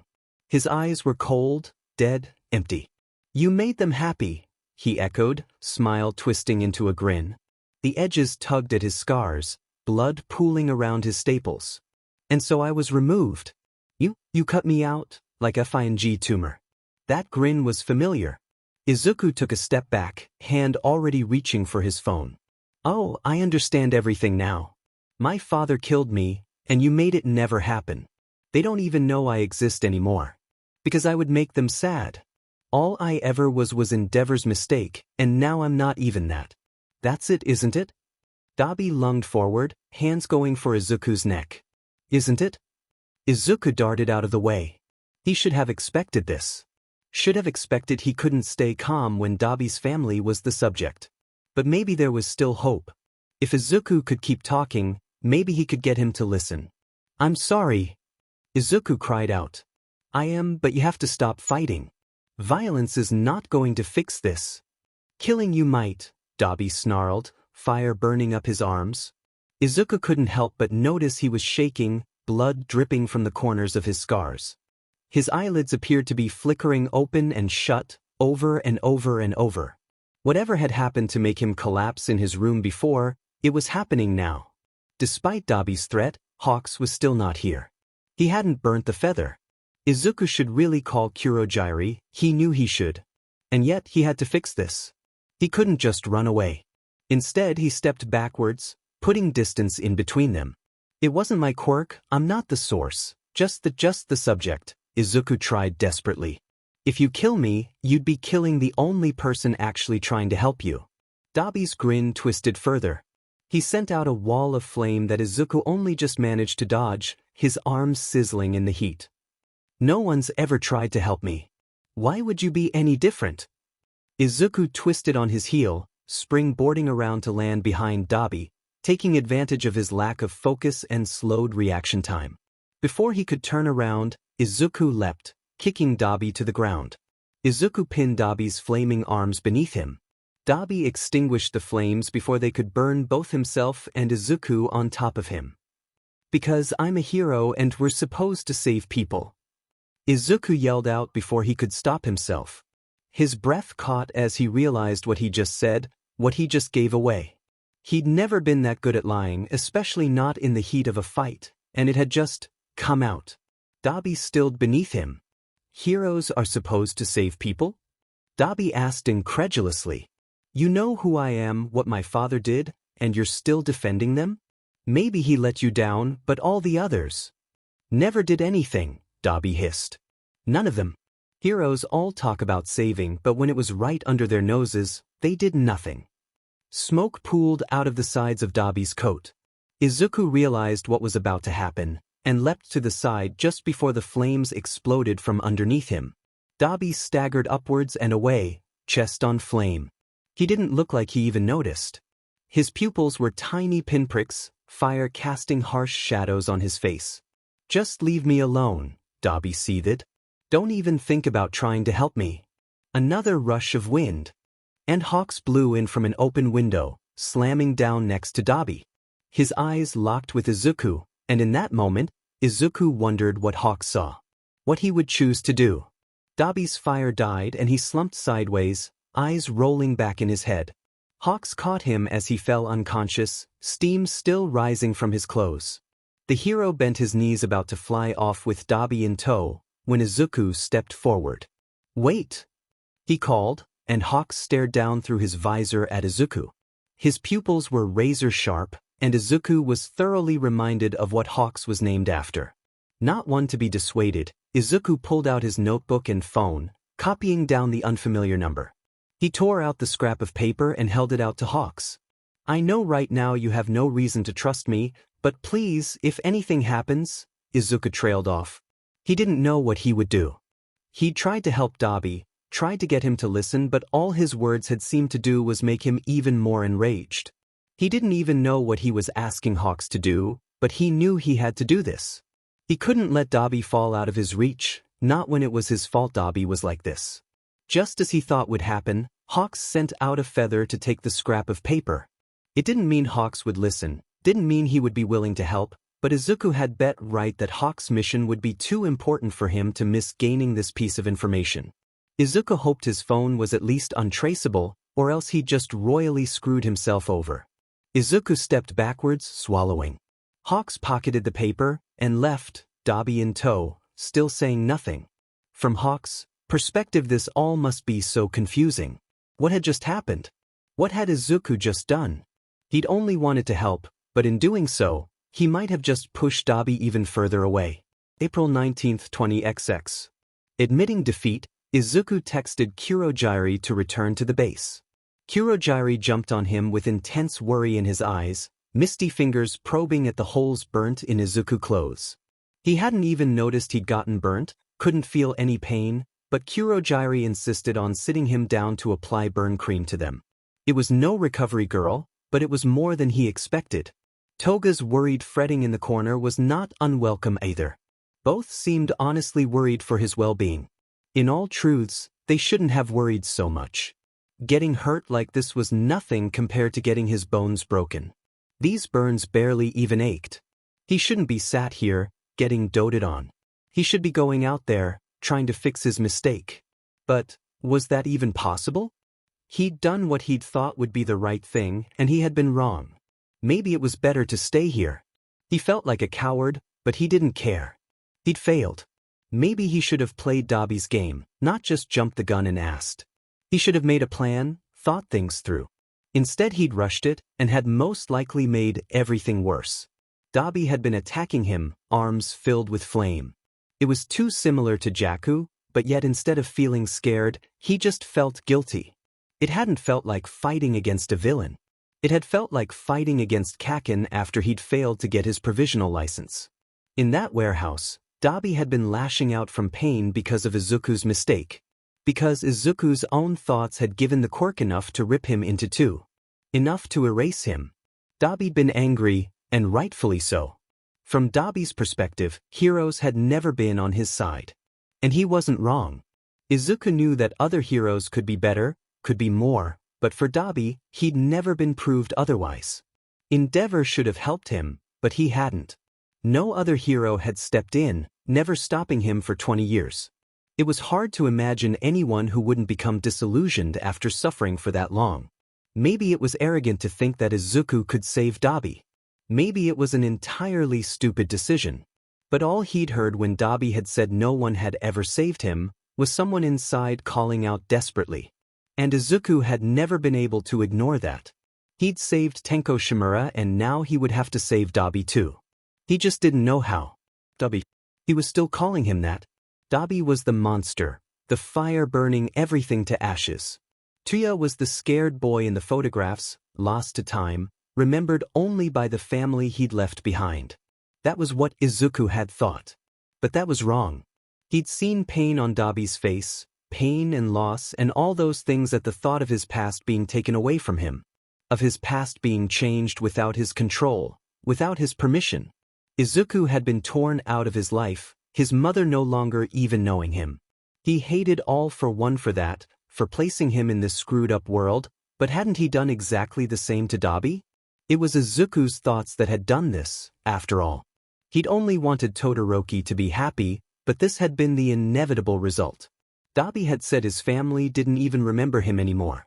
Izuku didn't know for certain, but it made sense if it was true. If Tuya had still died, their grief would have persisted. But Izuku wanted the Todorokis to be happy. There was no place for grief in that. If so, Dabi was exactly like Izuku. Tuya was exactly like Izuku. The thing in Dabi's eyes that Izuku hadn't been able to place, that had been pain. The same anguish Izuku had seen in Shudo at the sports festival. They shared the same eyes. Dabi was Tuya Todoroki. Tuya Todoroki had never died, he just changed. He was still that scared boy, the one that had never trusted heroes for they had never shown him that they could be trusted. He had lashed out for revenge because that was all he knew how to do. The only thing he'd wanted to do, and Izuku had cut that out of him. Dabi was all too similar to Shudo. Izuku hadn't been able to see that at Jaku, but he could now. Shudo had grown, but at the start of the year, he'd been so cold to everyone. It was hard to believe he'd truly wanted to be a hero, what with the hero name he'd chosen. That cold fury, that longing to win, to show up his father he could be something without his power, that same harmful ideology was shared with Dabi. The only thing separating that was the route it had taken them. Izuku had helped Shudo, had made him better. Who was he to deny the same to Dabi? But Izuku had tried to rush in, had tried to play the hero. Tuya didn't want a hero to help him. Just seeing Izuku had caused him pain, even if he tried to hide it. Going to meet him wouldn't help. Maybe Izuku's plan could still work, Dabi needing something to replace his previous goal in order to center himself. But it couldn't come from Izuku. He hated the idea of sitting back, always been one to rush in without thinking, but this time he had to. He has to wait for Dabi to figure out who'd he have to be in this world that didn't have a reason for him to exist anymore. One thought rose out his chest, totally incongruous, nearly sending him giggling uncontrollably as Kurogiri continues to press cold ointment onto the burns. At least now he's got enough information to fill up Dabi's page for All for One's assignment. All for One. Did he know about this? How would he react? Dabi had harmed Izuku. Did that mean All for One would try to kill him? Izuku's throat closed up. He didn't want that, didn't want anyone dying for his sake. Kurogiri, are you going to tell All for One about this? Izuku asked. Kurogiri's yellow eyes darted away with practiced means. He already knows, Izuku Shigaraki. As soon as I am done with this, he has requested for me to send you to him. Izuku hissed as his arm twitched, the burns scraping against his side. Of course, he would already know. And Izuku would have to explain what happened. How was he going to do that? How was he even going to tell the rest of the league? One of their members had essentially dropped out. He needed to figure something out, something to tell All for One. Something to tell the rest of the league. A cold dread seeped inside Izuku's veins. What if, after this, the league would split apart? With Dabi gone, what if the rest of them lost their trust in Izuku? It wasn't as if Izuku particularly needed their trust, but he knew it was important to keep them here, where he could stop them from going off on any unnecessary rampages. If they all left, he couldn't do that anymore. Any blood would be on his hands from not stopping them. His chest tightened. He knew what he would need to do, but he didn't like it. He would need a plan. He needed a direction for the league so they wouldn't think their leader had become aimless. But giving them anything could be dangerous, any plan they might take too far. It had to be something that wouldn't allow anyone to come to any harm. Izuku didn't want to take down the hero system, didn't agree with their wants for violence, but there must be something he could sympathize with? Something that would give them enough reason to stay and listen to him. Something that would keep them within his sights. He hated this, hated that he had to negotiate with villains, even if he was gradually starting to maybe possibly like some of them. But Izuku couldn't let them go loose. The idea of it scratched underneath his skin. He just couldn't. Being in control of the situation was all he had, and he would find a way to do it. He just needed to think. April 19, 20XX. Hawks dumped an unconscious Dabi on his couch and stepped away, hands tugging through his hair. He didn't understand even half of what happened, but he needed to, and fast. That meeting had gone completely south of what he had expected. The supposed leader of the league had seemed, frankly, like a normal teenager. Not the vicious manipulator the rest of the world was so familiar with. Shigaraki looked so guilty when he'd handed Hawks his number. Hawks hadn't said anything, not knowing what the hell he could even say. He hadn't prepared for this at all. But who could have? He'd heard some of the conversation between them through the feather he'd given Dabi. It was a slide of luck Dabi had even asked for Hawks to give him one, but then again he still didn't know that Hawks could hear through them. That was a secret he kept tightly under wraps from everyone but the Hero Commission. Like he could hide that from them even he wanted to. But what he had heard sounded even odder. Shigaraki had replaced someone? Shigaraki had been the leader since their first sighting, and he had implied that Dabi had known the original leader. But Hawks knew that Dabi joined after the USJ, after Shigaraki had revealed himself to the world. The timeline didn't make any sense unless Dabi had been in contact with the League way longer than anyone knew about. If Hawks could only get a good explanation of the quirk. Shigaraki had been annoyingly vague in what it was, only that he wasn't the person who had used it. That didn't necessarily mean what he said was the truth. It could have just been a lie to stop Dabi from killing him. A necessary one, given that Dabi had indeed tried to attack him. Shigaraki had said he'd wanted to help Dabi, but what if that too was a lie to make Dabi compliant enough he would be able to kill him? Shigaraki must have realized Dabi wouldn't have come easy, that those words wouldn't have helped. Unless he truly hadn't realized the impact they would have, and Hawks was overestimating Shigaraki. But Shigaraki must have been lying, or at least caught in some form of delusion. He'd said he was a hero for God's sake. That wasn't a rarity in villain circles, some truly believing their actions to be righteous, but that wasn't Shigaraki's MO. He'd been open about accepting he was a villain, even his group had it in the name. Why the hell would he call himself a hero? Why would he suggest he wanted to save Dabi? It sounded like the same idealism Hawks heard spouted from the commission, not something a villain would believe. Hawks himself knew that wasn't exactly true. Just look at himself. The commission had let him do anything to prove himself to the League, for in the end, all he was a weapon, a means to an end. Not the kind of hero embodied by those words Shigaraki had so openly espoused. Hawks knew that, and had accepted it a long time ago. He would never be like the likes of All Might.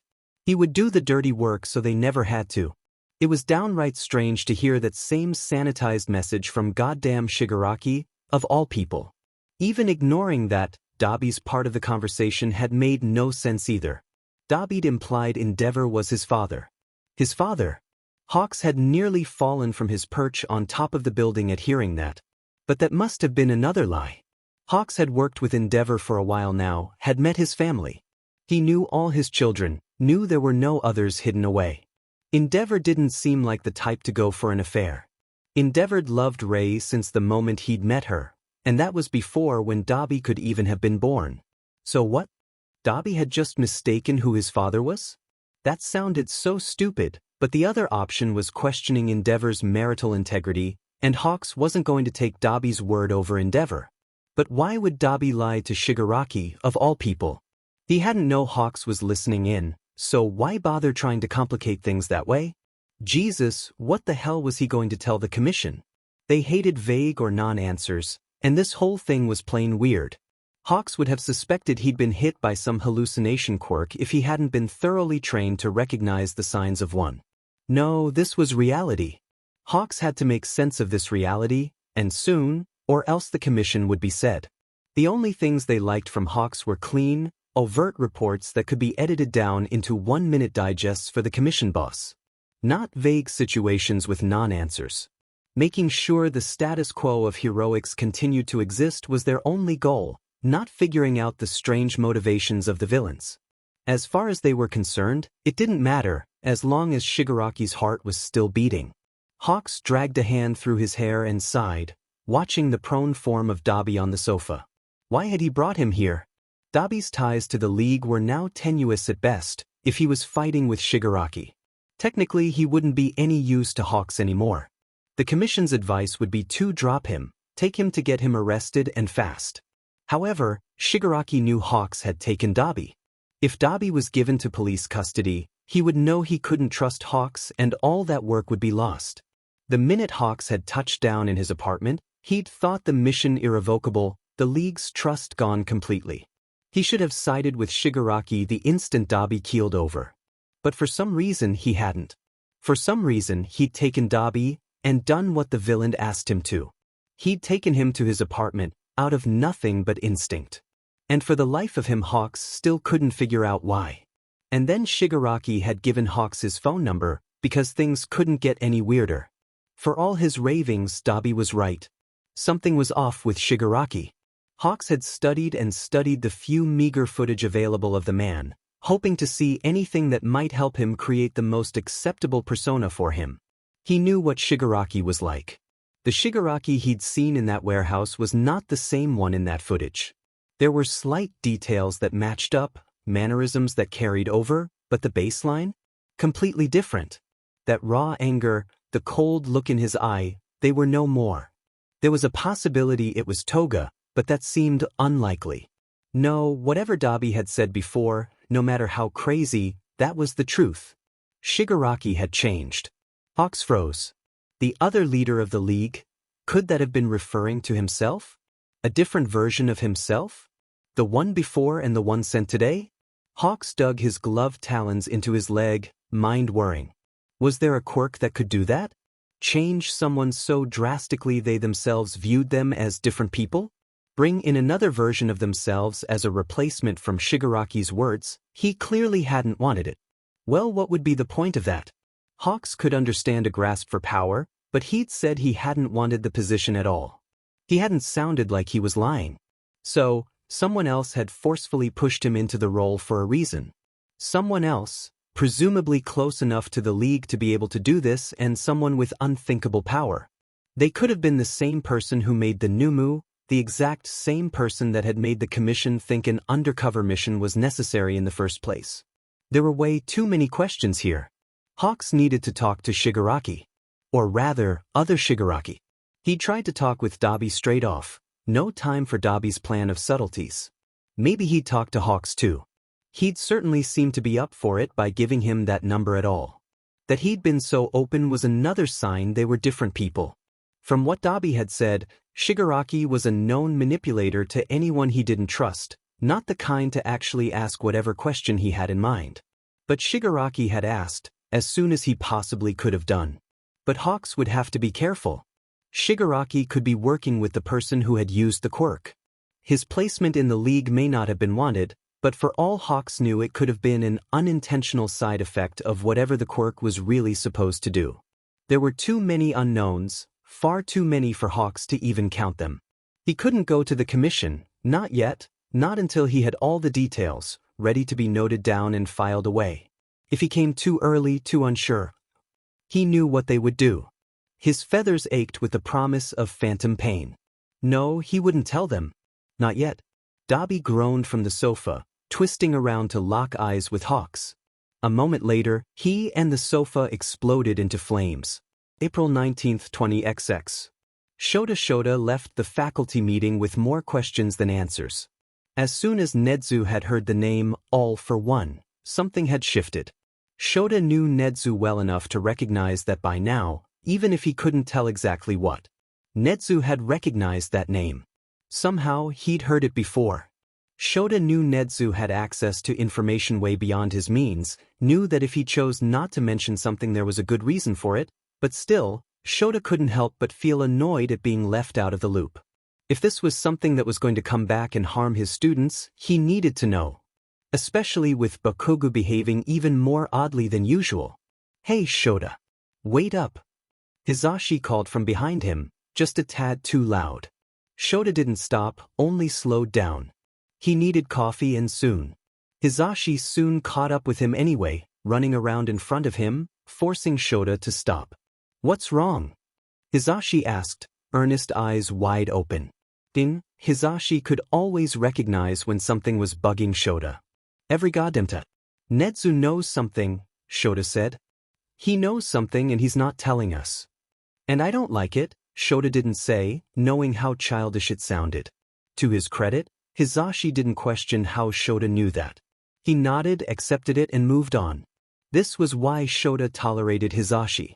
For all his loudness, he never questioned Shota's capability.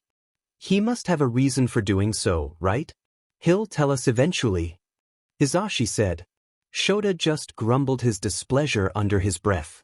Maybe so, but he didn't like being treated like his opinion was second-rate. Hey, I get it, okay? I know you're so worried for all the students. If it was something that was going to harm them immediately, he would tell us, Hizashi continued in a sympathetic tone. Knowing Nedzu, that was optimistic. The head teacher had so many plans it was impossible to truly guess at what he would do next. But there was a grain of truth to what Hizashi was saying. The priority of the students always came first, even for Nedzu. I know that. God, he's just a kid. The same age as our students, and the things he's done. Shota trailed off. He scrubbed at his face. He hadn't meant to say that, the words spilling out at Hizashi's concerned eyes. Apparently it wasn't just Nedzu that was bothering him. It was Shigaraki himself. He was so young. Shota couldn't imagine any of his students being like Shigaraki, ever falling that low. Every time he saw the villain's young face, he felt that same aching sense of helplessness. That sense of wrong. That somewhere along the lines Shigaraki had been failed where it mattered, no one there to keep him away from the dark. Hizashi reached out, a hand hovering near Shota's shoulder. Shota nodded slightly, his permission to touch.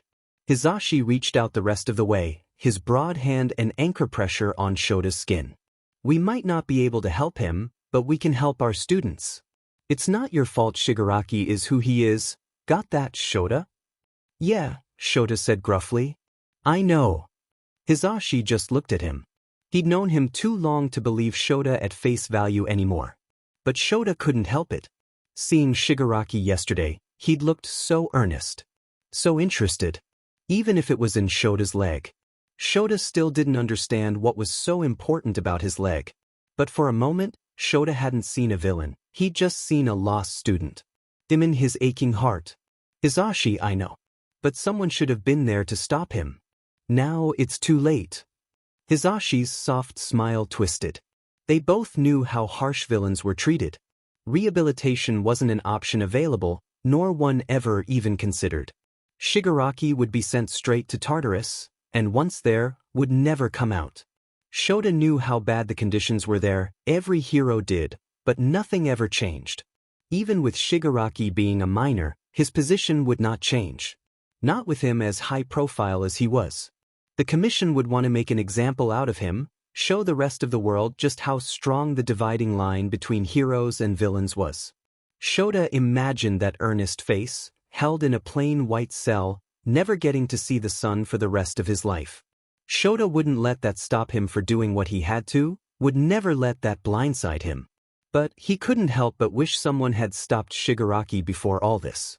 If someone had been there to take him from that path and move to a better one. But there wasn't, and no one would give him a second chance now. Not even Shota. He couldn't afford to. No hero could. That was simply how the world of heroics worked. April 19, 20XX. Turned out trying to kidnap someone when you didn't even know where the hell they even were was more difficult than Katsuki had initially hoped. Especially when they still had classes with mandatory attendance, with teachers that would definitely notice if they decided to run off. So Katsuki was stuck, waiting for the League to do something that might give even a hint to their location. It would have been easier if the brainwashing fucker wasn't sitting in Deku's FNG seat. Every time Katsuki turned around he was greeted with the pungent sight of purple, not the green that should have been there. And of course, because Katsuki's life couldn't get any more annoying, everyone seemed to hate him for some reason. Okay, hate was definitely too intense a descriptor, but everyone was skirting around him like he was a bomb about to go off. He'd even tried to talk to Shitty Hair only to get a wide-eyed stare in response. Brainjacker seemed to find his annoyance funny, for some reason. Katsuki was this goddamn close to blowing his face off, heroic speed med. The class was changing for hero training, when Brainjacker decided to lean against the locker next to Katsuki. Katsuki glared at him, a laser point look that should have scared him off. But because Brainjacker must be F-ed in the head, he did nothing but raise an eyebrow. What's your problem with me? You've been all weird since this morning. What, sleep on the wrong side of the bed? Brainjacker said liltingly. Katsuki bared his teeth at him. Like if he would give him a verbal response. Brainjacker sighed, picking himself up off of the locker to stand tall. You know, you don't need to be so aggressive all the time. If you have an issue, just say it. Katsuki slammed his locker door closed and stalked forward, pressing forwards into Brainjacker's space. His issue was that Brainjacker shouldn't even be here. Deku should be. To his credit, Brainjacker didn't move away, instead holding his ground. A rare display of bravery for anyone faced with the force of Katsuki. You shouldn't even FNG be here. That's my problem, Katsuki snarled. He waited, paused for that expected loss of control, but instead Brainjacker stood there, twitching in anger. Huh? You're too much of a coward to even use your quirk? Katsuki gloated. As expected for someone who shouldn't even be in this course. He turned around and left, not even bothering to see Brainjacker's reaction. Like the reaction of a shitty extra could bother him. He'd stolen Deku's place, and didn't even have the decency to remember. Katsuki didn't have the patience to care about whatever Brainjacker might think. Deku would definitely disapprove, but well. Deku wasn't here right now. Heroics training went about as well as it could do. Katsuki kept expecting to see flashes of green lightning out of the corner of his eye, but none would ever come. Seeing Icy Hot fighting with both quirks with ease was just as weird. Seeing him outright laughing had made Katsuki nearly fall over in shock. This wasn't the same FND Icy Hot and it was plainly obvious. But no one else seemed to notice any different, so Katsuki, like a good little hero student, SCK'd it up. Right now, his role was reconnaissance. No good collecting suspicion yet. Even though it was goddamn hard to stay quiet. Whatever this quirk was, it was FING weird. Why the F were so many random? Things changed? Why was Midnight alive again? And why did nobody else even notice? It was like the world had been reverted back a couple weeks, to before Jaku had changed everything. What the F would be the point of that? Katsuki couldn't figure it out. Surely a world in the midst of destruction would be more useful for a villain.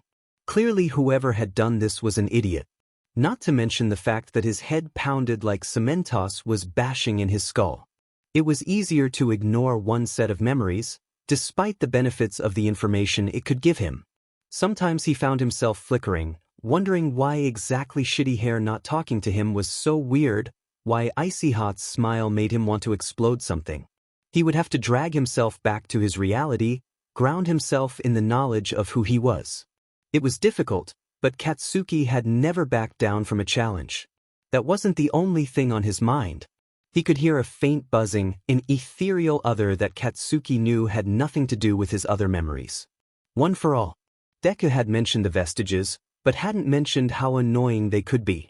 Or perhaps they had only decided to bug Katsuki. People seemed to love getting under his skin. They buzzed with a frenetic energy, and Katsuki knew that they wanted to talk to him. Like sheet. Katsuki wasn't getting stuck in that FING paralyzed world again. Deku had gotten there in dreams before. Well then, Katsuki just wouldn't sleep. He wasn't going to get his room wrecked by a phantom quirk that shouldn't even have been his in the first place. The school day finally ended, and Katsuki shot off to his room. Not like he wanted to stay out with the others anyway, not with everyone shooting him. Looks like he was a FING specimen pinned on the wall. Like Katsuki cared. He could figure this sheet out on his own, he didn't need their help. Walking from class to the dorm rooms, he caught sight of a figure standing near the gates. Instinct made him look closer, but it wasn't anyone he recognized. Just a passerby, gawking at the UA kids. Even when the world was FED, that was still the same. He pulled open his laptop and began searching for the league. Of course, most of the sheet out there were baseless rumors, nothing useful. Conspiracy theories and the fears of panicked civilians weren't helpful either, though the idea that FING Deku could make people so scared made Katsuki snort. He skipped past any that dealt with Kamino, the barrage of memories threatening to overwhelm him even from seeing that name. He kept them carefully suppressed, locked away in the back of his mind. He knew All Might was dead, he didn't need to read about the details. What he did note was that there was no mention of All for One. All Might's death had been attributed to Deku, and Deku only. Katsuki drummed his fingers on the table. If All for One's presence had been erased, it must have been him to use the quirk, right? This kind of F-ed-up manipulation sounded right up his alley. But why bring back all the heroes? Why keep Deku like a goddamn pet? Not like he could rub it in All Might's face. All Might was dead. All for One was probably just so F-ed-up he thought this was funny. Maybe he'd undone the destruction just so he could do it all over again, like the world's most depressing version of a video game restart. How the hell was Katsuki supposed to deal with FNG All for One? All Might was gone, and if no one even knew All for One was alive, no one would be prepared to deal with him. Right now, Katsuki might be the only hero that knew All Might hadn't killed him those years ago. Katsuki had one for all. Did Katsuki have to fight All for One? The overwhelming feeling of terror he felt from his Kamino was still overwhelming. That force of brute power, enough to take down All Might. Katsuki could take him. He could fight. He just wasn't likely to win. And if he went off to die, leaving Deku stuck with All for One, well, that was just as good as failing. And Katsuki Bakugo never failed. But how the F could he win against All for One? Even All Might had lost. Maybe he was thinking too far ahead. Get Deku back, and he'd figure out something. He'd gone running off to fight All for One anyway. Must have had some plan in that little brain of his. Unless he had really decided to be a self-sacrificial idiot and go jumping in without one. Wouldn't be the first time. Katsuki scrolled down once more, and an advert on the side of the page caught his eye. That was perfect. Deku was his Deku, he would be there. So, Katsuki had a plan. Thank if and to God. April 19th, 20XX. Izuku swallowed as he stepped back into the apartment through the awaiting portal. All for One was already waiting there, arms crossed. He looked distinctly unimpressed. Izuku resisted the urge to turn his head, to look away from that overpowering gaze. "So, I heard you got involved in a fight today," All for One said. His tone was carefully pressed, a thin veneer of calm. "I didn't start it," Izuku muttered, somehow feeling the need to justify it despite himself. The idea that All for One was treating him like a disobedient child rankled under his skin. This wasn't his place to tell him off, wasn't his place to be disappointed.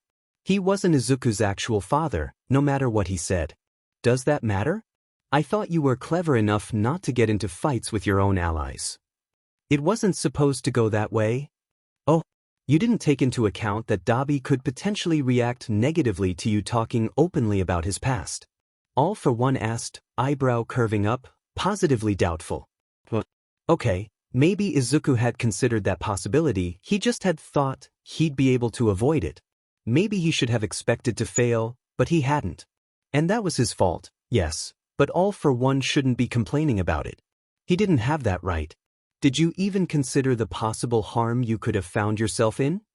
All for One's voice cut harshly through the room, as biting as any winter wind.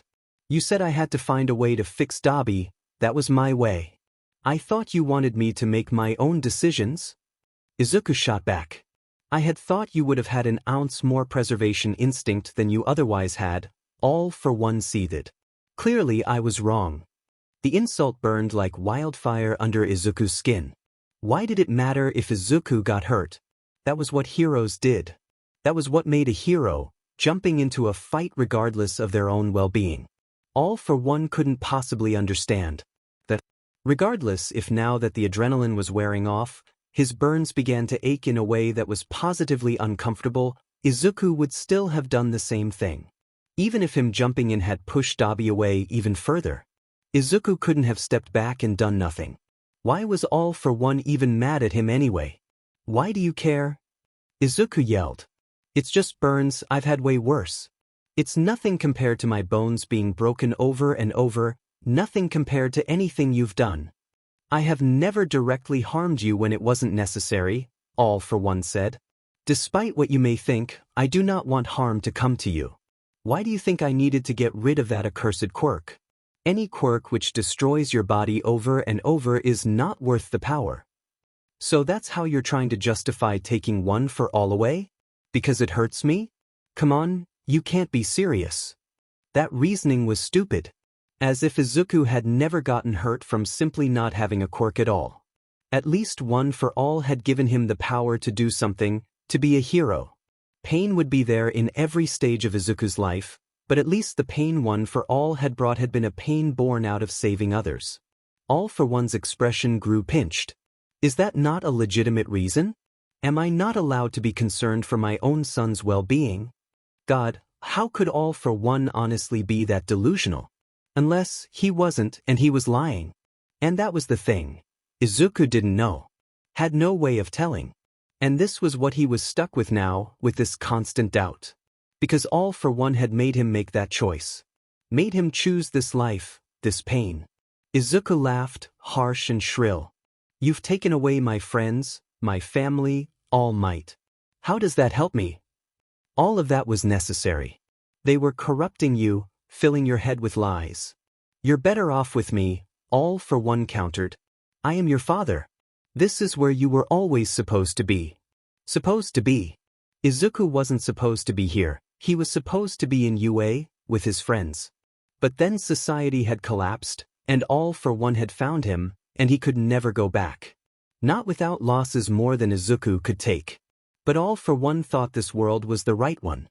The superior choice. Simply because Izuku was here. He didn't care what Izuku thought, not really. Ugh. Izuku tugged at his hair. You can't even see it, you're so. All for One rose up and pulled Izuku into his arms, ever so lightly, hands carefully avoiding the burns. I've been letting you walk around too freely. Clearly you are too reckless to be left on your own. My fault, in allowing you this much leeway. All for One's hand combed through Izuku's hair, comforting in every single way Izuku didn't want him to be. He didn't have the right to treat Izuku this way, to whiplash between caring and painful without even seeing the truth of his actions. And what did he mean? Walk around too freely? He'd only been allowed in 2 locations, both heavily controlled by either people answering to All for One or All for One himself. Not like he'd been casually strolling around Japan. I know you were lying before, but I didn't say anything, All for One whispered. Don't you see, Izuku? I'm doing this for you. Everything I'm doing is for you. Of course. Izuku couldn't hide anything from him. He should have known All for One would have seen right through him. But to pretend to go along with it? God, that felt so condescending. So patronizing. I was impressed. You're more like me than I expected, if that's the first thing you decided to try. I'm not anything like you. You weren't giving me any other choice. The words were ripped from Izuku's chest with the force of his disagreement. Oh, and pray tell, why should I have let you off completely unaided, when the first thing you do with that freedom is to burn yourself in a fight? It wasn't like that, Izuku said through gritted teeth. Wasn't it? I thought you would be more subtle, but instead you charged right in, like a bull. I should have known, having been taught by the oaf All Might. I did what I thought was right. I was only trying to help. And then Dabi hurt you, All for One murmured, and there was something else, something dark, dangerous hidden behind that tone. Something implying centuries of hatred. The realization slammed into Izuku like a train wreck. He reached up and gripped All for One's wrist. You're not going to do anything to him, Izuku hissed. All for One paused, then chuckled. You would defend your own attacker? A villain? Izuku shrugged out of All for One's grasp, knowing he could only do so because All for One was letting him. He doesn't deserve death, Izuku said shortly. And knowing you, it would likely be worse than that. So you would rather let him go free of any consequence? Not have to pay for anything he did? All for One stared at him, and tilted his head backwards in understanding. This is like the Bakugo boy, isn't it? What? Kaken doesn't have anything to do with this. Does it not? He hurt you, and you never did anything. He never told anyone, even coming to UA, you still let him go without consequences. Is that perhaps a consistent theme with you? My relationship with Kaken is none of your business, Izuku seethed, far more calmly than he thought he would be capable of. It wasn't like All for One was implying that he just sat back and let Kaken bully him, that he would just accept whenever anyone would screw him over. All for One was just twisting it, manipulating the facts until it worked towards whatever point he wanted. He hadn't even known All for One knew about his history with Kaken. But wait, if All for One knew, did you do anything to him? Izuku gasped, horrified. He'd assumed All for One wasn't even aware of Kaken's history, no reason to go after him, but if he did know and was really as protective as he seemed to be acting, All for One simply sighed. Your worry is misplaced. Your desire to see him well was overwhelming. Regardless, harming him would not fare well with my relation with you. His words rang true. Izuku couldn't see for himself whether Kaken was actually okay, but All for One hadn't lied so far about the effects of the quirk. And he was right, if All for One had done anything to Kaken, Izuku didn't know what he would have done. But could All for One's allowance extend further? Izuku tightened his grip on All for One's wrist. You're not going to touch him. You're not going to touch Dabi either. You're not going to harm either one of them, or I will. Izuku cast about for anything that he could potentially use as a threat. Really the only thing All for One even wanted from him was his care. Was his love. Izuku swallowed. Or I won't talk to you anymore. Saying that out loud sounded so petty. But really, that was the only thing Izuku could take away. The only thing that All for One actually could stand to lose, with his infinite power. Ah, you're making a deal, All for One said amusedly. I am well acquainted with those. Izuku grit his teeth, realizing that once again insisting this wasn't the best idea when he was trying to work out a deal in his favor for once. Fine. I won't touch Dabi or Bakugo, in exchange for you not leaving my side in any capacity. Do we have an agreement? Izuku's grip loosened. He didn't particularly understand the difference between what All for One was offering and what he already had. What could he stand to lose? I agree, Izuku said. This second agreement was nothing as dramatic as the first. All for One simply nodded, pulling his wrist free from Izuku's grip and entering the kitchen. That was it? He'd thought a deal would have come with more consequences on Izuku's end. But he guessed not. Or else, he would be seeing them, but not yet. And then something pressed into Izuku's back, scooting him forward on his toes. Izuku looked around wildly, but there was nothing there. Nothing Izuku could see. A quirk. A proximity-related quirk linked specifically to All for One. Izuku should have seen that coming. Prodded by the wall pressing into his shoulder blades, Izuku followed All for One into the kitchen, deciding walking himself would be much less embarrassing than being dragged. So, was that a quirk you gave me or one on your own possession? Izuku asked, tone frosty. What an interesting question that I don't feel particularly compelled to give you the answer to, All for One pondered, bringing a spoonful of a broth up to Izuku's mouth. However reluctantly, Izuku accepted to eat it. Once again it was damnably good. Wait, All for One hadn't been cooking when Izuku had arrived. How fast had he prepared this? Please don't tell him that speed cooking was one of his quirks. Although if speed cooking was one of his quirks, how did that work? Where was the line between what was cooking? Could he speed up the processes of things that relied on outside his own abilities? Could he make things heat up faster? Would that be limited to only what he considered cooking? He couldn't just indiscriminately make everything go faster. Is it good? All for One asked, inadvertently cutting into Izuku's train of thoughts. Yeah, Izuku muttered. Figured he wouldn't get an answer. Not that it mattered, not that Izuku could do anything if it was his own quirk or All for One's. All for One wouldn't have implanted a quirk Izuku could have turned off himself. Now, if you could set the table for lunch, All for One needled. Izuku sighed and got out the plates and spoons to eat lunch with his manipulating, mass-murdering villain of a father. Great. At least the broth was good. Dabi, stop. Hawks yelled over the roaring of the flames. Dabi's eyes locked to him, unhinged in every regard. The fabric of the couch twisted and distorted around him in the intense heat, but he didn't even seem to notice. You, he hissed, you killed twice. Hawks spread out his wings, already reaching for his feathers. Dabi was in the state as he had been when he'd collapsed before, stuck in delusion. This state was dangerous, and his poor couch had already suffered from it. Hawks was lucky he'd taken to turning off the fire alarm recently, or else there would be another potential problem to deal with. Twice is alive. I did not kill him, Hawks said, slowly and carefully. He'd prefer to do this without a fight.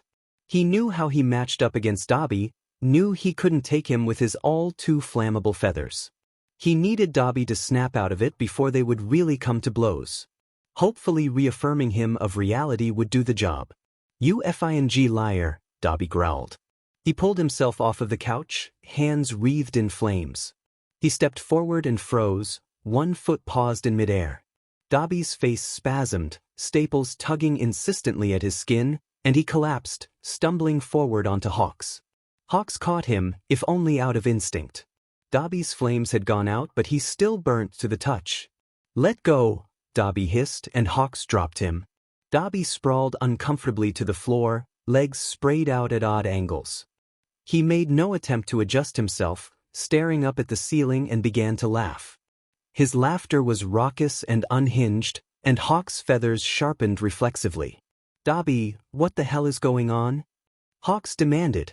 Dabi's laughter trailed off until he was looking at Hawks with a distinct smirk. Why do you want to know, hero?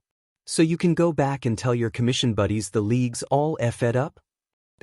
Dabi knew. Somehow, Hawks had screwed up and Dabi knew he was a traitor.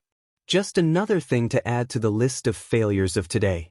His one link to the league had already sabotaged himself, and now Hawks would be revealed as a spy. The commission would not be happy with this development. How? Hawks asked, wings poised in case Dabi would go in for another strike. Not even going to try to deny it? Dabi cackled from the floor. Do you know because the world changed? Is that how? Hawks asked carefully. It was a guess, but he had to try. Why else would Dabi remember things that had never happened? Why would Shigaraki not deny them? The most logical conclusion was the world had shifted, with Shigaraki having something to do with it. Dabi twitched, smirk fading. You were listening, weren't you? Got him, you nosy bird. It was the feather, wasn't it? So Hawks was right. Dabi could remember another state of events where Hawks had been revealed as a spy. For what? Hawks didn't deign Dabi's obvious question with a response. I heard your conversation. All of it, Dabi. Hawks stared at Dabi, his intention clear. He'd heard everything and he wasn't going to leave it alone. Dabi had to know the power of what Hawks knew, and hopefully, if Dabi was as enraged by what had happened as he appeared to be, he would open for cooperation. Dabi slid forward, limbs twisting in on themselves like a distorted creature until he was standing, looming over Hawks. Hawks didn't let himself back down, holding his wings out wide even in the face of the arsonist. And what are you going to do now, Hawks? Dabi hissed, inches away from Hawks' face. You going to kill me? Why did the conversation always have to circle back around to death? To murder? He didn't like these accusations of morality thrown back in his face by someone who had killed dozens of people. Who was Dabi to point this out? On something Dabi knew he didn't do? But what if Dabi had seen him do it? What if that was one of the changes was? Twice being alive when he wasn't before? Was that why he was so insistent on this? Hawks knew of Lady Nagant. Knew what she had been told to do. Knew the HPSC was thinking of viewing him that way, thinking of getting him to fill in the gaps she'd left behind. Technically, Hawks shouldn't know this, but it wasn't his fault their security SC key. If they asked him to do what she had done, would he end up agreeing? Would he even have a choice? No, Hawks forced out. What is it with you thinking I'm that easy a murderer? Dabi's hand leapt out and pressed down hard on Hawks' shoulder, slamming him into the wall. It burnt, scalding pain scoring along his skin. Still, Hawks didn't move him away, aware any sign of weakness could change everything. He had to have the high ground. Couldn't back down. Because you did. Even if you don't remember it, even if it never happened, you still would. The heat pulsed higher and higher. That was enough. If Dabi kept going, this would leave a visible mark. Hawks reached up and prized Dabi's hand off his side. His hand was boiling, steam curling off his palm. You talking about twice? Hawks said evenly. As far as I'm aware, I've never even met him. Now, you haven't met him. But you did before. You were even FING friends, and then you stabbed him in the back. Just like you were going to do to the rest of the league. Shivers went down Hawks' back. He knew he had never done that, knew he hadn't killed twice, and yet, he knew if he was ordered to, if twice ever managed to create more clones than just the two he'd been seen using, he would. If it was necessary, if it would all lead to the final goal, he would do it. He had to, for the sake of everyone else. Just as the HPSC had told him so. If Dabi had seen that, his anger made sense. But not entirely. If he was so sure Hawks was going to kill him, why was he being so calm? Hawks tilted his head and focused on him, well aware of how his eyes would look like this. Partial benefit of raptor traits. Even still, it provoked no visible reaction on Dabi. Why aren't you attacking me? Hawks asked. Dabi flashed a silver-edged smile and reversed the grip so it was he now holding onto Hawks' wrist. He pulled Hawks' hand until it was pressed over Dabi's heart. Hawks could feel his pulse beat 242, even through the thin white shirt. Because I want you to, Dabi breathed, manic light darting in his pupils. What? Hawks stumbled away, wrenching his arm from Dabi's grip. What the Dabi? Hawks croaked. God, he wasn't up for dealing with a suicidal villain. What the hell? Was Dabi really expecting Hawks to be his own personal death machine? Come on, just effing get it over with already, Dabi hissed. He raised his arms out, gesturing to his open, ready body. I'm literally holding myself up for you. Why the F are you asking me to do that? Hawks asked, voice hysterical. In all his observations of Dabi, he'd never seen him like this. So ready to give up. That fire that burned in his heart had seemed like it never could go out. And yet, here he was. Asking for death. Dabi rolled his eyes. You are aware of what happened in the warehouse, right? You know who I just said of. If Shigaraki had wanted you dead, he would have done it, Hawks said. Dabi just laughed. Not him. His FNG dad. Hawks froze. He has a dad? Hawks breathed. This information had never been available, Shigaraki Izuku being an obviously false name but with nothing else to go with, they'd assumed he had no family. But for him to have a dad, someone hidden in the shadows, with power enough to hide from the searching eyes of the Hero Commission, what power did they have? Yep. And Shigaraki Sr. is even worse than the light version, so I'd really rather be dead before he comes for me for attacking his son. What can he do that death is better than? Dabi sighed, turning around to slump down on the half-ruined remains of the couch. He could see me, torture me until I'm on the inch of death and then resurrect me, give me brain damage until I'm a sprawling mess. Dabi punctuated each with ticking off one of each finger. From his casual manner, he could keep going for a long time. Okay, I get it, Hawk snapped. I'm still not killing you. What? Dabi scowled at him. Do you need me to get a tarp or something? Your floor is already crap, blood isn't going to do much to it. That's not my problem with this, Dabi. Hawks said hysterically. Then what the F is? Dabi spat out, slamming his hand down on the destroyed couch. Hawks forced his breathing under control. Talking with someone in such a state had been part of his training and he wasn't unexperienced in talking suicidal people away from what they were about to do, but he had never had to do it for a villain, and while juggling so many potential problems at one time. Right now, you are the only person who could tell me about that quirk. The only source of information I have about any of this. I can't let that go. Oh, so I'm useful to you, Dabi said amusedly. Another cog to be used and manipulated by a hero. Thank you so much, Hawks, for giving me this amazing opportunity.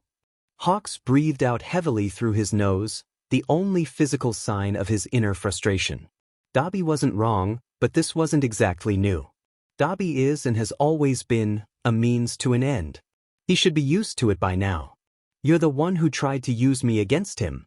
I thought you wanted me helping you, that was the entire point of you dragging me down there without a plan, Hawks exclaimed. Dabi scowled. Alright, maybe. Sorry I wanted confirmation, it wasn't just my F'd up head telling me something was off. Still not going to help you. So what? You're just going to give up and accept death is the only answer. Hawks snapped. It was always going to be like this, Hawks? Dabi spat, scars stretching at the seams. The only thing that I can do now is take the least painful option. What? So just because you can't kill Endeavor like you wanted, it means you have to die? Another guess. Hawks has been very carefully ignoring the whole Endeavor situation, but he knew he couldn't for long. Cue that whatever this new mindset of Dabi's is, it was connected to that. That had been Dabi's only goal as far as Hawks was aware. There was no way he would give up so easily with that still left unfulfilled. Dabi's silence was deafening. His glare pierced though Hawks, and Hawks is sure, oh so sure there's something more here. You were always going to let yourself die after killing Endeavor, Hawks realized. And that makes sense in an awful, horrible kind of way. Villainy is not a career with long life prospects. Either you die young and free, or rot away in Tartarus. With Dabi's goal now doused, he's left only with what he planned to do after. And apparently that was way more self-destructive than anyone had realized. Don't act like you care, Dabi sneered. That would only be one more villain off the streets, less work for you to deal with. Hawks lets his unease flicker through his feathers. It's too late to keep things hidden now, not in this moment. For that's exactly the excuse the Hero Commission would give, the exact explanation for why killing villains is A-OK for Hawks. It sounds different in Dabi's icy tone, sound fake, too easily heard as the bullshit Dabi clearly thinks it is.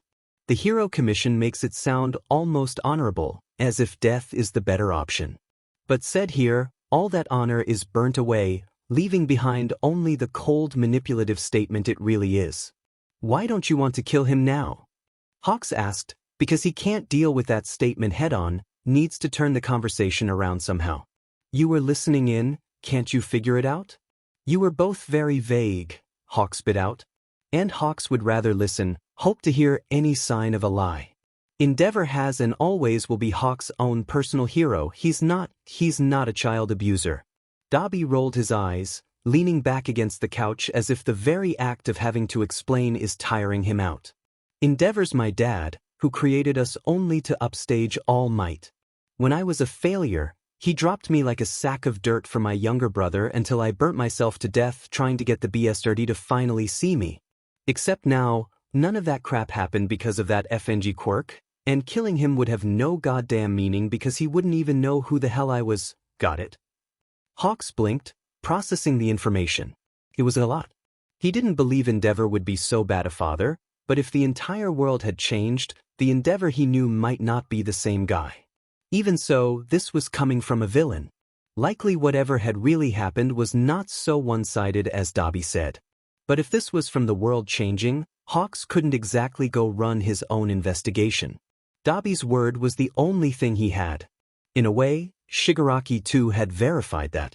Dobby was linked to the Todorokis. That wasn't a lie. But it didn't mean Dobby was entirely honest. Hawks didn't believe any Endeavor would abuse his children, but he wasn't going to say that to Dobby. It would be pointless and only get Dobby more mad. But in the end, it didn't matter if Hawks believed him or not. A villain with such close ties to a hero, fabricated or not, is something that could do a hell of a lot of damage. With Endeavor the relatively new number one, this isn't something the world needs right now. Suddenly, the phone in his pocket felt all the more heavier. Something Hawks would have to deal with later. There was still something in this puzzle that didn't fit.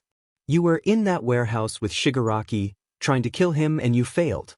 An enclosed space, against a villain who wasn't trying to harm you, Hawks murmured. He watched Dobby carefully, checking for any sign of a reaction. Dobby's hand curled on the couch edge, nails driving ashy marks in the soot-cover's fabric. You had every advantage, and yet you couldn't kill him, Hawks mused, enjoying the clear discomfort emanating from Dobby. The pieces slot together in Hawks' mind, and he laughed. Oh, you didn't kill him because you failed, you didn't kill him because you can't kill anymore. Endeavor, Hawks, Shigaraki. All of them, people Dobby had wanted to kill but now couldn't.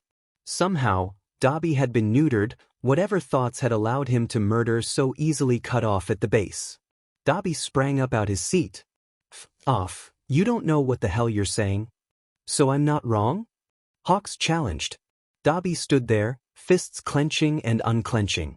I can kill, he hissed. I can kill whoever the F I want. Then go on, Hawks said amusedly. Do it. Dobby twitched, fire flickering along his palms. Hawks didn't even flinch. He knew he was right, didn't know why he was right, didn't know why Dobby couldn't kill. But his instincts never lied. The fire died out and Dobby groaned. I goddamn hate you. Not enough to kill me, Hawks tested cheekily. Why the hell did they have to choose you? Couldn't it have been any other of those stupid hero types that are way less annoying? Dobby ummed. No idea, Hawks deflects with smirk. A lie. The commission would have never chosen anyone else for this mission, not worth the risk. Hawks was always the one they were willing to corrupt.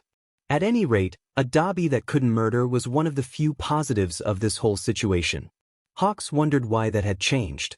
It had to do with that quirk, obviously, but why change that? In all honesty, there were many questions surrounding the quirk, and that was just one of them. You know there is a third option to dying, Hawks said. If you give yourself in to the authorities, they can protect you.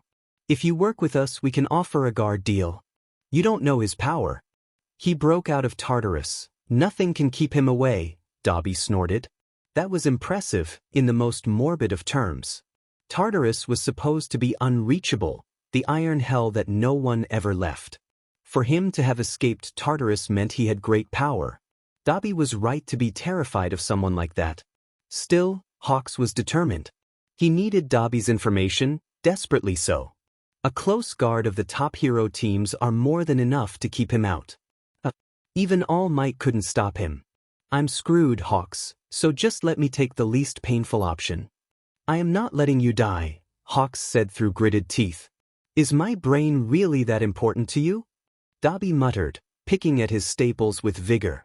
Come on. You asked me for help. You wanted me to be there so I could come to my own conclusion. And I saw. And now I'm listening to you. Stop acting like you didn't come to me, practically begging for my help. You are not going to give up and shove this for me to deal with. Dobby scowled at him. His jaw twitched, but he didn't reply. It was about time he gave in. So, Hawks said, "You going to help me or not?" Dobby went silent, eyes glaring holes into Hawks. Finally he spoke. "Fine. I guess I'm effing helping you then." Well, a begrudging acceptance was still an acceptance. "Okay, question time," Hawks said brightly, pulling a notebook and pen towards him with a feather. He dragged forward a spare seat and sat down, wings stroking the floor. "Endeavor is your dad, except not, got that down," Hawks mumbled as he wrote the words down, Dobby watching him tiredly from the couch. "Shigaraki's weirdness, that related to the quirk?" "Yeah," Dobby grunted. "You want to extrapolate on that maybe?" Hawks said, words sharp as razors. "I don't know FANG everything, bird brain. All I know is he's different. That he wasn't here before, and what you remember is wrong. Somebody else was in his place before, and I don't know who the F that was. So, is this reality warping or memory manipulation?" "Hawks, I think the only people who can see the truth are Shigaraki and the quirk user. I barely know Sheet, apart from flickers from the other version of me. Whatever the F it changed everything. Everything." Hawks' pen stilled. That amount of power, that capacity to change, for everything other than them, that was insane. Hawks desperately wanted it to be a memory quirk solely linked to Dobby, but he'd heard Shigaraki. Shigaraki was different too and had corroborated Dobby's words. Memory quirks didn't work like that. So, reality warping. Jesus. They really were screwed. Reality warping quirks were rare, and often mislabeled on quirk reports from being mistaken for something else, which didn't help matters. Most kids with those kind of quirks were snatched up by gangs and often ended up dead when they inevitably would fail to give them what they wanted. Quirks like that often had drawbacks, big backlashes that would definitely be noticeable. For a world to appear as seamless as this, there was something else going on. "Dobby," Hawks asked, "what quirk does Shigaraki's dad have?" "The power to give and take quirks," Dobby replied. He sat up. "Wait, you think he's the one that did this?" Hawks didn't answer. The power to take and give quirks. That was unheard of. Crazy. The stuff of rumors. He could have found any child with a reality warping power and taken it easily. If Shigaraki's dad could give and take quirks, why was his son still quirkless? "Hawks," Dobby snapped. "You think he did this?" Hawks blinked, grounding himself back in the present. "You think he didn't? You said it yourself, he's powerful." "But why the F would he want it?" Dobby asked. "He had enough power without that quirk, and the world was practically at his feet. And why would he use it on his son?" That was a good question. Why would a villain purposefully make their villain child believe a heroic ideal? Hawks still believed that man was the one who had used the quirk, but currently their motive for doing so was murky at best. "It's the most likely option," Hawks evaded. "Now, what differences do you know between what you remember and what has changed?" Dobby sighed heavily, looking almost cross-eyed in focus. "Things are blurry. I don't remember everything. For one, you haven't betrayed the League yet. You killed twice, brought a hero raid down on us. By the way, if you do that again, I will kill you, mental block or not." "Sure you will," Hawks said absently, scratching down his thoughts in short blocky strokes. Dobby leant forward, nails spiking into the couch cushions. "I mean it. Killing may be difficult right now, but if you hurt any of the League, I can force past it." Hawks pointed his pen towards Dobby. "Hey, see a future goal. Good to see we're moving away from the imminent suicide talk." Dobby gaped at him. "You're such a thing, just ask the next question." Hawks gave him the out. "Who was the someone else that ran the League?" Dobby made a face. "I know they were annoying. Lots of hands. Had a strong quirk." "Lots of hands? So they had a mutation quirk?" Hawks voiced his thoughts, and got a look of visceral disgust. "No, it wasn't a FING mutation. This is difficult, all right? I barely know Sheet. He's all fuzzy." Hawks held back a grimace. Fuzzy. This was possibly the least helpful interrogation he'd ever done. He couldn't blame Dobby for this. No one had experience with quirks like this, and it sounded like he was holding two entire separate sets of memories in his head. Without training with a similar mental quirk, there was no way he would be able to manage that. Still, though, it was not helpful in the slightest. Fuzzy like mold? Fur? Hawks suggested. A thoughtful look passed over Dobby's face. No, like dust. Dobby's eyes lit up, and he snapped his fingers. He had a decay quirk. Finally. That's something I can check, Hawks said, shoving the pen behind his ear. It would only take a check of the quirk database, his authority as number 2 giving him access. At least then, they would have something to check. Someone to go off of. But right now, Hawk's phone was vibrating in his pocket. He flicked it open. 2 calls from the HPSC already. He deleted both with a quick swipe of his thumb. There a problem? Dobby called. Nope. Hawks chirped. He slid his phone away and leaned forward. We've finally got someone to look for. You're coming with me to work today, All for One said. Izuku nearly spat out his broth. I'm sorry? What work? You mean your criminal businesses? Not this time, All for One hummed, twisting round his spoon in his fingers. I do have other work to do, you know. Not everything I do revolves around criminal enterprises. And since you interrupted me during lunch, I am still due back in the office soon. The idea of All for One working casually in an office was almost hilarious to process. It was incongruent, the idea of a criminal mastermind slumming it down in a boring gray cubicle just like the rest of this country, too hilarious for Izuku's mind to truly picture. I'll believe it when I see it, Izuku replied. Good thing you're coming with me then, All for One said. Coming with him? That seemed like an extremely bad idea. But not that he had much of a choice, not with the quirk tying him to All for One. Where he went, Izuku had to follow. There was still one question Izuku had in mind. Won't they notice me? You know, being an infamous villain now. He pointed to his face, one he had seen printed on newspapers already. Everyone would know who he was, and if they saw him, would call heroes immediately. And Izuku already knew what would happen in that scenario. All for One waved a hand casually, brushing the issue aside. You think I don't have a quirk in stock to deal with that? You underestimate me. Izuku sulked slightly, twirling his spoon around in the soup with more force than strictly necessary. Of course All for One would have a way around that. He didn't really want to be stuck next to All for One all day, but that proximity quirk meant he didn't really have any choice in the matter anymore. Even being with the villains was better than that. At least they didn't keep dragging Izuku into hugs he didn't want. Apart from Toga. Maybe there really was no difference. Is this what you go do every day? Not every day, All for One replied casually. Just today. I negotiated for a very flexible contract. Izuku waited for him to continue. All he did was take another sip of broth and smiled at Izuku. Very informative of him. Izuku sighed, leaning back in his seat. It seemed weird to go from that argument about Dobby to this. What was this, bring your child to work day? But it was true that Izuku didn't have any leads on this point. He had to wait for Dobby again. Wait to see if Hawks would message him. Izuku's own presence was the problem, and he couldn't change that. If he went traipsing around the city to find him, he'd just scare Dobby off again.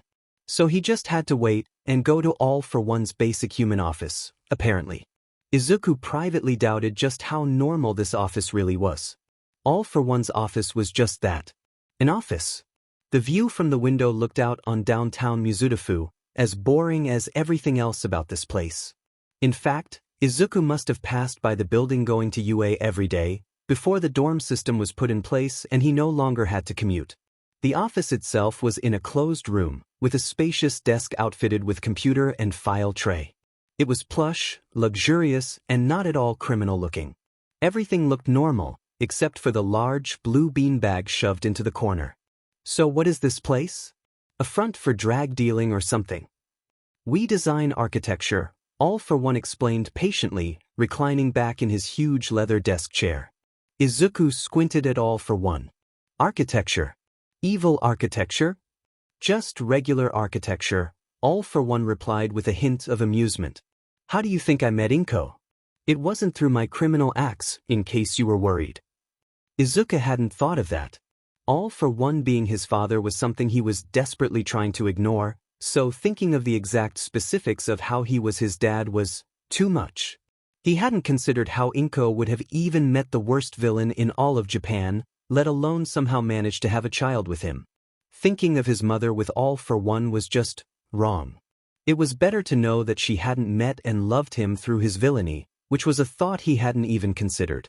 Architecture didn't fit into the whole image Izuku had for All for One, but it at least seemed like something that matched Inko. Fine, Izuku sighed. I'm still watching you.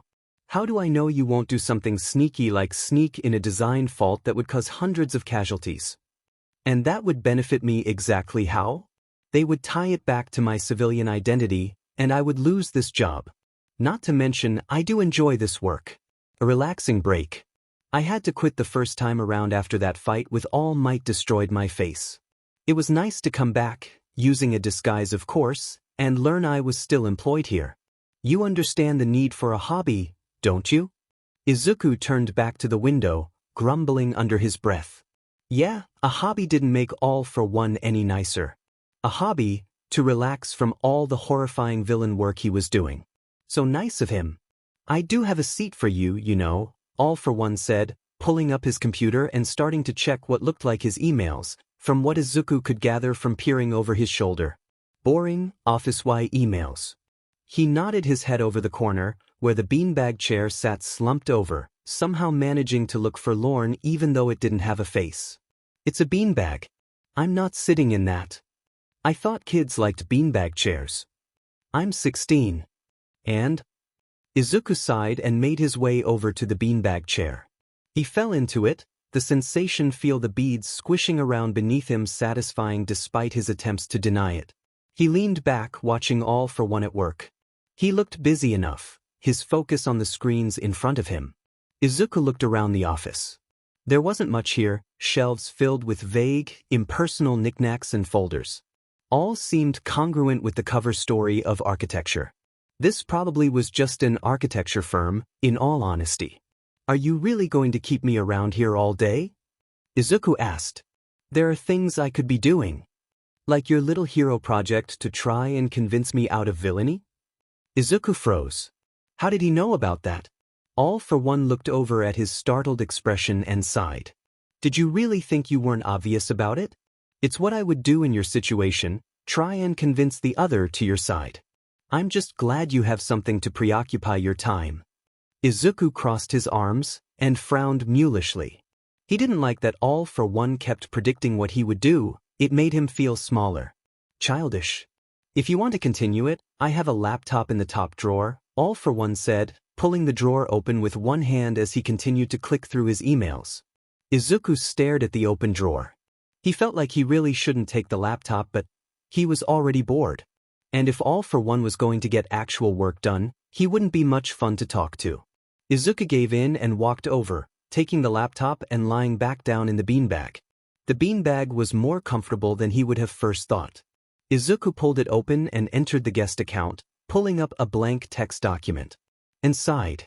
What exactly was he going to find to try and convince All for One? It seemed like a futile effort. You could start with listing heroes and ranking them by their lack of collateral damage, mixed with your own personal opinion, All for One called to him. Izuku jerked, fingers twitching on the keyboard. Are you giving me advice? Izuku asked, off-kilter. You seemed stuck. All for One looked over to Izuku. Oh, and don't worry. Something that simple isn't going to convince me. You won't mind telling me what will? Izuku asked hopefully. What's the fun in that?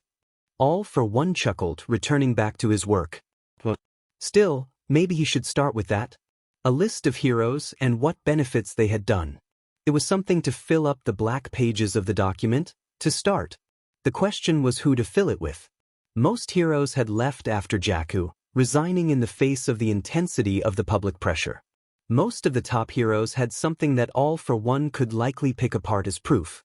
Empty Lady, Endeavor, Hawks, Best Jeanist, all of them had some negative points ready to throw against them, something that All for One could argue against Izuku with. Even if Izuku thought otherwise, thought those flaws didn't matter or that they had grown past them, they still wouldn't count as good evidence. But what would? Would anything? The closest Izuku could think of as being anything close to a model hero was All Might. And they both knew what All for One thought about All Might. Was this an impossible task?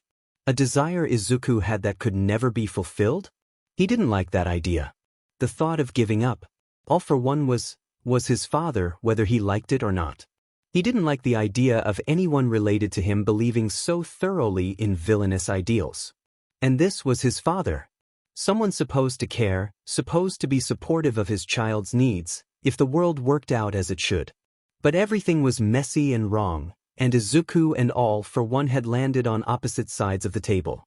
Being stuck here, he didn't want that to continue. Wanted them to at least meet somewhere along that line. But what would show him? Really show him? Was there really anything that could? Maybe he should just start with collateral damage. Izuku created a new spreadsheet to organize the data and began searching for damage reports. The HPSC website had a whole section of numbers, data given out the public, the same data used for the hero public rankings. It was a place to start, at least. He didn't want to have to copy it all over though, and with the data so neatly organized like that, surely there must be a better way rather than just copying and pasting. Izuku looked up at All for One, his focus fully on his computer. He might know. Izuku could find out on his own. A quick search found another page, instructions on how to import data from a website. A quick read through, and Izuku was ready to test it. He typed it into the cell and pressed enter. And damn it. Why hadn't that worked? The cell said there was no data available here. Izuku tried again, reading carefully over the formula he'd just written. And come on. Why weren't you working? Everything in the instructions was right, he checked that. He let out a slight hiss of frustration. You need help over there? All for One asked. Izuku looked up and saw him resting his chin on his hand, looking at Izuku with amusement. Maybe, Izuku mumbled. He got up, shoving the laptop over. Why isn't it working? All for One inspected the screen, reached out and typed one singular key. You were missing a backslash, he advised as the screen filled with words, just as how the formula was supposed to work. Thank you, Izuku grumbled. A backslash. One tiny backslash. That was what had been stopping him this whole time? But it seemed All for One wasn't done, not pushing the laptop back into Izuku's hands. Instead, he was staring intently at the screen. You're taking the data from the HPSC website? All for One asked, perusing through the tabs Izuku had open. Yeah, Izuku replied cautiously. The way All for One had asked that question had Izuku on edge. And you think they are entirely accurate? All for One continued, a slight edge of humor to his voice. Why wouldn't they be? Izuku answered. It's just numbers and they use that for the rankings. Why would they give out faulty information? All for One stared at him incredulously. Izuku shrank backwards, feeling uncomfortable. It was an official website, wasn't it illegal to lie on something like that? If he couldn't trust the HPSC's own numbers, what could he trust? Izuku, All for One said with disappointment. Governments don't owe it to you to be truthful. This data isn't sourced from anything except their own internal processes. They can release whatever statistics they want and the public has to believe it. Come on, you can't expect me to doubt everything they put out, Izuku protested. That's insane. Why should you believe everything they release? Because they work for heroes? Because they're on their side? All for One retorted back. He flicked the laptop over and typed rapidly, fingers flashing over the keyboard.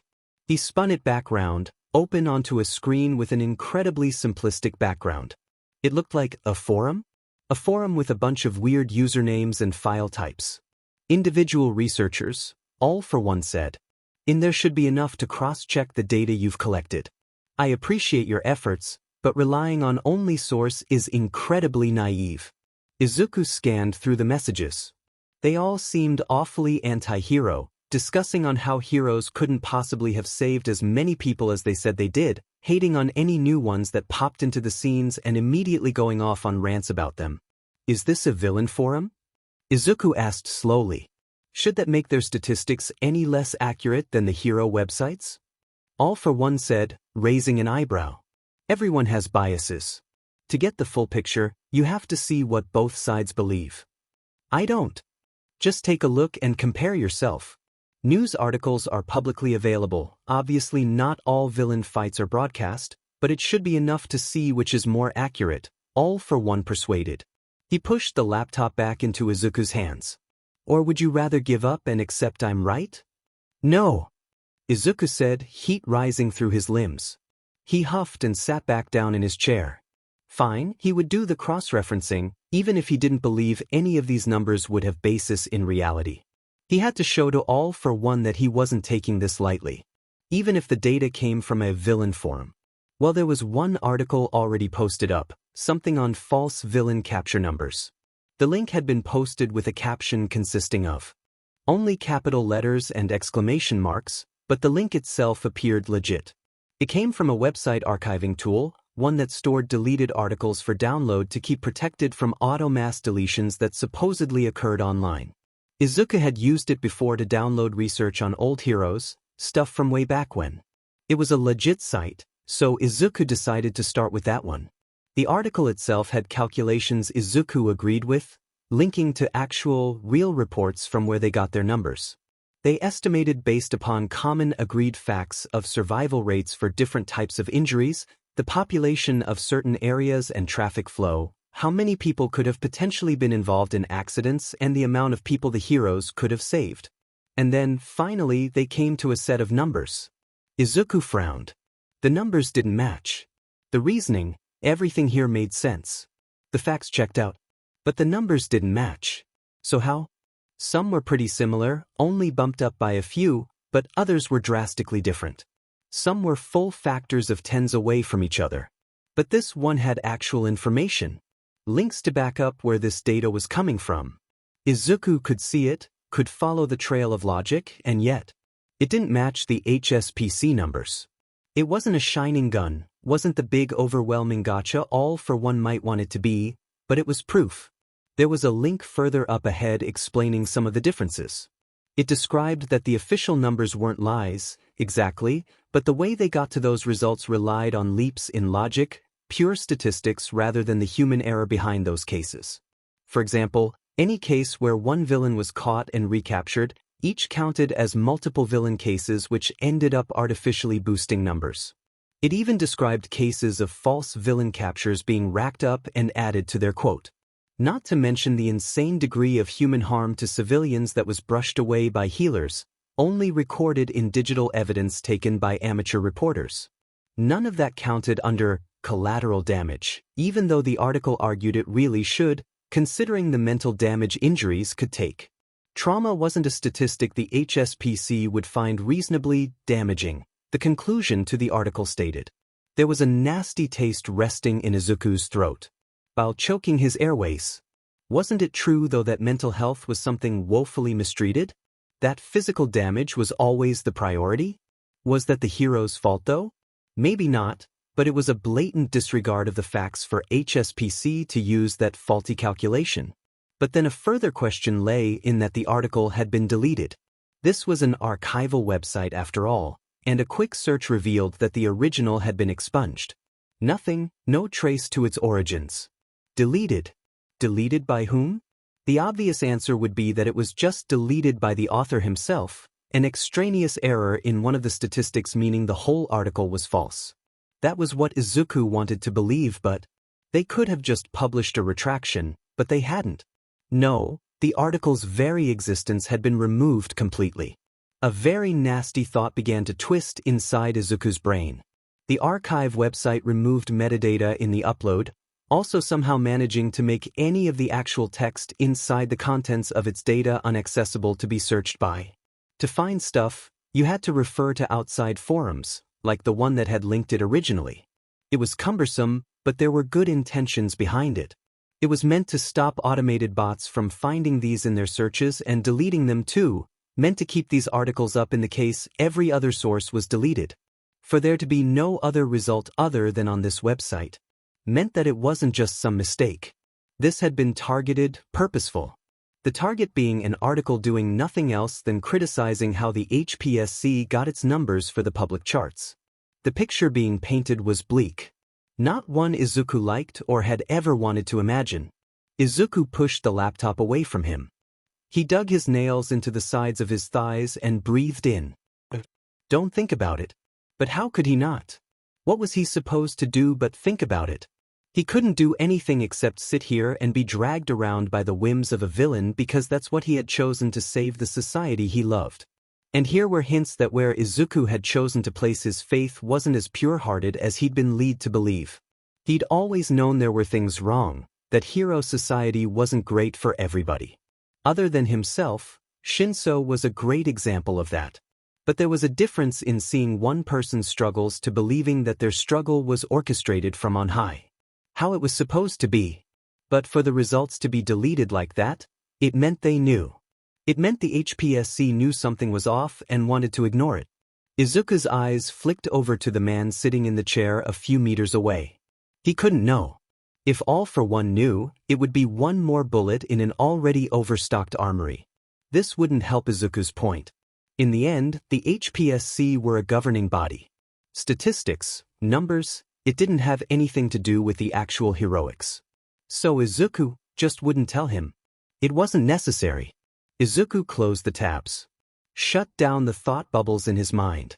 Before he even realized he was doing it, his fingers drifted across the keyboard. Words filled the screen. All Might. No matter any screwed-up articles, it hadn't changed what All Might had brought to the world. Didn't change that All Might himself was a symbol of comfort. Izuku found himself relaxing back into his seat as he clicked onto the images section. All Might was still the perfect image of a hero. What Izuku had always aspired to be. All Might too had left family and friends behind in order to help people. Izuku wondered if All Might would be proud of him.